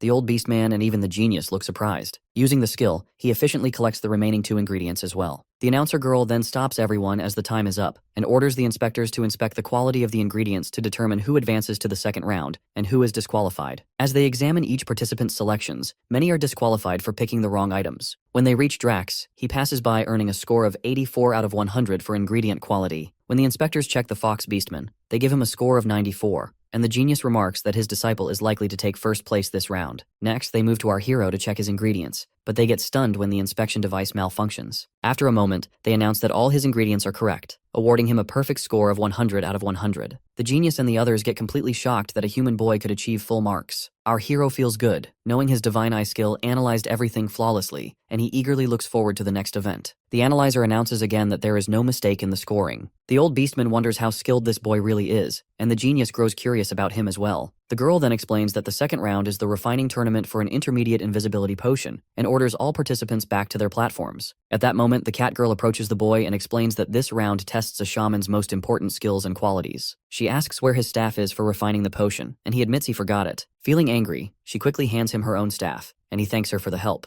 The announcer then states that they have only 30 minutes to crush the ingredients and complete the potion in a single attempt. All participants look worried, knowing the time is tight. The old beastman worries, but the genius remarks that anyone aiming to win a refining tournament should be able to handle this, and he becomes even more curious about how the human boy will manage. The girls hand out the ingredients, and the competition begins. Some participants rush angrily and end up ruining their own ingredients. Watching this, Drax mutters that even shamans can be idiots, but he and the fox beastman start carefully. Drax knows that crushing the ingredients means grinding them into powder using one's own mana, and the stronger and more precise the mana control, the finer the result. Observing the fox beastman, he realizes that his mana must be over 1,000, while Drax's own mana is only 880. The old beastman is impressed and comments that the genius must have hidden some of his talent, but the genius notes that the fox's mental fortitude still needs work. As they talk, they suddenly remember the human boy and look for him, only to find him standing on the table, not doing anything. They worry that he won't finish the potion in time. Meanwhile, our hero quietly studies the mana capacities of both the fox and Drax, figuring out what grade of potion they are likely to create. Then the cat girl orders him to start immediately, reminding him that he can't win by just standing there. Our hero begins the task, but as his mana spreads around him, the others laugh. It barely reaches 600, far below what a shaman would need. Being a warrior, he simply doesn't have much mana. Even the genius realizes he had overestimated this boy's potential because his mana is quite low. Meanwhile, Drax decides to use the special skill his teacher taught him for the tournament. Activating advanced mana amplification, his mana capacity jumps to 1,180. Waves of power ripple around him, drawing gasps from the spectators. They comment that with this, he can produce a B-grade intermediate invisibility potion. As expected, he successfully creates the potion, and the old beastman mutters that he won't let the genius take first place so easily. However, the genius is already prepared for situations like this. Silently, he signals the fox beastman to demonstrate his true ability, ready to show everyone the level of skill he is capable of. At that moment, the fox beastman activates the law of the earthly phoenix flame. Strong blue flames swirl around him, and he remembers his teacher's instructions to add this flame during the fusion stage. Now, there's no way he can lose. His mana surges to 1,530, and he easily creates an A-grade potion, to which everyone gets stunned. Watching this, our hero realizes that both Drax and the fox have been holding back their true techniques. He also understands that if he restrains himself, he won't even be able to surpass an A-grade potion, so he activates his ultimate physique to boost his mana. Instantly, overwhelming waves of power ripple around him, pushing his mana capacity beyond 9,000, and the system alerts him that with this extraordinary energy, he can create an S-grade potion. Everyone around him gets completely shocked as just moments ago, his mana was only at an average level, and now it has suddenly skyrocketed. The fox beastman realizes that even the laws of earth and wind couldn't produce such an effect. Suddenly, a lightning dragon descends from the sky, summoned by our hero's power. Even the genius gets stunned, recognizing it as an A-grade supernatural phenomenon. As our hero concentrates on creating the potion, the dragon moves closer. The old beastman warns that this is a divine lightning punishment, and anyone unprepared would suffer immense damage. The genius adds that the rarity and difficulty of S-grade potion refining come from this challenge, as refiners need extraordinary skill, massive mana, and the ability to endure the divine punishment triggered during the process. At that moment, the system informs our hero that he can use the Divine King's hammer to absorb all the incoming lightning strikes. Feeling confident, he summons the hammer from the system. Instantly, it absorbs every strike, and a powerful aura spreads across the sky. Putting the hammer back into the system, our hero turns his full focus to the potion. Using the staff, he carefully stores the S-grade potion in the bottle. The genius feels strange, thinking that even he could only create such a potion by fully using the laws of earth and wind, and he can't understand how this boy managed it. Suddenly, the old beastman leaps toward our hero using his flying skill. He tells the genius to come with him, insisting that he must check the boy as he must have cheated. The others agree, but the cat girl protests, saying that he already proved his abilities during the shaman examination, so cheating is impossible. However, the announcer insists that the genius has the right to verify it for himself. Our hero calmly allows them, saying they can do whatever they need, as he has simply used his true power like anyone else. The old beastman prepares to test him, activating the magic on his staff and ordering our hero to release his mana. He realizes that if he can't maintain his amplified mana, they will assume he cheated. He activates his ultimate physique to the fullest, pushing his mana capacity to its absolute maximum. As he releases his mana through the staff, a brilliant light erupts, so intense that even the old beastman's staff shatters. Then our hero asks if they are satisfied now. The genius apologizes for doubting him and admits he has never seen anyone with such ability before. Turning to the old beastman, he declares that there is no need to question the boy's performance as the S-grade potion he created is more than enough to make him the tournament's winner. He addresses the other participants, saying that if anyone has objections, they can bring them directly to the boy. Everyone agrees with the genius's decision, who officially announces the boy as the champion. The cat girl gets amazed, realizing he has done something extraordinary. Yet the genius feels a surge of jealousy, thinking to himself that he will use all his connections and power to ensure this boy cannot leave the city alive. After the tournament, the cat girl hands our hero a box, saying it's the prize for winning. When he opens it, the system informs him that it contains formulas for 3 potions: a basic potion, a level-up potion, and an advanced potion. Feeling excited, he realizes that with these formulas, he could make a fortune in his original world and even cover the 1 billion yen entrance fee for the auction on his own. The cat girl then asks if he is sure about turning down the chance to become the genius's disciple. She points out that with his talent and mana capacity, studying under the genius could make him an incredible shaman. Our hero replies that he is a warrior and has his own path. When she asks if he is really leaving, he explains that now that his body is healed, he will rest for a while, meet up with the beast girl, and then set off. He also reminds himself that he needs to return to his original world now that he has the potion formulas. The cat girl curiously asks why he keeps mentioning that beast girl and what his relationship with her is, to which he answers that she is his friend and comrade. Hearing this, the cat girl asks him to meet her before he leaves, saying she has something to give him, and then she walks away. Our hero heads to his in-room and examines the Ring of the Infinite. The system warns him that due to unstable debugging, he can't stay in this world for more than 3 days, and he also can't use the Boundless Passage again until 3 days have passed in his original world, to which he realizes he needs to act carefully. Storing the prize box in his inventory, he activates the Boundless Passage and returns to his original world to earn the 1 billion yen. Upon arrival, the chairman escorts him and his sister to the luxurious apartment he won in the tournament. The chairman assures them they can live comfortably there, and when he asks about additional arrangements, our hero requests one of the rooms be converted into a small laboratory so he can start experimenting with potions. The chairman feels surprised but agrees, promising it will be ready by the afternoon with all necessary equipment. Afterward, our hero heads to the Blue Snake Gang to return their money, but a group of bodyguards blocks him at the entrance. He tells the guards that he has business with the Blue Snake Gang, but they refuse to let him in. Just then, a few men come out from inside and greet him politely. As he looks at one of them, he realizes it's the same person he had beaten up before, yet now he speaks kindly. The man leads him to the boss's office, and when he enters he sees 2 others sitting with the boss. He also notes that the boss is level 24 with 14,100 combat power. Our hero shows the boss the money he brought to repay them. The boss tells him he doesn't need to be so formal and could have sent it through someone else. He introduces the 2 others. One is the Blue Snake Gang's underboss, and the other is the chairman of the Crazy Wolf Gang. When our hero activates his Divine Eye skill, he examines their abilities, and when he comments on their combat power, they get surprised that he can read them so accurately. The boss explains that both the Blue Snake Gang and the Crazy Wolf Gang seem to owe him a favor. He adds that they want to leave the past behind and be friends from now on. The gang's underboss apologizes to our hero for his son's rude behavior and says he has sent him to another city to prevent any further trouble. The other chairman also apologizes for his men who had fought him before and adds that the spatial ring he wears used to have tracking magic, but he has removed it so he can use it freely now. Our hero gets surprised and responds first to the underboss, saying he has already settled things with his son at school, so any punishment is unnecessary. He then addresses the Crazy Wolf's chairman, explaining that the 3 members who tried to kill him were defeated, and now that they are gone, the matter is finished. The boss seems relieved and tells him to take back his money, but our hero insists that repaying his debt is only natural. Curious about their sudden change in attitude, he asks why they are acting this way, to which the boss explains that since he won the Future Star competition at school, he has become very famous. He also mentions that Chairman Suzuki is trying to recruit him, and every faction and guild in the area is eager to form ties with him. They also admit that they cannot afford to pick a fight with someone as powerful as him. Hearing this, our hero feels relieved, knowing he won't have to face more trouble. After some time, when he prepares to leave, the 3 men see him off politely. On his way out, he thinks about returning to his work, and realizes he needs to buy ingredients to begin refining potions. He heads to a store and tells the shopkeeper he wants potion ingredients. The shopkeeper casually tells him to take whatever he needs from the loose stock, but when our hero hands over a list of 15 ingredients and shows 9 million yen,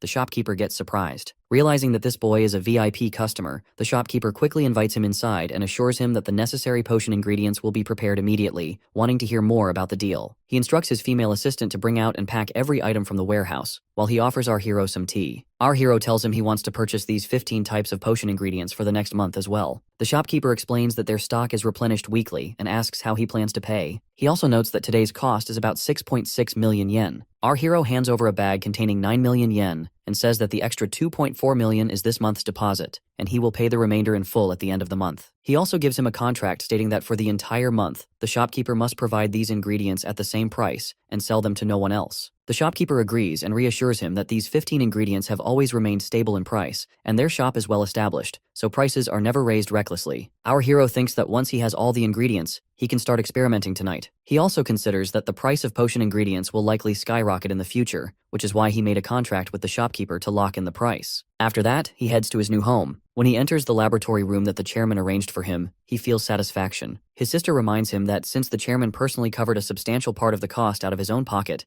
they really should thank him. She also asks what he plans to do with the lab. Our hero assures her that he intends to repay the chairman many times over, and explains that the reason he built this lab is to fulfill a promise he made long ago. He remembers the promise he made to his sister, to bring back her smile like the old days. Thinking of that, he gently pushes her out of the room so he can begin his work. Using both of his rings, he pulls out the wooden box and the ingredients stored in his system. He starts creating the potions, commenting to himself that he will need 3 essential ingredients for the basic circulatory stimulant, while the other 2 potions each require 6 different ingredients. With the help of his divine eye skill, his work becomes much easier. He mixes several liquids into a jar, places it into the machine to heat, and notes that in this world, the normal refining process ends here. Once the heating is complete, he can check the effects. He also realizes he will use his shamanic techniques to accelerate the fusion and infuse the mixture with mana, which will greatly increase the success rate and enhance its medicinal properties. He summons his staff from his inventory, explaining that he left the Divine King's hammer at the inn in the other world to free up space, but it doesn't matter since time has stopped. Using the staff, he begins the fusion process. When it's finished, he removes the potions from the machine to examine the results. After drinking one, he notices that his HP and stamina recovery speed have increased by 45%, damage taken is reduced by 12%, and the effect lasts for 10 minutes. Excited by this, he remembers that in this world, capsules are used instead of potions. He then begins transforming the potions into capsules using another machine and his own magic. The next day, many other heroes are gathered at the entrance of the portal, preparing to go on a hunt for the monsters. At that moment, our hero arrives, wearing a masking cloak that conceals his identity. He also carries a small trolley filled with boxes of capsules. When the others notice a traveling merchant with some capsules, they immediately comment that he shouldn't be selling these instead of the shops, as it might be dangerous for them. Our hero addresses everyone, saying that if they are dissatisfied with their current capsules, they should try his brand new capsules. The heroes look confused, wondering if these capsules are from one of the big 3 companies. Another guy remarks that he visits shops frequently but hasn't seen any new products. One of the heroes approaches our boy and asks what kind of capsules these are and what effects they have. He explains that they are basic circulatory stimulant capsules, which help recover HP and energy while also reducing damage taken during attacks. He adds that each box contains 6 capsules and costs 24,000 yen. The guy gets surprised and points out that blood circulatory stimulants from the big 3 companies cost only 20,000 yen for 10 capsules. The others also mock him, insisting that this must be a scam and telling him to leave. Our boy calmly responds that he has samples available, as if they aren't satisfied with the effects, they can flip his stall, but if they are impressed, they will need to buy a full box. One of the heroes steps forward to try a capsule. As soon as he takes it, he immediately notices that it works exactly as our hero said. Getting excited, he hands over his card and asks for 10 boxes, to which our boy deducts 240,000 yen from the card. Seeing this, the others are still skeptical, but come closer to try the remaining samples. Our hero tells them that only 5 samples are left, so each of them can try one. When the 5 heroes take the capsules, they also feel their abilities improve. Instantly, a rush begins as all of them try to buy as many boxes as possible. Our hero tells them to stay in line, reminding them that each person can buy a maximum of 10 boxes. Some of the heroes even start calling their guilds, asking them to send more people to buy the capsules so they can resell them at higher prices. Watching all this, our hero thinks that everything is going according to plan, but he also realizes that there's no way he can earn the 1 billion yen entrance fee with just this business alone. He reflects that the capsules have served their purpose for the first phase of his plan. With their incredible effects and limited availability, a devoted following will soon form. When that happens, he knows the big 3 companies will inevitably come looking for him. A few days later, at Red Tier Pharmaceuticals, one of the 3 major companies, a senior staff member reviews the market report with everyone. He explains that this week, the prices of 3 major products, including their own, have been steadily dropping. He points out that everyone knows this is happening because of the appearance of dark capsules of the same types. Another staff member adds that it's already confirmed these products don't belong to the other two pharmaceutical companies. He shows them the 3 capsules that are rapidly gaining popularity in the market and remarks that it's hard to imagine these capsules are currently so sought after by heroes. After conducting strict pharmaceutical tests, they found that the capsules could only be created by a group with extremely advanced technology. Even with their machines, they cannot determine the exact composition or ingredients, and they have no idea who the genius behind them is, or why no one knew about them until now. As they discuss the situation, the company president, a young woman named Misa, arrives with her assistant Tommy. She comments that if all of these are indeed dark capsules, then the products of the 3 major companies should be considered a failure. When she asks if they have started investigating the case, the staff members explain that no one knows who is producing these capsules and that the seller changes locations every day. She immediately orders her assistant to prepare the car, saying she will handle this personally. Meanwhile, at a random spot in the dungeon, a crowd of heroes has gathered, and our boy is once again selling his capsules. With only 3 boxes left, everyone wants them at any cost, and some are even willing to pay 30 times the regular price. Watching the rush, our hero thinks that a week has passed and everything is going according to plan. Now all that remains is to wait for the right opportunity. At that moment, the company president suddenly arrives and announces that she is willing to pay 100 times the price. Everyone around her gets shocked, and she also tells our hero that she only needs 10 minutes of his time. Observing her closely, he realizes he has caught a major player. They both get into her car to discuss the matter further,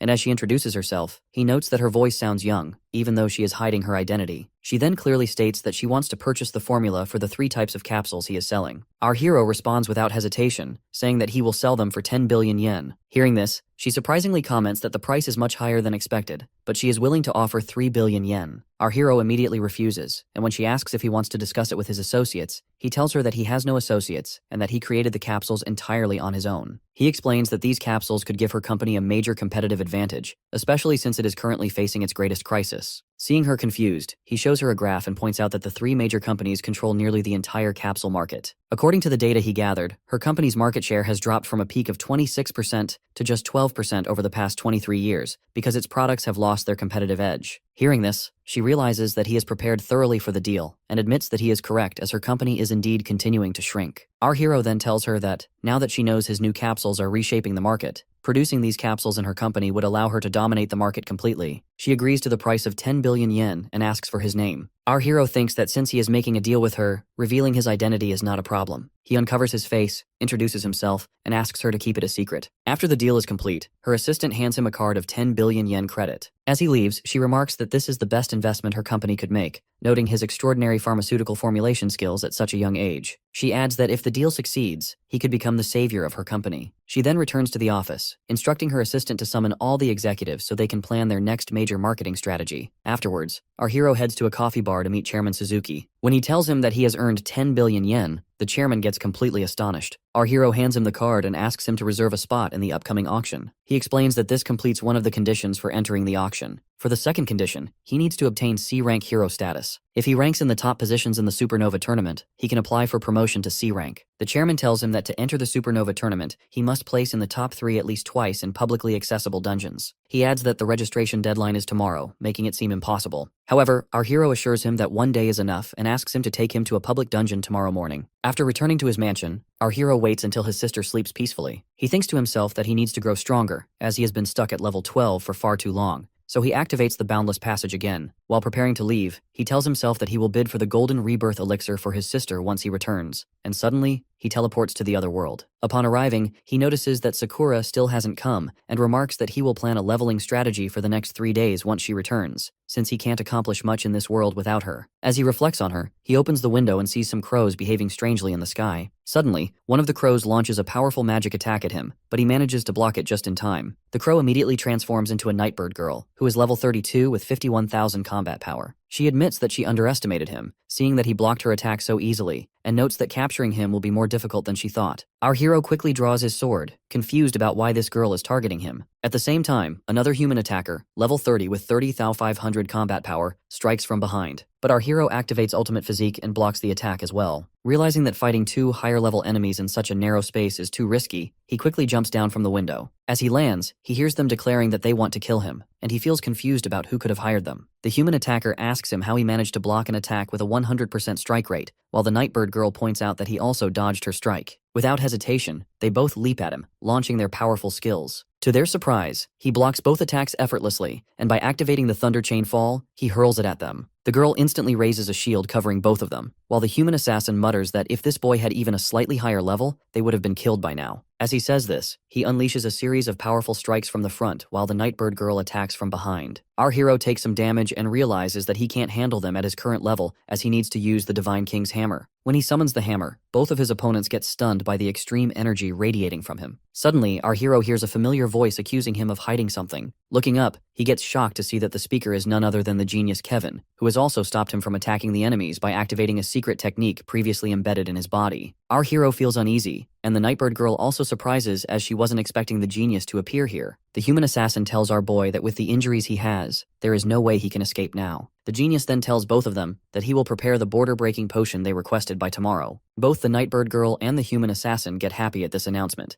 and the genius then explains to our hero that the secret is embedded in his chest and that he spared his life even when he was completely defenseless. Our hero asks why he is doing this, pointing out that he has done nothing wrong to him. The genius replies that his refinement talent is a threat, which is why he must die here. Hearing this, our hero calmly remarks that it means the genius is scared of him. The genius becomes angry at this, activating his skill and threatening to crush his brain into pieces. At that moment, the cat girl suddenly appears and pleads with the genius not to harm him. The genius tells her not to get involved and to leave quietly. When the cat girl refuses to back down, he forcefully kicks her aside. Turning back to our hero, he activates the annihilation skill, to which the cat girl grows worried, and even the other two attackers feel confused, struggling to understand why the genius is using such an overwhelmingly powerful skill just to kill this boy. At that moment, the system alerts our hero that an update is in progress and begins absorbing energy from the surroundings to repair his body. A strange aura radiates from him, and the genius looks shocked as he realizes his magic is being absorbed. The other two attackers are also surprised, and our hero explains that this happened because of the cat girl, who bought him some time. While she was distracting the genius, his system identified the secret in his chest and initiated the update, which will remove the virus from the system. He feels relief but knows that during the update, the system must continue absorbing energy. If the process is interrupted, the update will fail, and he will revert to his previous weaker form. Realizing he has no other choice, he pulls out the Divine King's hammer, thinking that no matter how much pain he must endure, even if his body is destroyed, he will kill all of them right here and now. At that moment, the system informs him that since it is updating, the Divine King's hammer will also continue repairing his body. The genius stares in confusion at the immense aura radiating from him, while the other two attackers rush to assist in defeating him. As the hammer works, our hero feels it tearing his body apart, but at the same time, the system continuously repairs him during the update. The enemies create multiple protective shields to defend against his attacks, but as he strikes, the shields shatter under the overwhelming force. Meanwhile, Sakura is chasing a Beastman warrior who is level 58. The warrior pleads for his life, but she reminds him that he showed no mercy to her father back then. He protests, saying he wasn't the mastermind,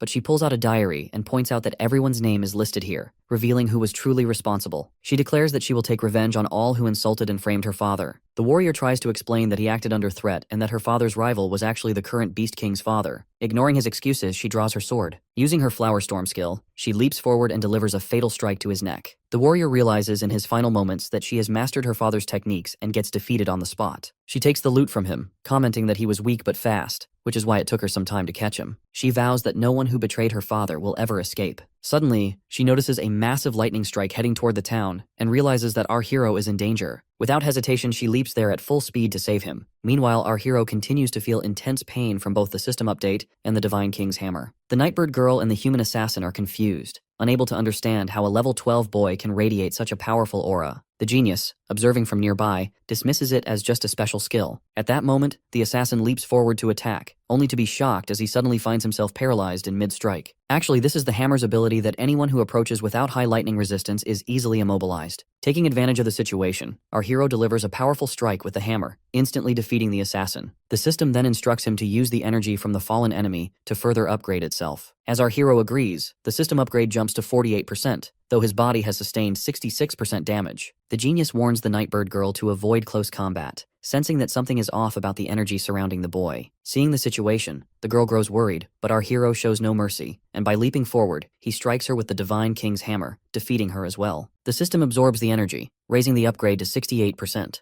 Realizing that the boy is even taking him down with his power, the genius unleashes his own formidable skill, the laws of earth and wind thunder. A violent green wind swirls across the entire town, but our hero maintains his focus. He prepares to unleash even greater power from the Divine King's hammer, declaring that he is willing to sacrifice his life to further strengthen its power. The genius unleashes the wind attack, aiming to kill our hero, and sees the secret technique hidden within his body. He notices the cat girl caught in the storm as well, but he doesn't stop, blaming her for coming here. Seeing her in danger, our hero leaps forward and grabs her tightly. Suddenly, she spots a massive green dragon behind him, attacking with devastating force. To her shock, he remains unharmed, and even the genius gets stunned to see the boy growing stronger once again. Gathering his power, our hero shatters the genius's law of earth and wind thunder and charges toward him. The genius tries to stop him with a weapon nullification technique, but our hero kicks him hard and sends him to the ground, in which his staff gets nullified. As our hero prepares to strike again, the genius warns him that even without his staff, the law's power still functions independently. He summons two massive green dragons to attack. In response, our hero calls forth his own lightning dragon. Striking with the Divine King's hammer, the lightning dragon tears the two green dragons apart, and the genius gets defeated instantly. At this moment, our hero's body damage reaches 100%, and he collapses. The system instructs him to absorb the energy of the defeated enemies to continue the upgrade. He agrees, and the system restarts, unlocking new functions. His level jumps from 12 to 18, and his combat power rises to 25,000. The next morning, the cat girl rests in a shelter in the middle of the forest. When she wakes up, she finds Sakura nearby. She curiously asks about the genius, and the beast girl tells her that he is dead, explaining that when she arrived last night, he had already been torn apart by Tsuyoshi's hand. Hearing this, the cat girl feels sad and then asks about our hero, feeling worried since he was also in danger the previous night. The beast girl responds angrily that it's not her concern and warns that if she hadn't helped him, she would have killed her along with the genius. She adds that she doesn't trust her and must leave. Just then, our hero's voice calls from outside, assuring the beast girl that she has nothing to do with what happened. Overjoyed, the cat girl runs out to see him, but gets shocked to notice that he now wields the same law of earth and wind power that the genius had. He explains that when he woke up, he already had this power. What seemed like misfortune turned into a blessing.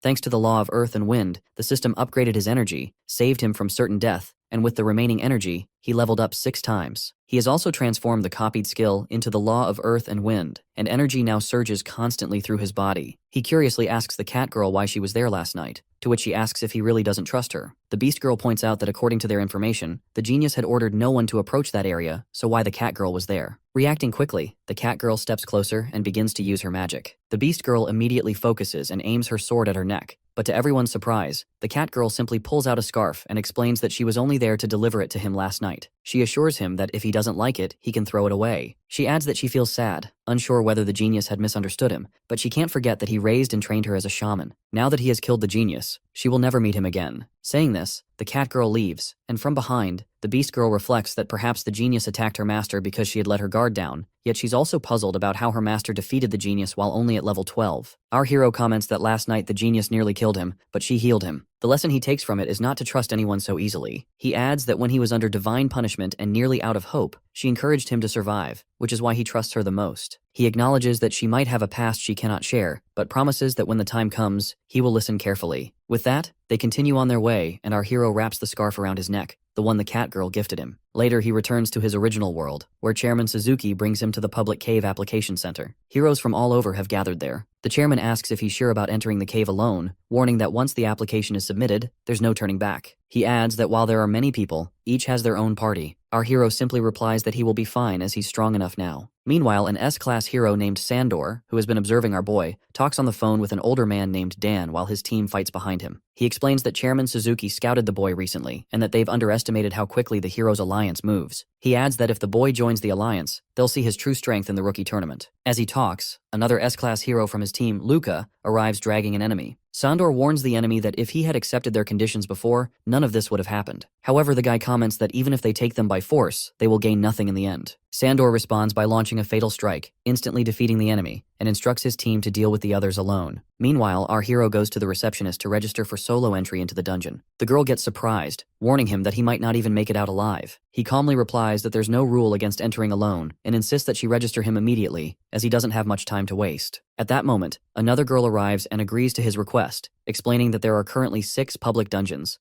3 C-class, 2 D-class, and 1 B-class. which is the highest difficulty. Hearing this, he turns toward the entrance, aware that he has only 1 day to clear all 6 dungeons. As he approaches, he notices another party standing at the dungeon entrance, looking worried. One of their team members, a girl, has left her expensive wand inside the dungeon and is crying. The team comments on how exhausted they are and mentions that they cannot enter the dungeon again, so they need to offer a reward to anyone who can retrieve the wand. Seeing this, our hero asks them to step aside so he can enter. They agree, but the girl begins pleading with him to return her wand. The others apologize for her behavior, but assure him that they will reward him if he succeeds. They also ask about his party, and when he mentions that he is going alone, they get surprised and warn him that it is extremely dangerous to enter the dungeon solo. They explain that their party has 5 members, but even a small mistake in a C-class dungeon can be deadly, so he must be careful. Our hero thanks them for the advice and steps into the dungeon, knowing he doesn't have much time. Looking around, he realizes it is a stalactite dungeon, something he has never seen before. He uses his divine eye skill to scan the area and detect the monster's weaknesses, noting that while the system has been upgraded, he doesn't see any major changes. Drawing his sword from the system, he spots a level 22 monster, but notices that this dungeon feels calmer than those in the other world. He activates the copied skill on his sword, the Law of Earth, Wind, and Frost, and delivers a powerful strike, to which the monster gets defeated on the spot. As he works through the dungeon, he realizes he might be able to rank in the top 3 for all 6 caves at once. He also considers that the law he could gain at the end is the legendary Law of Destruction, and if he absorbs more laws, he could take on even higher level challenges. 15 minutes pass, and the other party is still waiting outside, growing confused since he hasn't emerged yet. Suddenly, they get shocked to hear that a new record has been set. A C-class dungeon cleared in just 15 minutes. The receptionist girl checks the details and realizes that the achievement belongs to the same boy who went in alone. At that moment, our hero steps out of the dungeon holding the little girl's wand in his hand, to which everyone gets stunned. The receptionist and one of the men rush toward him, eager to verify his identity. Meanwhile, the little girl looks at her wand and asks him if he really brought it back. He explains that he found the wand while fighting a B-class boss, so he brought it along. Hearing this, the others get amazed at how powerful he is despite being only level 18. The receptionists approach him and explain that they need to verify him because he has changed his transformation. He tells them that he is running late and asks them to make it quick. Once they complete their task, they invite him to visit the Hero Alliance headquarters, saying that since he broke the record, he will receive a special bonus. However, he steps forward toward another dungeon, saying they can save that for later. One of them warns that he needs rest and points out that he doesn't even have a healing priest with him, but he replies that he doesn't need anything to recover since this is all just a warm-up for him. After spending 20 minutes in the second C-class dungeon and defeating several monsters, he comments that he needs to move faster if he wants to visit all the dungeons today. He realizes that after the system update, it seems he will have to discover the new functions on his own. Reaching the boss room, he sees a human-type lady monster, level 25, standing in the center of a pile of skeletons. He feels uneasy because she is not a darkness monster. Suddenly, she launches a radiation attack at him, and the system warns him that this attack often causes opponents to experience brief illusions, during which they are extremely vulnerable and can be killed. He quickly recognizes that it is a mental attack. At that moment, his minor defense skill activates automatically, a feature designed to counter this type of assault. The monster girl becomes confused, unable to understand why her attack is failing on him. Our hero realizes that this is one of the new functions of the updated system. Without hesitation, he activates the power of his sword and strikes, instantly killing the monster. Meanwhile, the receptionists are busy on the phones, informing everyone that a solo boy, brought in by Chairman Suzuki, has broken another record. Across the guilds, people are talking about him, amazed at his growing fame. Just then, the boy emerges from the dungeon, having set yet another new record.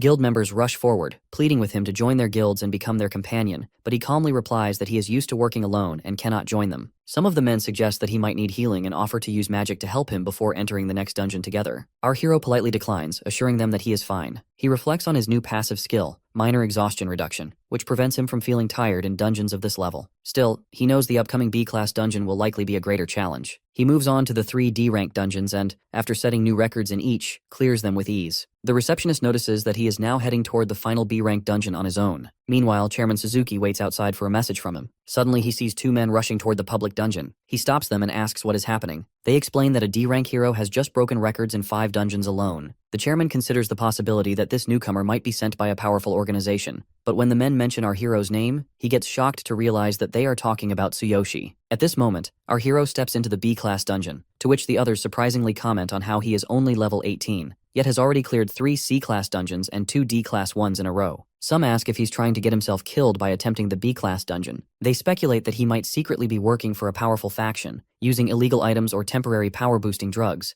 because there seems no other way he could achieve this. One of them suggests that maybe he won't make it out alive this time, but another points out that he emerged from the C-class dungeons completely unharmed, so he should be able to handle this as well. As they debate, they suddenly notice the Wild Rose party arriving, led by Vice Captain Edric at level 35 and Lady Captain Roland at level 38. The onlookers are puzzled why the strongest C-class party is here. A little girl notes that this party had set the record for the B-class dungeon last time. The captain remarks that she's heard a boy has entered the dungeon alone, and the vice captain adds that the boy must be using forbidden herbs or items to illegally boost his power, possibly with some powerful backing. The captain adds that if the record-breaking reports are true, the boy is a force not to be underestimated. However, the vice captain insists that they cannot allow a D-rank hero to destroy their record, especially if he is using drugs or other illegal means. The captain notes that entering a B-class dungeon alone is already a remarkable feat. If he survives, she may have to reconsider everything she thought she knew about him. She also says that if his power is genuine, she wants to face him personally to show him what Wild Rose is truly capable of. Meanwhile, inside the dungeon, our hero scans the area and notes that its size is far larger than he expected. He reflects that his record already qualifies him for the rookie tournament, but he's more interested in experiencing what a B-class dungeon is really like. He decides to enjoy the challenge and have some fun along the way. When he activates his Divine Eye skill, the system provides detailed information about the dungeon's terrain, and he hopes that the boss will be a darkness-type monster. Curious to see it, he leaps forward and commands all the monsters to attack him. Immediately, several level 30 ripping wolves emerge, charging at him. He quickly releases a lightning strike at them, but noticing their incredible speed, he focuses and slices one of the wolves instantly. As the second wolf jumps at him, he activates a magic spell, defeating it in an instant as well. Encouraged by his success, he orders even more monsters to appear. This time, a variety of dangerous creatures, including dragons and other formidable presences, step out. Our hero defeats all the monsters with ease, but then he suddenly notices a massive stone rhino, level 32, blocking his path. Without hesitation, he leaps at it, ready to engage in battle. On his first strike, he realizes just how tough its skin is and how quickly it moves. As the rhino charges at him, he activates the Law of Earth, Wind, and Frost skill, aiming a powerful strike at its weak spot, the eyes. The attack hits perfectly and the rhino gets defeated instantly. After the battle, he reflects that against such a monster, his current equipment is nearly at its limit. Fighting without the divine selection system and relying only on his weapons is extremely taxing. He thinks to himself that he must hurry and upgrade his gear in this other world, or else he will face serious trouble when confronting the boss. Realizing this, he moves toward the dungeon's boss. Meanwhile, outside the dungeon, the onlookers grow increasingly anxious as 20 minutes have already passed, yet the boy has not emerged. Some begin to whisper in concern that perhaps the boy has already died inside the dungeon. The vice captain of the Wild Roses Guild remarks that when they first tackled this B-class dungeon, it took them an entire hour to defeat the level 30 stone rhino, and the final boss is even stronger. Some of the onlookers suggest that maybe the boy will break the record as well, but the vice captain points out that he is only a D-rank hero. If he hasn't emerged in the past 2 minutes, he is likely dead. He adds that if the boy does come out alive, they will demand a full inspection from the Hero Alliance. Another comments that even if the boy is using drugs to boost his power, there's no way he could survive for long in a B-rank dungeon alone. No substance could compensate for facing those monsters solo. While everyone debates the boy's fate, the lady captain stands near the entrance, observing quietly. She watches how he has already cleared 5 dungeons and set new records in each. Meanwhile, our hero reaches the boss room, and as he opens the massive door, he notices the surroundings have changed dramatically. He stands beneath the moon, and the level 45 darkness boss looms before him. Using his Divine Eye skill, he scans the boss, noting its abilities and the powerful moon sword it wields. The boss looks surprised that the boy has dared to face it alone. Seeing the boy, the boss taunts him that he looks scared, but our hero responds with excitement, saying he is eager to face the dark boss and cannot wait to defeat it. He also declares that he wants the boss's weapon, to which the boss angrily unleashes its ice domain projection, challenging him to see if he can claim its weapon. In response, our boy activates his lightning strikes, shouting that for Karina and for his parents, he will destroy the boss with his own hands. The monster unleashes a powerful attack toward him, but our hero quickly uses his Divine Eye skill to analyze it. The system informs him that it is an area attack with a 15-meter range. Reacting immediately, he uses wind attributes to lift himself into the air, easily dodging the attack. The monster looks surprised at his agility, but quickly launches another attack, this time covering a 30-meter range. Our hero analyzes it once again,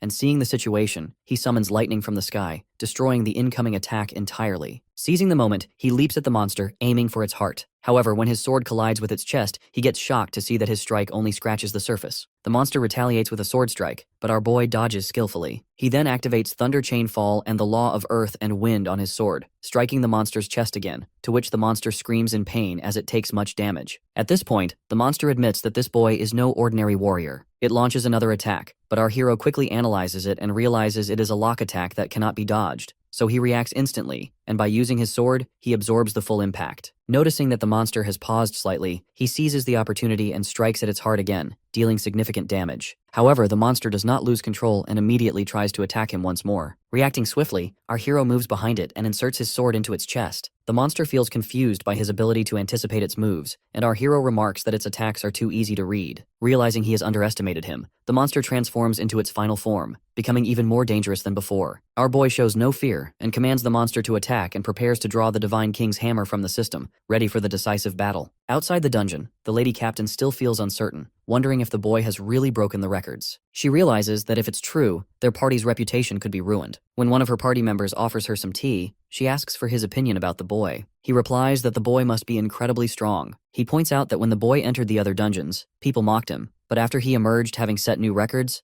everyone's perception changed. He adds that if the boy were merely using drugs, he wouldn't be able to perform like that. There must be genuine skill behind it. However, the vice captain doesn't agree, while the other party member remarks that the quietest beasts are often the most terrifying. Inside the dungeon, the monster senses the powerful aura emanating from our hero because of the Divine King's hammer. It recognizes that this presence does not belong to the world and admits that this boy is the strongest hero it has encountered. Our boy comments that the monster will be even more surprised once he attacks. The monster lunges forward, aiming for fatal strikes, but our hero skillfully dodges each blow, using his sword as the system advises, and waits patiently for the perfect moment to strike back with the Divine King's hammer. When the monster launches a powerful strike at him, he dodges it using a magical spell and immediately counterattacks. But the monster takes no damage, and by getting angry, it unleashes its ice prison attack, sending a barrage of ice spikes toward him. The system warns our hero to evacuate the area immediately. He takes some damage from the smaller spikes, but when he notices a massive spike hurtling toward him, he quickly activates Ultimate Physique and leaps into the air, saving himself from getting killed. Seeing this, the monster grows furious and leaps at him again, swinging its sword with full force. At that moment, our hero recognizes that this is the perfect opportunity to summon the Divine King's hammer, preparing for the decisive strike he has been waiting for. When he grabs the Divine King's hammer, he notices that the upgraded Divine Selection system allows him to draw far more power from it, rising from 3 to 10%. He can also infuse the hammer with the law of earth and wind, adding wind and lightning attributes to his strike. Activating Ultimate Physique in both hands, he delivers a full power blow to the monster, to which the monster's sword falls away, and it gets defeated instantly. Our hero also gets some damage, but he drinks potions to heal his injuries. He also claims the monster's weapon as a new achievement. At that moment, the system announces that he has completed the dungeon in just 45 minutes, a new record, and that his level has risen from 18 to 20. When the others see the notification about our hero's new record, they get completely stunned. They all look toward the portal, and to their amazement, a strange power erupts from it as the hero emerges, holding his newly acquired weapon. He notices the crowd around him but realizes he cannot waste any time as he needs to meet the chairman and submit his application for the Supernova tournament at the Hero Union headquarters immediately. Before he can move, the vice captain steps forward, insisting that no one could possibly clear the dungeon solo and claiming the boy must have used drugs. The others also agree, but our hero replies that someone is waiting for him and he must hurry to the Union HQ.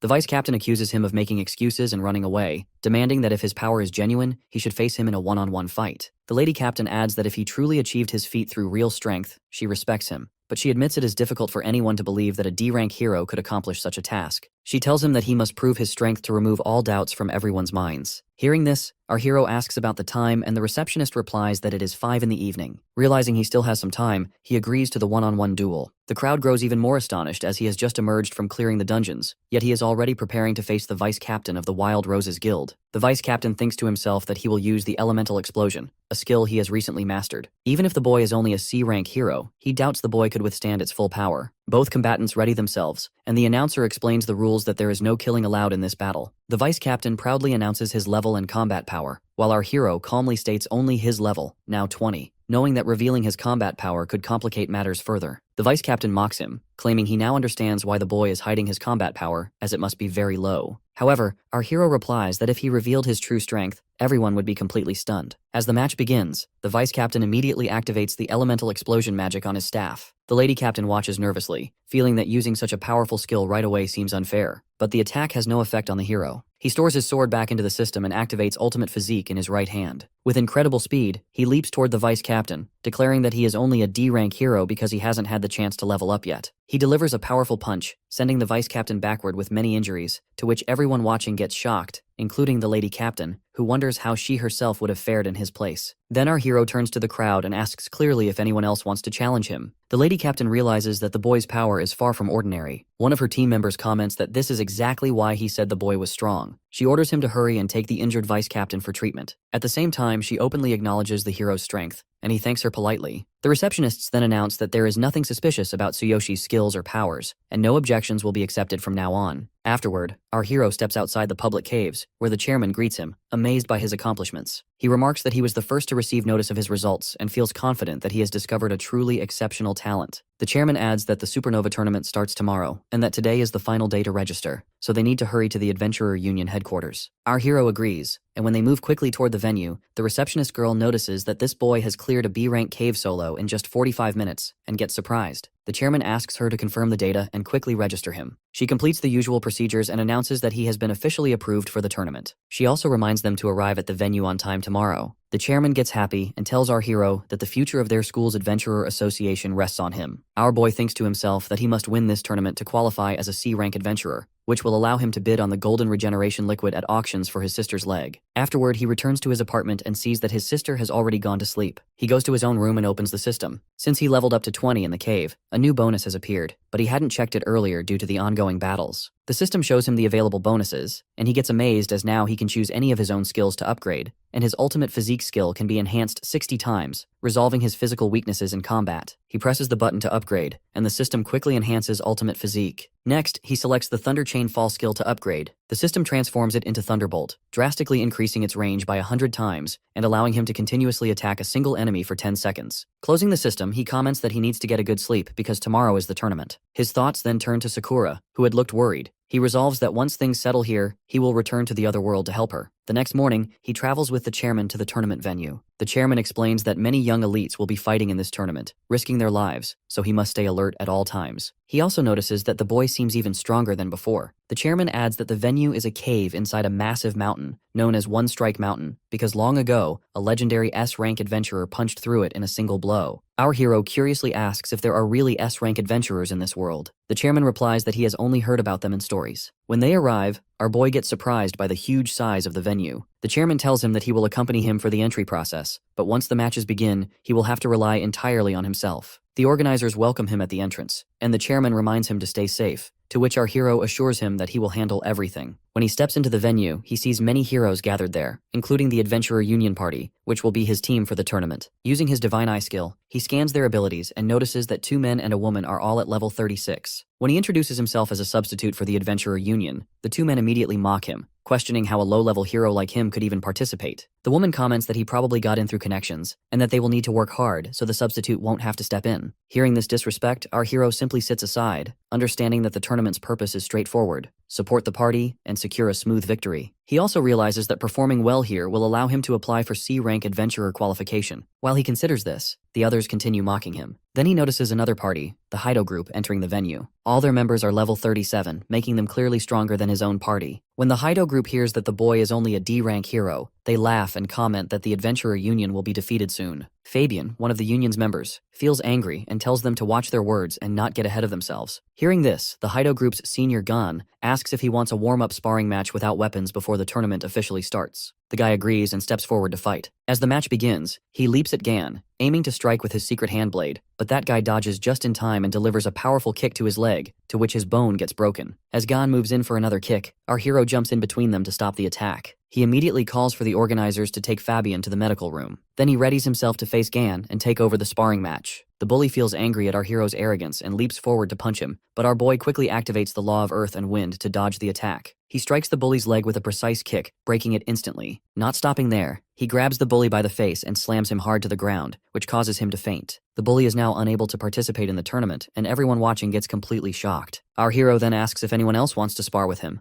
but no one steps forward. Afterward, he moves to a separate area with his 2 team members. The girl thanks him for stepping in and asks about his true strength, insisting that no D-rank adventurer could possibly be that powerful. Our boy assures her that he only intervened because he couldn't ignore the situation and that he truly is a D-rank adventurer. She agrees and explains that since their other team member is injured, he can now officially participate. She fastens a communication bracelet on his wrist and briefs him on the tournament rules. The first event is an elimination competition, a basic trial to remove half the participants. She explains that all contestants must defeat monsters in a mock cave, scoring at least 150 points within an hour to pass. Anyone who fails to do so is eliminated. She explains further that there are specific rules because there are currently about 120 participants. Even if more than half meet the passing criteria, only the top 60 based on points will advance, and the rest will fail. This means contestants need to defeat as many monsters as possible to maximize their score. The other team member adds that he can choose between 2 difficulty levels, normal mode and dark mode. In normal mode, defeating one monster gives 1 point. In dark mode, only darkness-type monsters appear, and defeating one grants 5 points. He also warns that every 30 seconds, the number of monsters doubles automatically, and cautions him not to choose dark mode at his current level, because level 20 monsters will appear. Our hero curiously asks about the highest record, and they tell him that long ago, a contestant from the Adventurer Union chose dark mode, lasted 45 minutes, and scored 1,500 points, defeating 300 monsters of the same level. That contestant later became an S-rank adventurer, and is now one of the prideful members of their Adventurer Union. After that, they move to the spot where the real cave has appeared. The girl asks our hero if he's heard that this mountain cave was supposedly created by a legendary S-rank adventurer's single blow. She adds that the cave still contains mysterious energy that even modern science and S-rank adventurers can't fully analyze, which is why it naturally generates the mock caves for the tournament. At this moment, our boy notices his ring start to glow, but he ignores it. His team members advise him to stick with normal mode as long as possible and to maintain distance when the number of enemies increases, defeating them one by one. Then our hero notices the ring glowing again, as if it is reacting to something. When the selection screen appears in front of him to choose the cave's difficulty, he comments that normal mode would be safer, but instead, he confidently selects dark mode. When he enters, the system gives him the details about the monsters. Since he is level 20